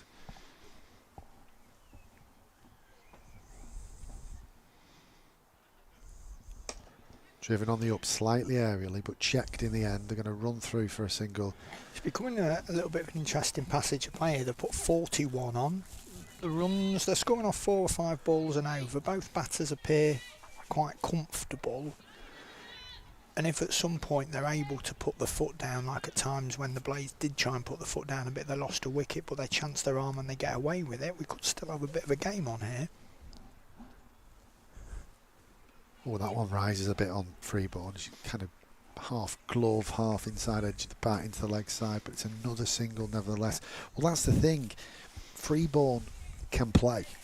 we've seen that in the short time she's been here. She's accumulated 27. She's good on the cut shot. When spin comes on, she's not afraid to get down on one knee and play creatively and hit in weird and wonderful areas. But it's Wraith that's on strike at the moment. She'll take another single up to to mid on this time. It's almost to feel like players are happy at going single, 5, 6 and over, but sometimes as a fielding side you can get a little bit sort of, just 5 and over, they need 7, 6 and over, they need 7.5. Before you know it, you're in more of a game. Just feels, I say, lack of intensity out there, but these two are batting well. Yeah, that's the end of Heather Graham's first over. We're going to see skipper Kirsty Gordon for the first time now, bowling her left arm orthodox from the Cathedral end. 75 for 1. You're right, they've stabilised this a little bit, these two. 27 to Freeborn, 20 to Wraith, who's on strike. She's made that a full toss, hit it hard into that cow corner pocket, and it'll be 4 runs. So not a good start from Kirsty Gordon, who just roughs her hand on the surface, trying to get a bit of grip on the ball. And obviously Nat Wraith's moved from what was the Western Storm to pursue cricket opportunities elsewhere, and is an esteemed wicketkeeper and a solid bat. She drives this one through the covers for another single. Lucy Hyam, is it out there? No. Michaela Kirk, she's on the field for somebody. She's a 12th. So who's off the field? Could well be Lucy Hyam, I can't see her. Reverse sweep from Freeborn. Just paddles it, gets enough on it. They'll come back for 2. So we've seen that creativity now from Freeborn, which is all too familiar for anyone who watches Plenty of the Bears or the 100.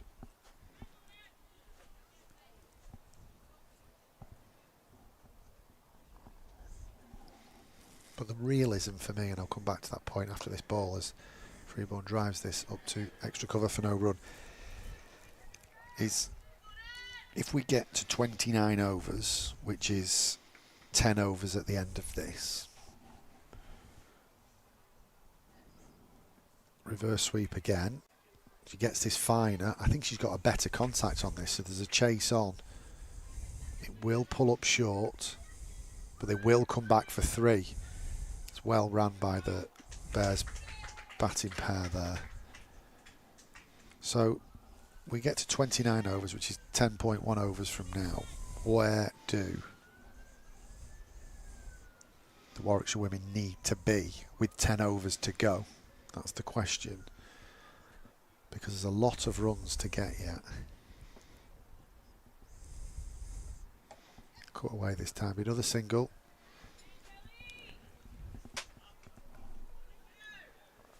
I mean, we saw in the last sort of 3 overs from the Blaze, I think they got 33, 34, so it is possible to really accelerate, certainly in the last 10. So you're probably wanting 90, probably off the last 10, especially if these two are still in. Very difficult if you're then starting to restart if you're losing wickets. So we take 90, or we add 90 on to 82, that gives us 172, which means they've got to get 46. They've got to get 46 in the next 10 to go. So it's kind of balancing those scales of breaking the overs down now in this 10 and that 10. So you probably want to rebalance those scales to be in more, maybe 60 in this 10, and then 75 in the last 10. Heather Graham in. Cut slightly early for a second, but well wide of point fielder. They're coming back for 2. There's a run out chance here. Dive from Wraith, and she's in comfortably. And a big cheer from the tent to the side of us there. I think it was a cheer of relief more than anything, because Wraith's looked really good.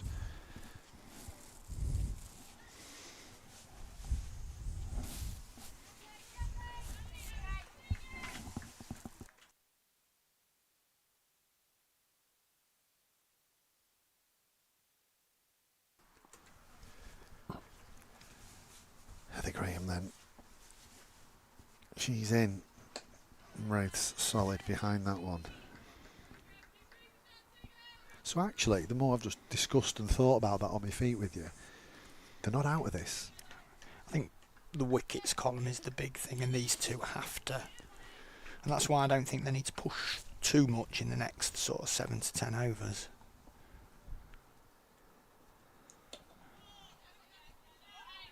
Just slides off the face of the bat, that one. There's no run. That feels like the first time in quite a few overs where the Blaze have managed to string 2 dot balls together. Yeah.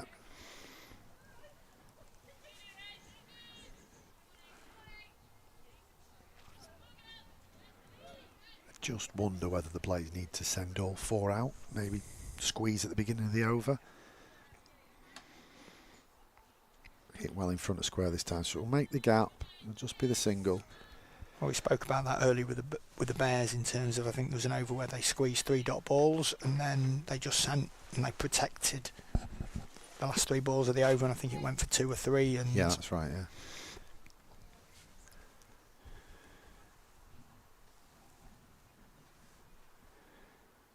Graham once again and beats the outside edge of Harvey Freeborn. That's a rare loose shot we've seen from Freeborn. Yeah, she seemed prepared to go at it hard, where in the last over the spinner they'd just taken a little bit of pace off it and playing. She could have just run that down here.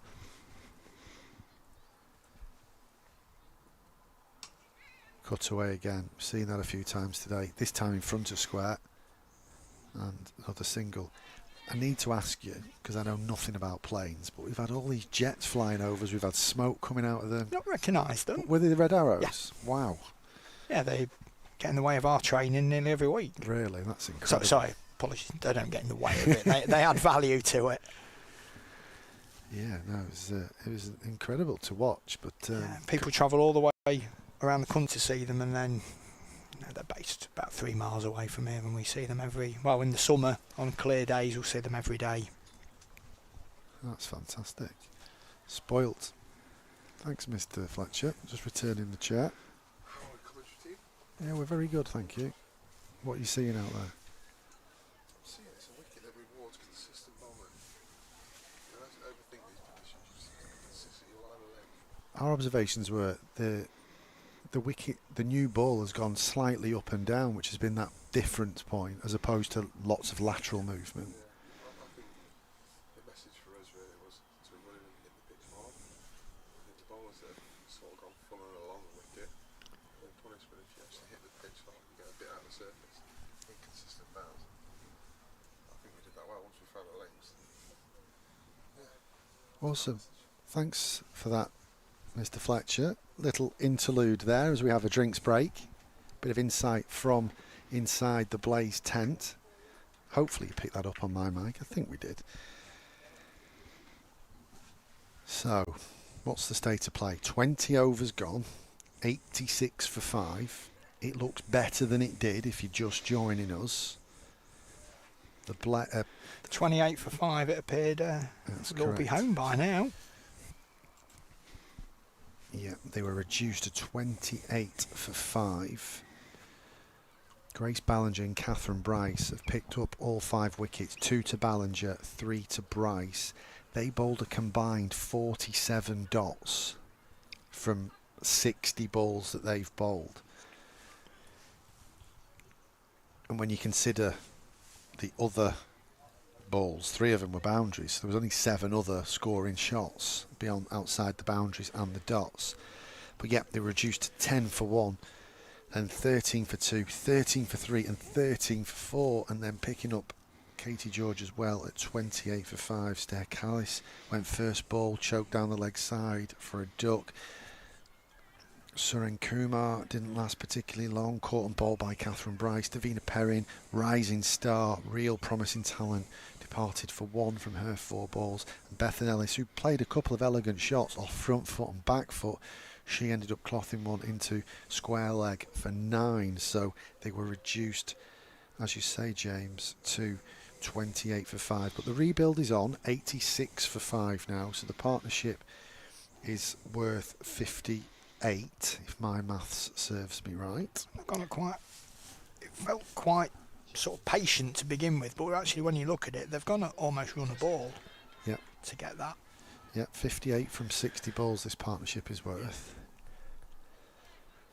So Kirsty Gordon, the skipper, will continue from the Cathedral end.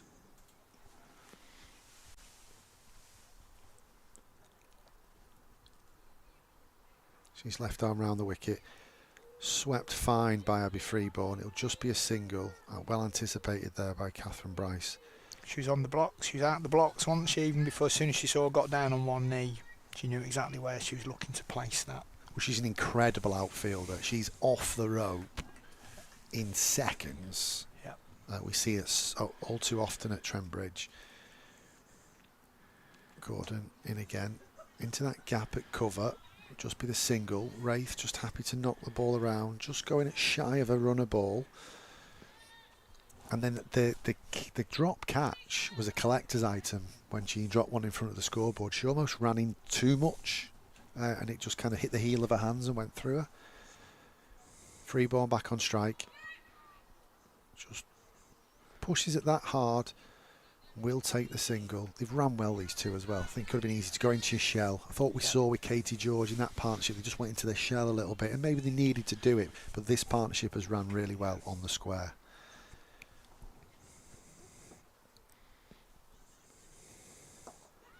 Inside out this time from Wraith. One of the few unconvincing shots from her, but goes into the gap for a single. Anytime it's not gone straight to a fielder, they've gone. And making the Blaze do something exceptional to run them out, putting the pressure back on the field inside. Gordon in again. Handsome drive, well waited for by Freeborn. She can't squeeze this one through. And I wonder if there's just an extra fielder on the circle to just build a bit of pressure. We won't know till the end of the game, but it could be something we look back at and say, well, could that inside-out drive have gone to cover point rather than the gap? Gordon in again, lap swept. Catherine Bryce is there again, so it'll just be a single. And I think the Blaze are playing the long game, knowing that these two are going to have to play exceptionally well for a long period of time. Can they do that? And having that extra person out just gives them that little bit of extra cover. But it's allowed them to get relatively settled. Like I say, unless it's going straight to a fielder in the ring, they are pushing them and taking the single, which is allowing that ball just to tick along nicely.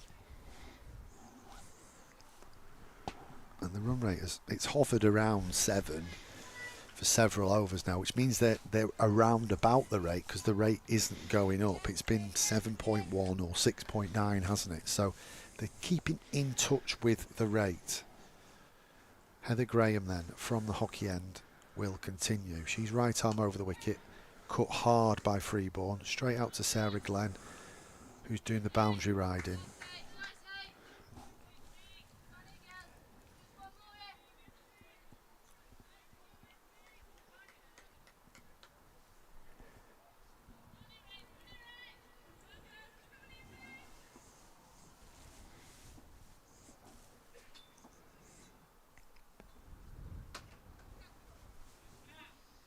Same result, different batter.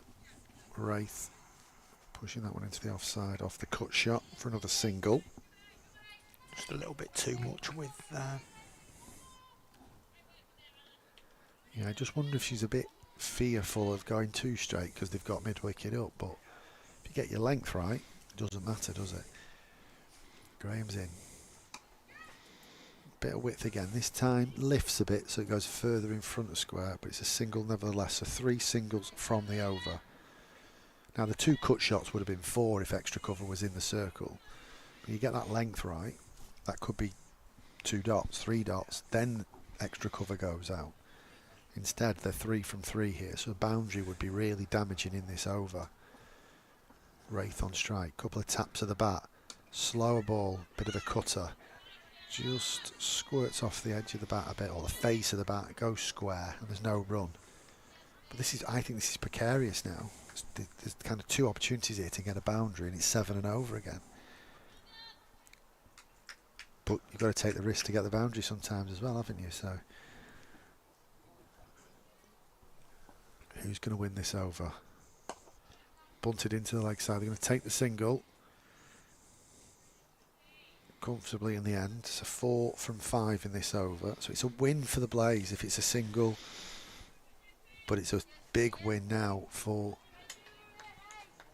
the Bears if it's a boundary. And I think it's almost at that over by over little battle stage now, isn't it?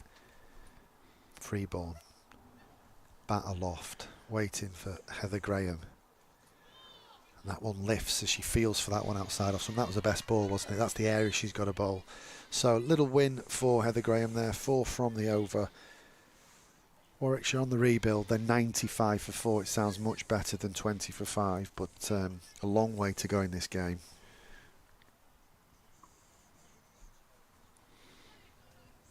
Just nibbled, didn't it? Looking at the replay here on our screen.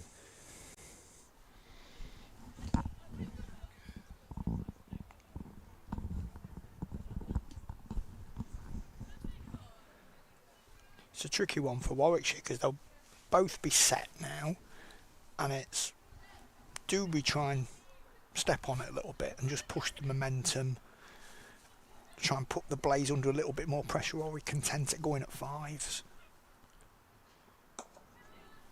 Driven uppishly, it's just going to land on the edge of the strip there and then trickle into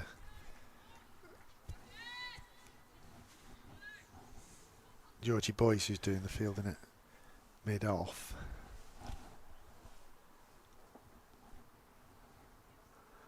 Down the track, smothered this time. Very elegant shot that for 1 run. In the main, she's read length and flight really well, hasn't she, Wraith? She's a very uncomplicated cricketer. She's hit high up the ground, she's got close to the ball, and that's why she's 33 from 38.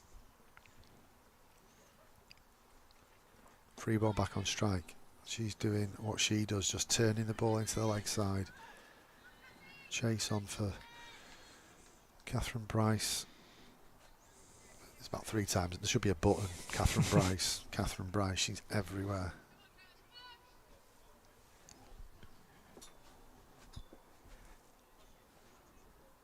Down the track again, Wraith, through the offside. Cut off by Lucy Hyam, who's back on the field. I'm not sure why she left the field, but I did panic for a little bit because she's had a couple of injuries and we don't want to see anybody injured. So she just needed some kind of quick break. She's back on. Cut well in front of square this time. Well waited for by Freeborn. They're going to come back for 2. Good pressure again on the outfielder. Not a clean pick up and cantered through for 2 in the end.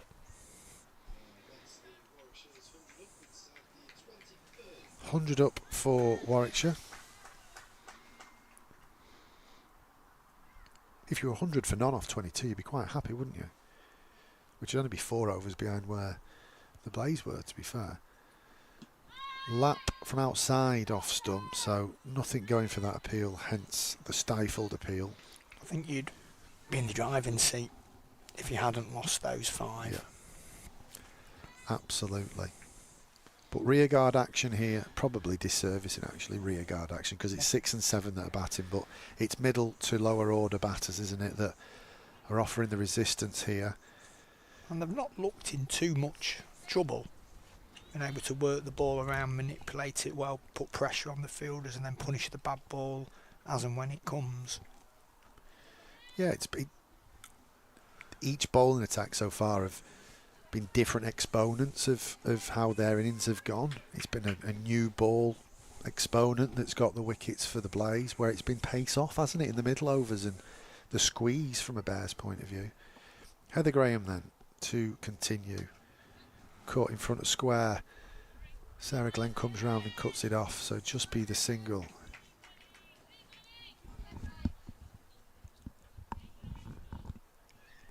There is also, to kind of counter-argue myself, that cover fielder, it's just an insurance policy, isn't it? When you bowl medium pace, if you slightly miss your length, Yep.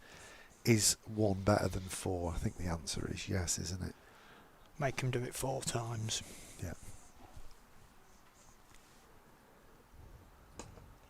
Fuller and straighter this time, and a checked drive from Abby Freeborn, so there's no run there. 101 for 5. Grace Ballinger just stretching to the right of us. Wonder if she's going to have another burst. Maybe come round the wicket and just try and choke these two up. Ran to backward point this time. Good running. They'll throw to the non-striker's end, but Freeborn gets there quite comfortably. That was good fielding there. Making the non-striker really push in there, knowing that they're going to have to bat deep into the innings, all that extra little bit of energy that you're using up, all that mental energy as well.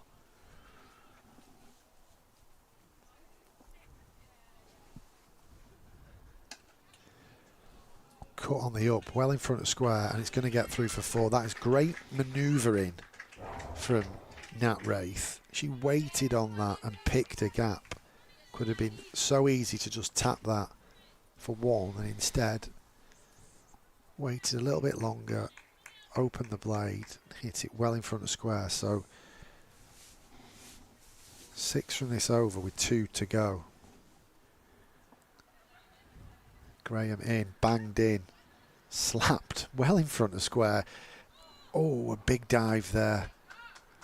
Skipped up quite nicely for the fielder there, didn't it? Straight into the hands. I think direct it should have been struggling there. I think the other thing was Wraith almost admired the shot a little bit and didn't get her skates on, but got there in the end. Kirsty Gordon close with the throw. It would have been interesting for the standing umpire, Gabby Brown.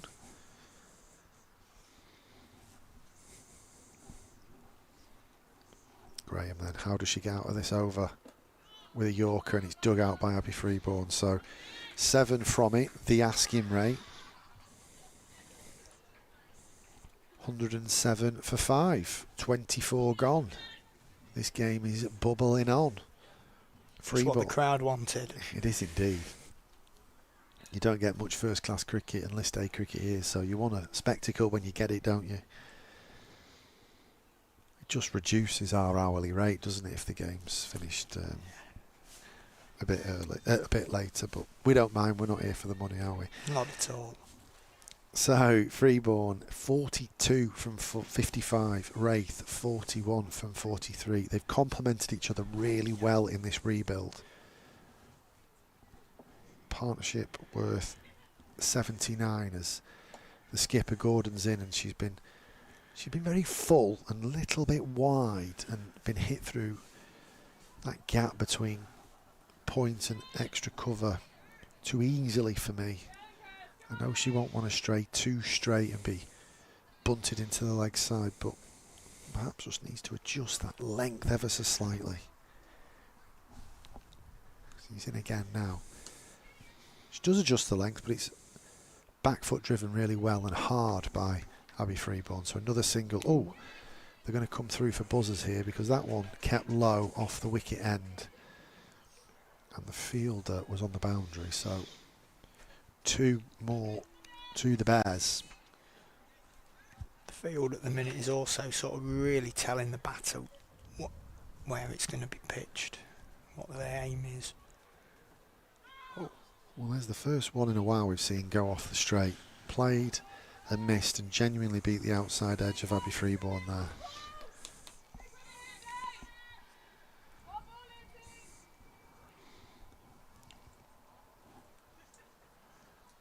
Lapped again by Abby Freeborn. And going back to what you said a few minutes ago about bringing another person into the...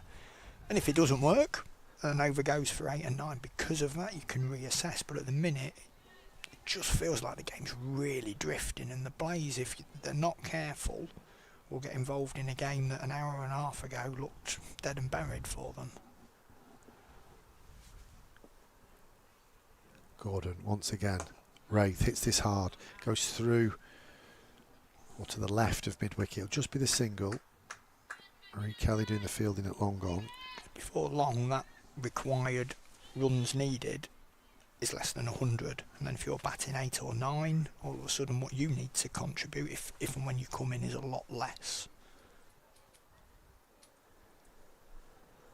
Freeborn, she's edged this. It's going to get through third, but will it go all the way? Great chase from Grace Ballinger, slides and pulls that back, but they'll get 3. Freeborn, when she goes hard, and as far as I'm concerned, you're entitled to use all your bats. So 3 more. What's that over gone for? 8. So that's just the 1 dot as well in there.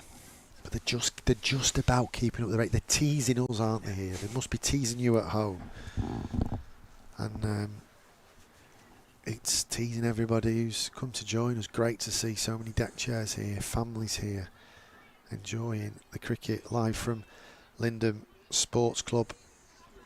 What's the relationship? I mean, it's called Lindem Sports Club. There's hockey there. What other sports have we got? What's the relationship like between the sports sections? Excellent. Yeah, we do a lot of combined social events. So we've got a squash club, hockey club, cricket club. Any bowls? We have multiple. No bowls, no? We have multiple crossover members as well. Oh, brilliant. Some folks play cricket in the summer, hockey in the winter, squash all year round. And it's good. I mean, we've got, as I was saying earlier, we've got seven senior teams all together. Wow. Including the ladies section, which has really flourished in the last sort of few years. Fantastic. Well, and only things like this will sort of increase that participation. Sarah Glenn will take over from Heather Graham at the hockey end. Deep backward square, deep mid wicket on the leg side as Freeborn laps again. She's got it fine, so Lucy Himes got a chase on here. They're going to come back for 2. That must be about the 4th or 5th time she's played that shot to good effect. 50 as well for Freeborn. 50 exactly as she raises the bat there. Just 1 raise of the bat. She knows there's a bit more work to do here, but 50 from 60 balls. She's a very creative cricketer. And none of them has she tried to overhit them. She's literally just placed the bat in the way of the ball, at the pace of the ball, just touch it on. Excellent batting. Whereas we did see a few sweeps in the first innings where players lost their shape. But you're right, she just deflects it, doesn't she? Contact is key when you're playing the sweep shot. Especially with the fielder so wide. Well, she's actually coming a little bit finer now at deep backward square. Actually quite a long way in from the boundary. She's kind of like a floating fine leg really now. Glenn in. But I think that's more because she knows that there's not going to be that much pace on it. So even if it does come fine, she's going to be able to cut it off. She wants to stop that 2 that they've been milking a little bit. And if you're Freeborn, you're thinking, well, I'll sweep it hard now because there's a gap, isn't there, between mid-wicket and fine leg. Glenn's in again. She'll cut this one again. Cuts it hard. It hits that artificial and bobbles a bit through Ella Claridge. It'll just be the single. We're getting rid of the artificial if you come back next year. We're getting a fresh one. There, on the same position? Yeah. But one of the newer ones that won't. I mean, they're not ideal, are they, because of what, for games like this, and it jumps up, but clubs wouldn't survive without them either to get games on, so going to take the rough with the smooth as Glenn is in again, and down the track comes Wraith. She's lofted it over mid-wicket and into that pocket. It'll be cut off by Catherine Bryce doing the chasing round. But again, smart cricket, low risk, got to the pitch, chipped it for 2, and it just keeps that scoreboard ticking. Yeah. No, she's only got to get it in aerial for 27, 28 metres. Doesn't have to overhit it.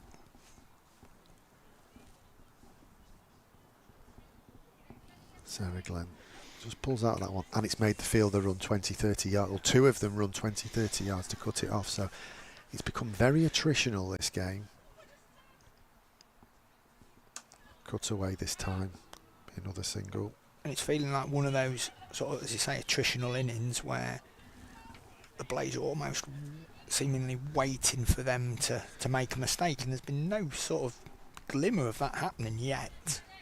But as we said, they've got to bat for a very long time to get them close. Yeah, well, I think I was on my own. I mentioned, the Blaze lost a cluster of wickets, but they did it in reverse.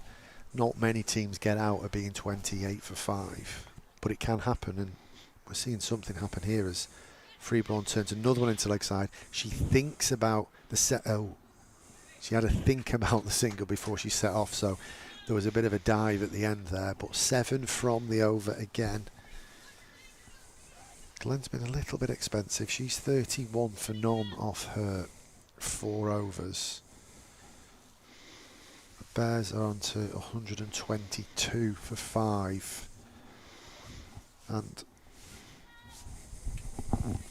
it's just heating up. It's getting tasty. You would think, I was basically saying that the Bears were dead and buried 20 overs ago, and couldn't be far from the truth now. The game is in the balance. I think a lot of it hinges on this partnership, and one of these batters going to the end, and some cameos from the rest of the batters, but it's still game on us. I certainly think they need to get at least another 30 or 40, these two, to get them within hitting range of other batters coming in. Yeah. And possibly don't need to push too early. Gordon on the money, first 2 balls in this over. Because what is it, 97 off 13? 97 off 94 balls if you're looking at the graphics on the stream. Sorry, 97 off 77. Oh, caught and bowl chance. Outstretched arm of Kirsty Gordon there. Just gets a left mitt on it, but it can't stick.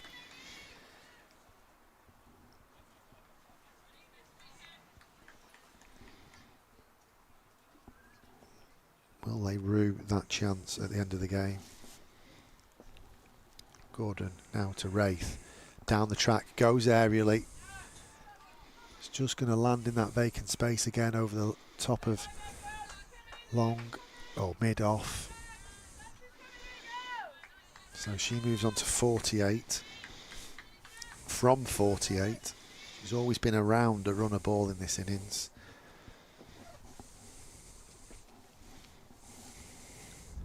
Down the track again, gorgeous, meets that on the half volley, just be the one.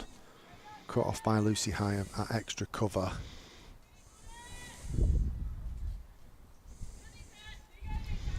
.49 off 49 for Wraith. She's going to have to wait a moment to get to that milestone. 3 ball back on strike. She gaps it as well. Just opens the face again through that cover point region. So that's the end of the 27th. 5 from that over. But the scoreboard is moving along from a Bears point of view. I think we're going to have a change of gloves, are we, for Abby Freeborn? Or just a drink?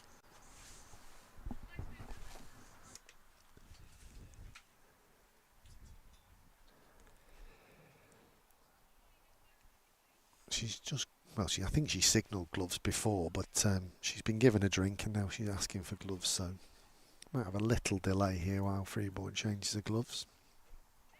I think she's worked hard enough for a new set of gloves. 54 she is. James has just popped off for a minute. I think we'll see him back shortly.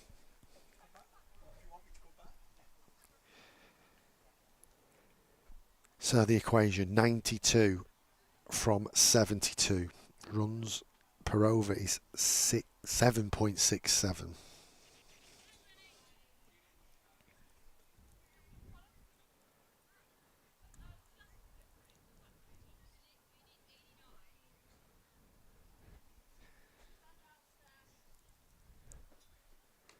Glenn in.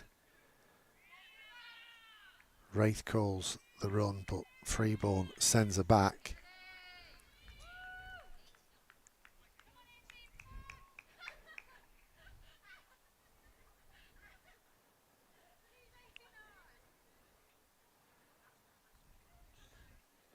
Glenn in again, turned into the leg side this time. Easy single on the square.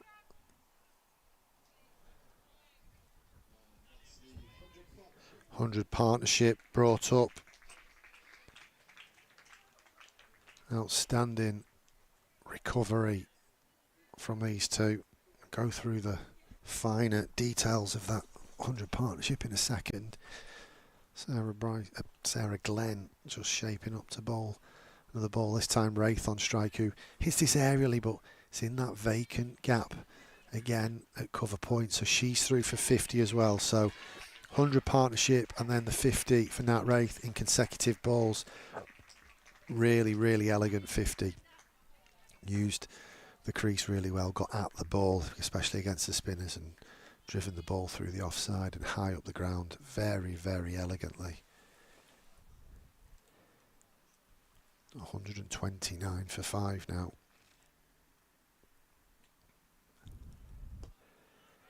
Freeborn stands tall and keeps this one out. So the current partnership 101 in 106, or the 100 partnership was brought up in 105 balls. So almost a runner ball, which is in touching distance of the required rate. Flighted this time, hit on the pads, turned down. Again they throw to the non-striker's end as Freeborn is a bit slow to react and set off. Leg by signalled. Looked leg side to me as I have a second look at this one. Yeah, very leg side. Did hit her on the full, but very much leg side. And that race 50 in 50 balls, 3 4s. No 6s, strike rate of exactly 100. Glenn over the wicket, reverse paddle, ridden very well by Nat Wraith. She hasn't got enough on it for it to be a 4 as Ella Claridge claws it back in the direction of Grace Ballinger, so they'll come back for 3. There's not been masses of boundaries in this partnership, but they've ran so well. They've turned half runs into 1s, and they've turned 1s into 2s, and on this occasion they've turned what you would think would be a steady 2 into a 3.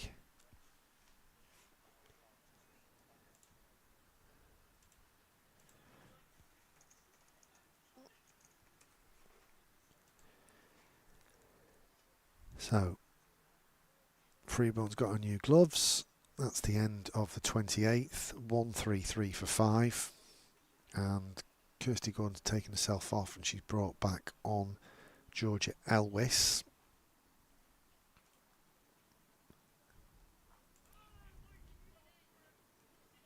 Elwis has bowled 4 overs thus far, 1 maiden, 11 runs, no wickets. So if she repeats that kind of economy, that's going to drag the Blaze back into this game. She's in now, right arm over the wicket, driven up the ground through the onside. Marie Kelly will cut that off at long on. So another run to start this over.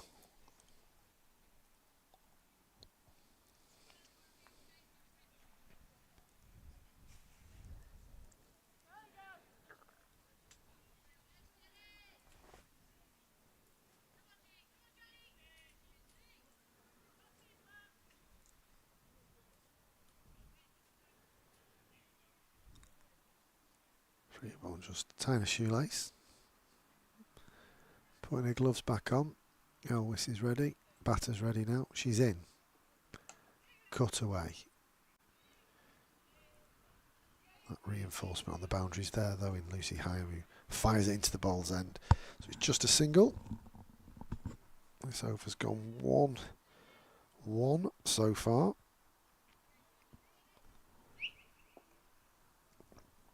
The pair's just trying to continue to rebuild, slowly but surely, steadily build the house. Ramp this time. I don't think there's any contact. It's just going to go through everything and go down to the boundary. It's signalled 4 byes, but the manoeuvre of Wraith has yielded runs nevertheless, just not off the bat this time.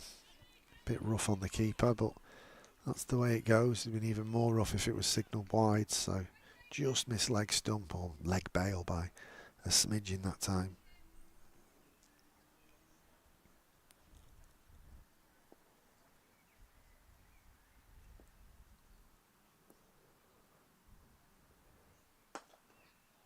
Wraith again with an on drive. Marie Kelly doing the fielding again.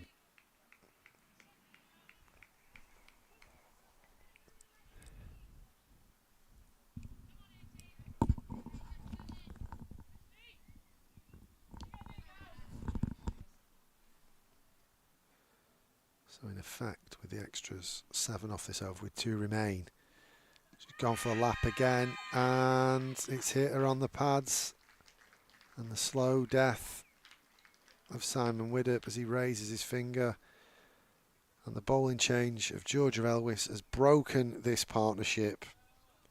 112 it was worth in the end.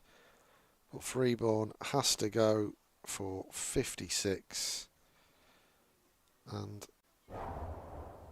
this could be the inroads in the back end of this innings that the Blaze needed. Great knock from Freeborn. She deserves a rapturous round of applause.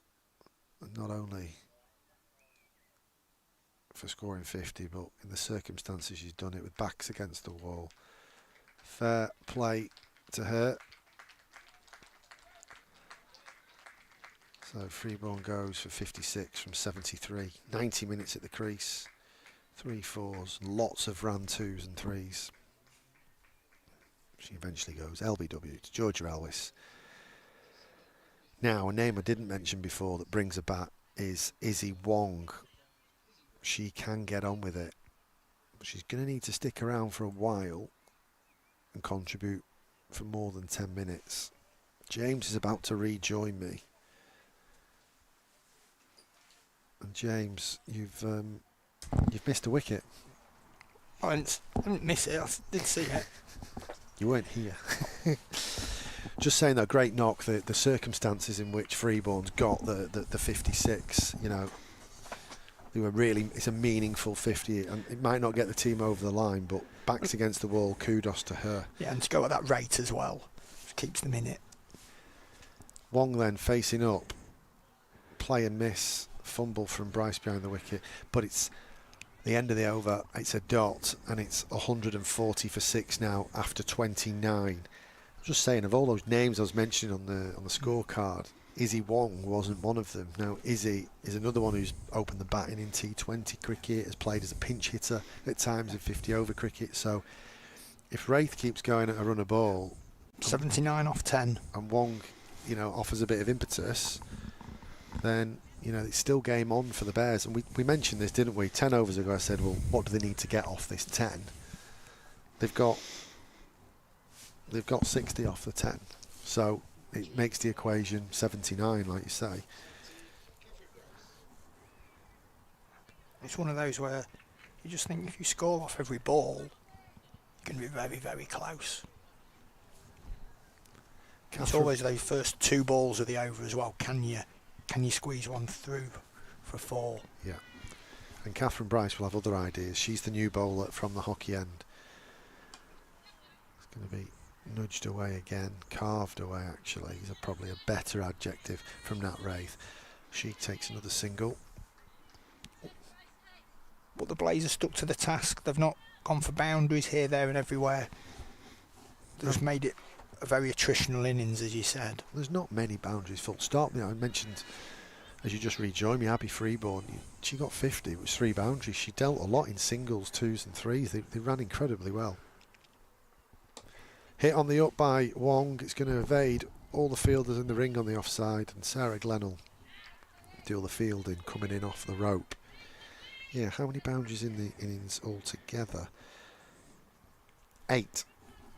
8 boundaries, all 4s, so 32 runs from boundaries out of 142. Cut away this time from Wraith. Cut hard, but almost hit too well, straight to Sarah Glenn out there again.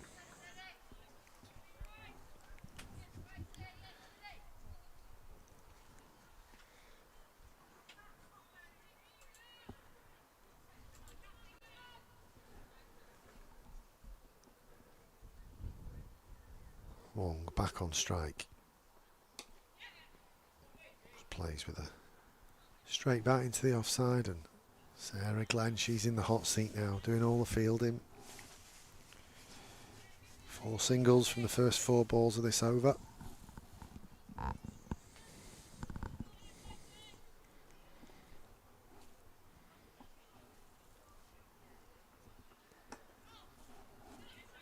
Wraith trying to be creative there, just kind of chokes herself up really. trying to shovel it, lap it. I don't think Catherine Bryce is the bowler to lap because there's not that much pace on it. You could almost create catching practice for short fine leg.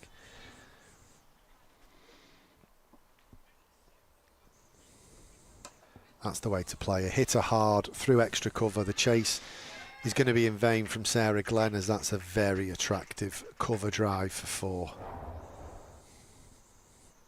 What a way to end the over. 9 from it. 8 from it. 4 singles and a 4. Just relieve the pressure a little bit there for the Bears.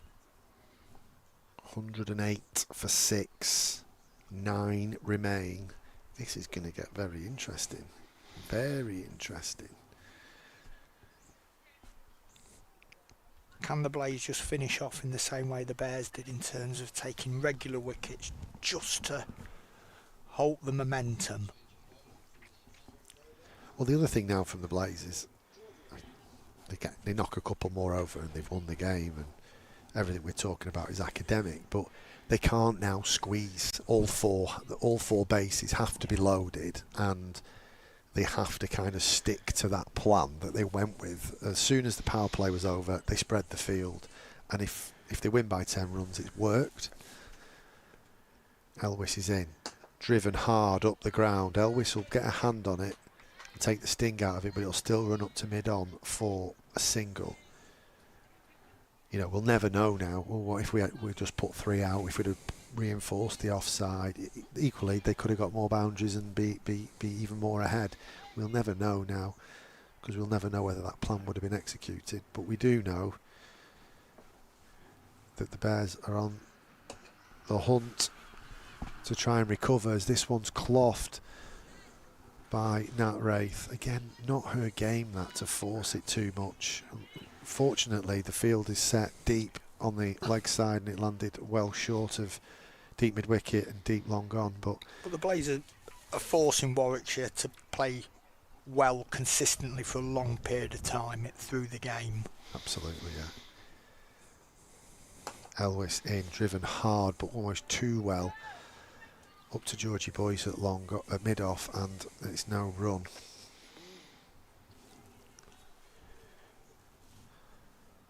Yeah, for Warwickshire, it's, well, can we hold our nerve? Can we just go at 5s and 6s and 7s and 8s when we can? And if we need 30 off 3 at the end, let's be in the hunt rather than, you know, like you say, go too early. This one's hoiked by Wong, and it goes straight up.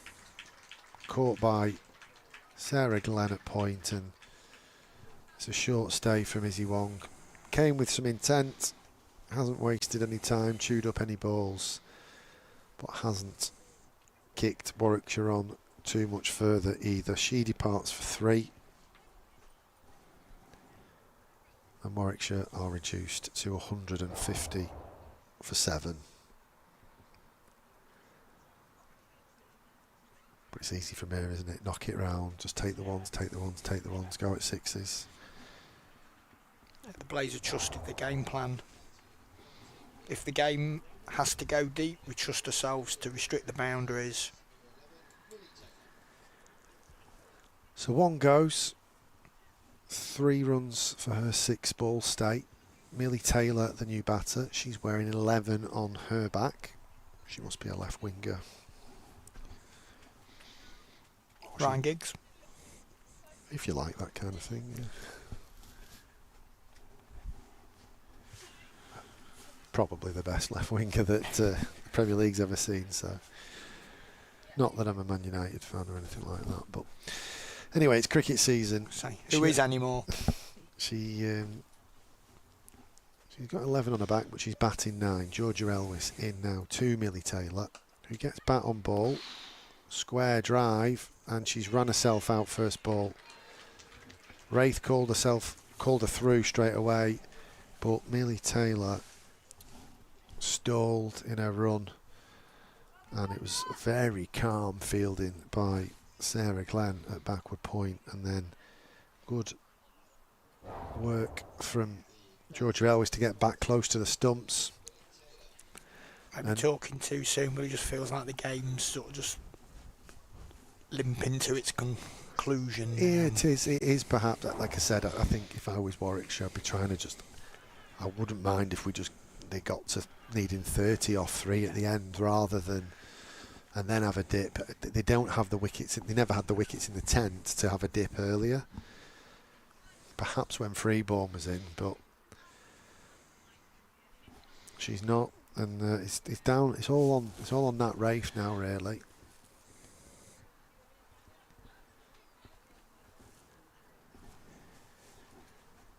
So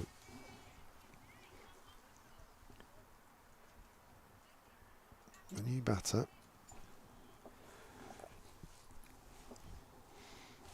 Well, the batter's got the wrong number on, I think.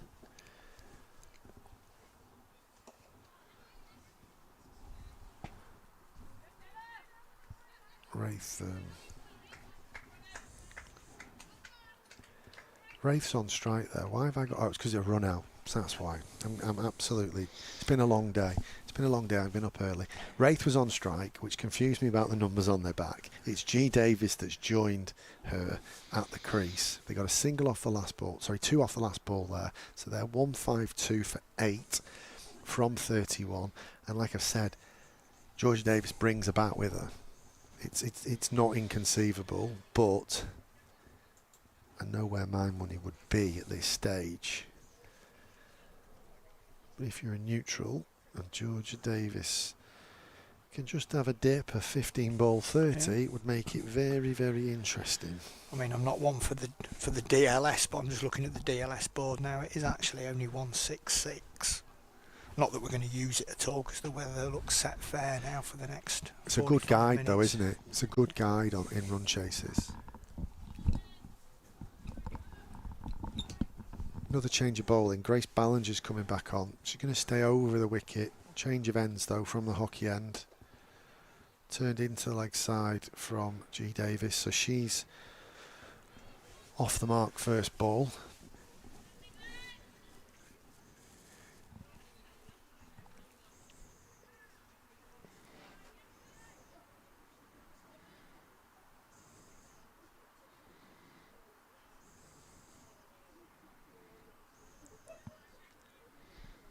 Wraith back on strike.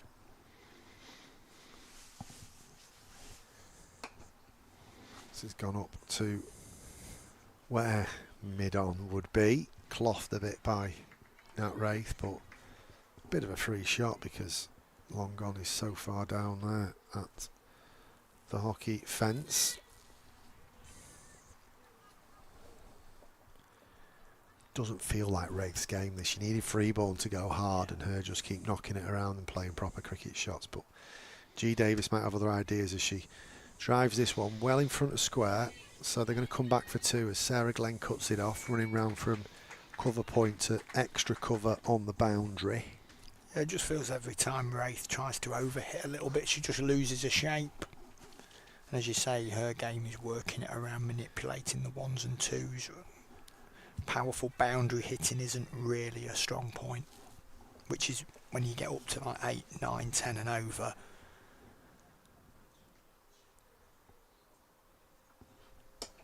Turn into leg side this time off Ballinger's bowling. Just be the single. I mean, whatever happens from here, it's been an incredible innings from her. From coming in at the point that she did. Yeah, it's a top score of the season. Takes her past 200 runs for the year in this format, as well as she works this one into the leg side. She's going to beat short fine leg, but she's not going to get enough on it. So Georgie Boyce will chase it down. Another couple to Wraith.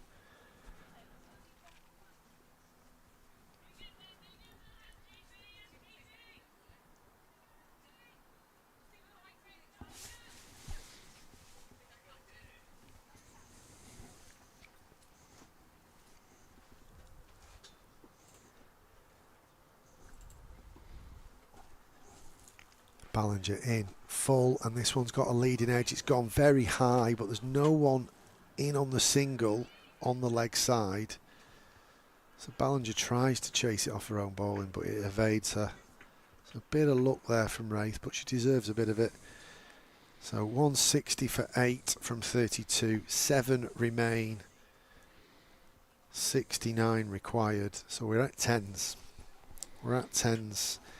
A couple of wickets, couple of lean overs, and that run rate's gone from 7s to 10s pretty quickly. Soon starts to escalate, especially in overs where you don't have a boundary.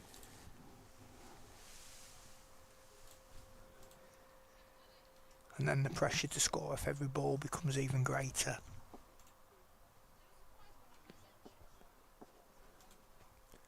Elwes to continue from the Cathedral end. Checked bunt really, that for a second there was a caught and bowled chance, but Elwes couldn't quite get there in her follow through.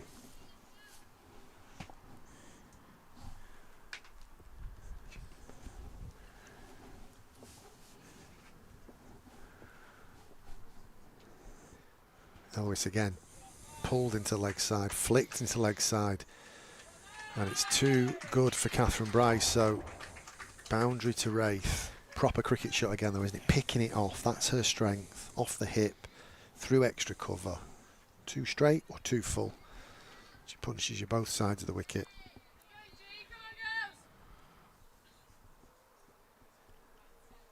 Marie Kelly just in front of us here at long on. Just trying to G up from the boundary edge. Hits this one hard up the ground. Slight parry, they're going to come through for a second as Kirsty Gordon does the fielding. There's a polite inquiry about a run out, but they got there safely. But another cheeky run, just keeps the scoreboard ticking. Cheeky run. Squeaky bum time as well, isn't it? So if the Bears score off every ball, I know I keep saying it, but they'll get in and around.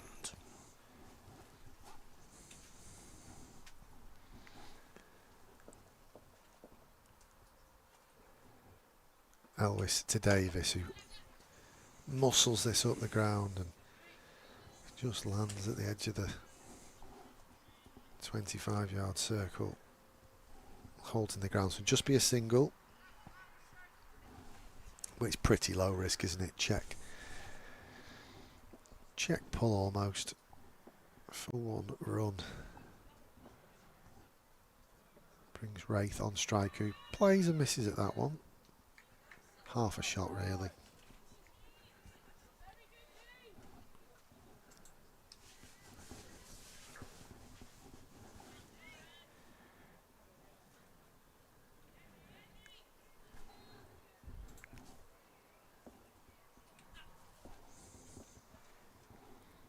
Elwes in again, and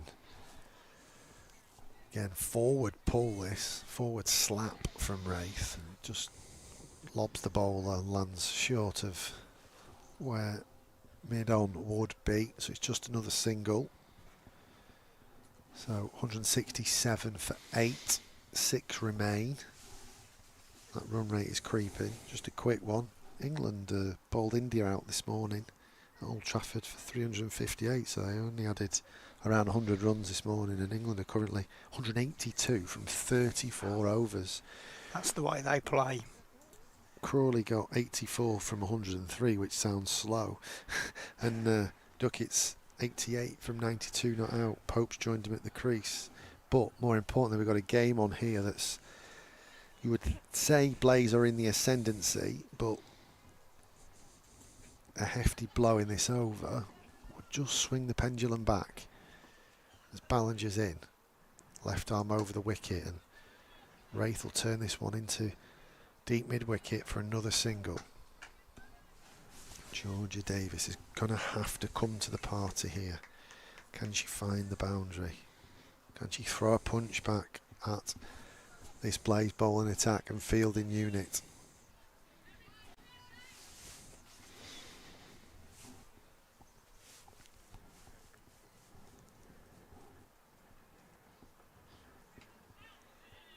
Bit of lift, not seen that for a while, just dug it in a little bit there, Ballinger. Don't often see this either, where she comes over the wicket in a second spell. You often see her come round the wicket and kind of bowl at the thigh pad, and bowl at leg stump.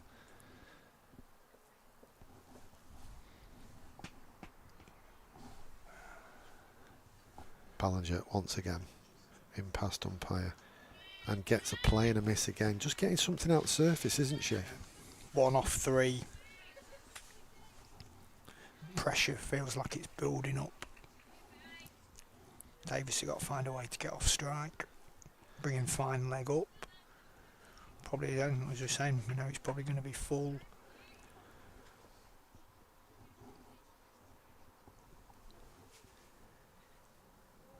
Ballinger in once again. She goes hard into the leg side. Catherine Bryce is going to set herself and she holds the catch on the ropes. Bit of a send-off from Grace Ballinger as she puts her hand in the air as the batter and the bowler converge at the non-striker's end. I think it was more in jest than anything else, nothing sinister. But the Bears are now 168 for 9. And what we thought 30 overs ago is eventually happening for the Bears, but it's been certainly an admirable fight back. It's all on that Wraith now. Hannah Baker, number 11, not renowned for her batting. She's had 6 knocks this year, top score of 11 not out. 29 runs scored. She's had 3 not outs, to be fair. Best way for her to bat in the next sort of half an hour is at the non-striker's end. Is indeed. I actually thought she'd got enough on it when she first connected with it, especially down that hill, but in the end it was quite a comfortable catch.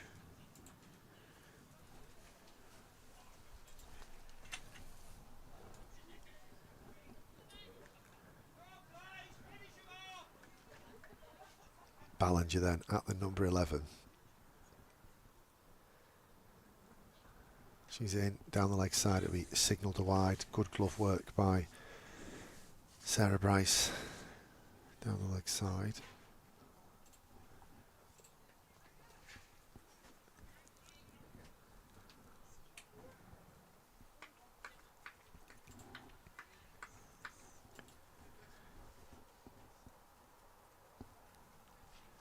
Ballinger in again. She's full and straight and it will be squeezed out. They'll get a single here.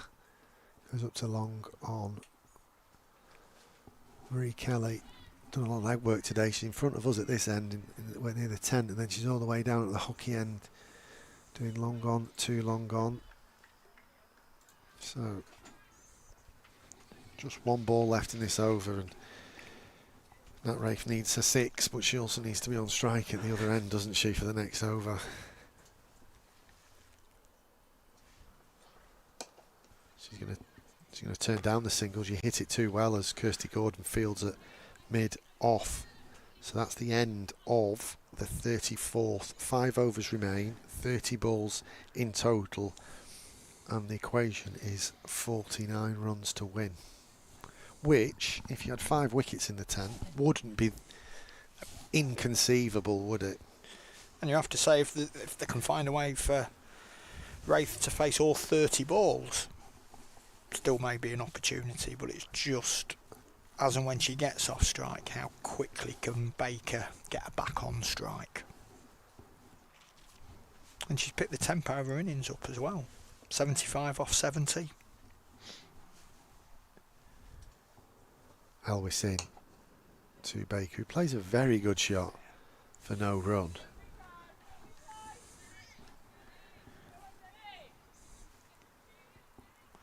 They've got them in tight on that single now, well off of the 25-yard circle, knowing what the Bears are looking to do. Going to take a single this time. It will be tight, but Georgie Boyce decides not to throw at mid-off.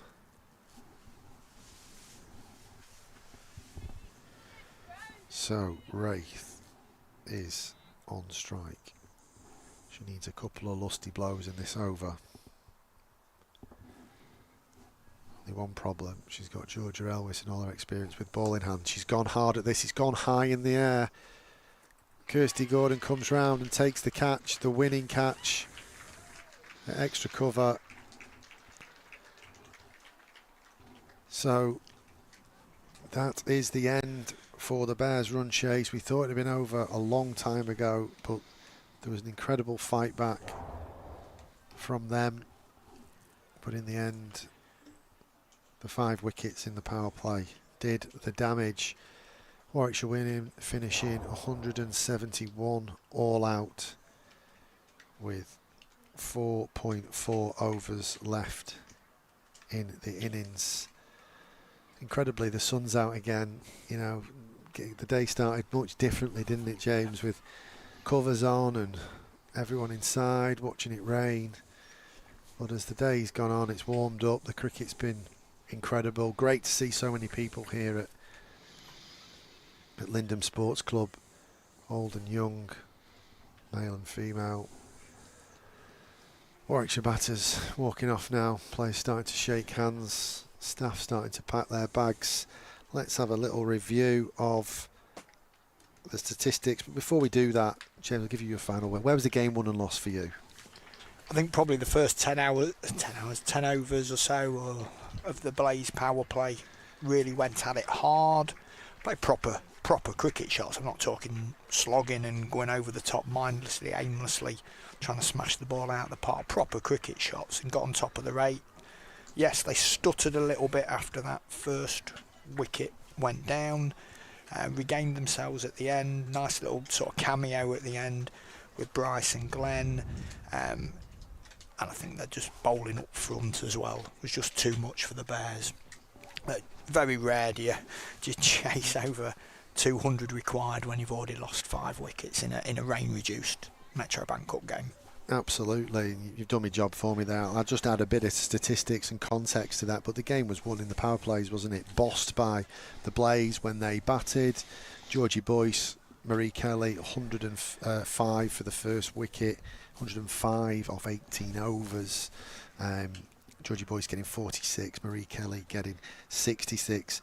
Others chipped in, Catherine Bryce with 23, Georgia Elwis with 19, and Sarah Bryce with, I say a cameo, she's a much higher class batter than that and is batting slightly out of down the order and out of position at the moment, but she got 32 off 19 that, at a time when they really needed that impetus going into the interval, didn't they? And she was well supported by the experience of Sarah Glenn. So they finished up 218 for 6. Pick of the bowlers for Warwickshire, Suren Kumar 2 for 51, but Georgia Dalis, the skipper, she got 2 for 33. Baker and Taylor with the other wickets, so shared around a bit there. And then in the Warwickshire batting innings, incredible bowling.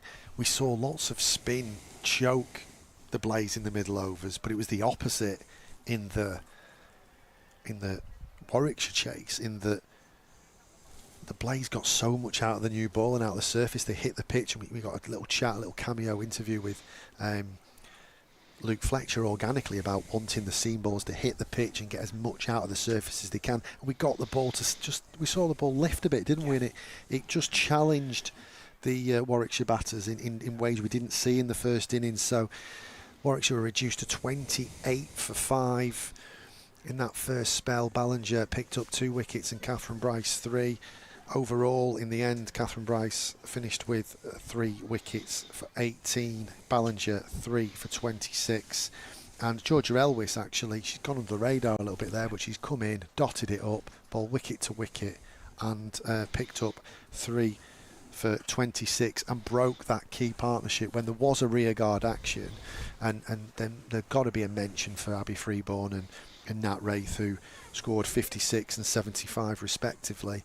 And that partnership was worth 112 at a time when the game looked dead and buried, and for a second they just teased us a little bit, didn't we? And we thought we had a game on our hands, but in the end I think it's a fair result, a great contest, and the Blaze women will be very happy as they go to Hampshire and Southampton next week to play the Hampshire women before the break for the 100. But before that, don't forget, there's a big important game on Sunday in the T20 format. It's the Vitality Blast final.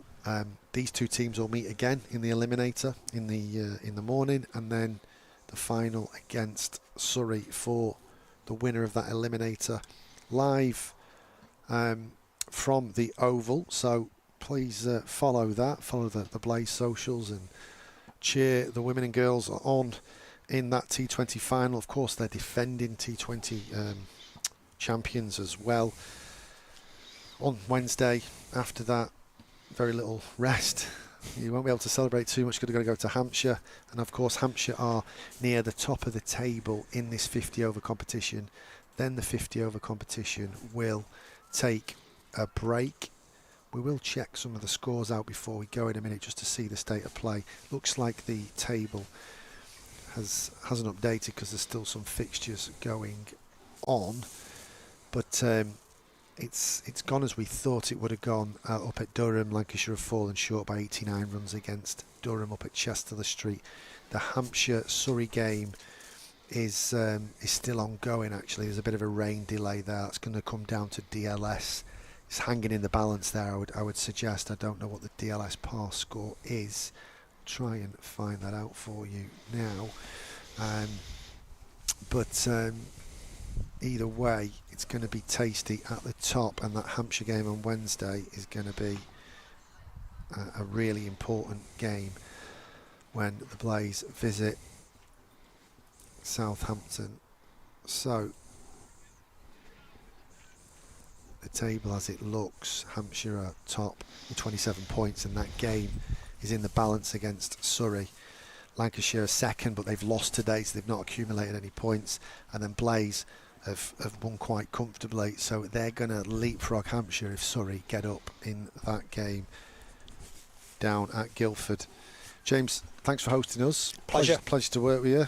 Thank you, mate. You're natural. And those that are still tuned in, enjoy the T20 finals day.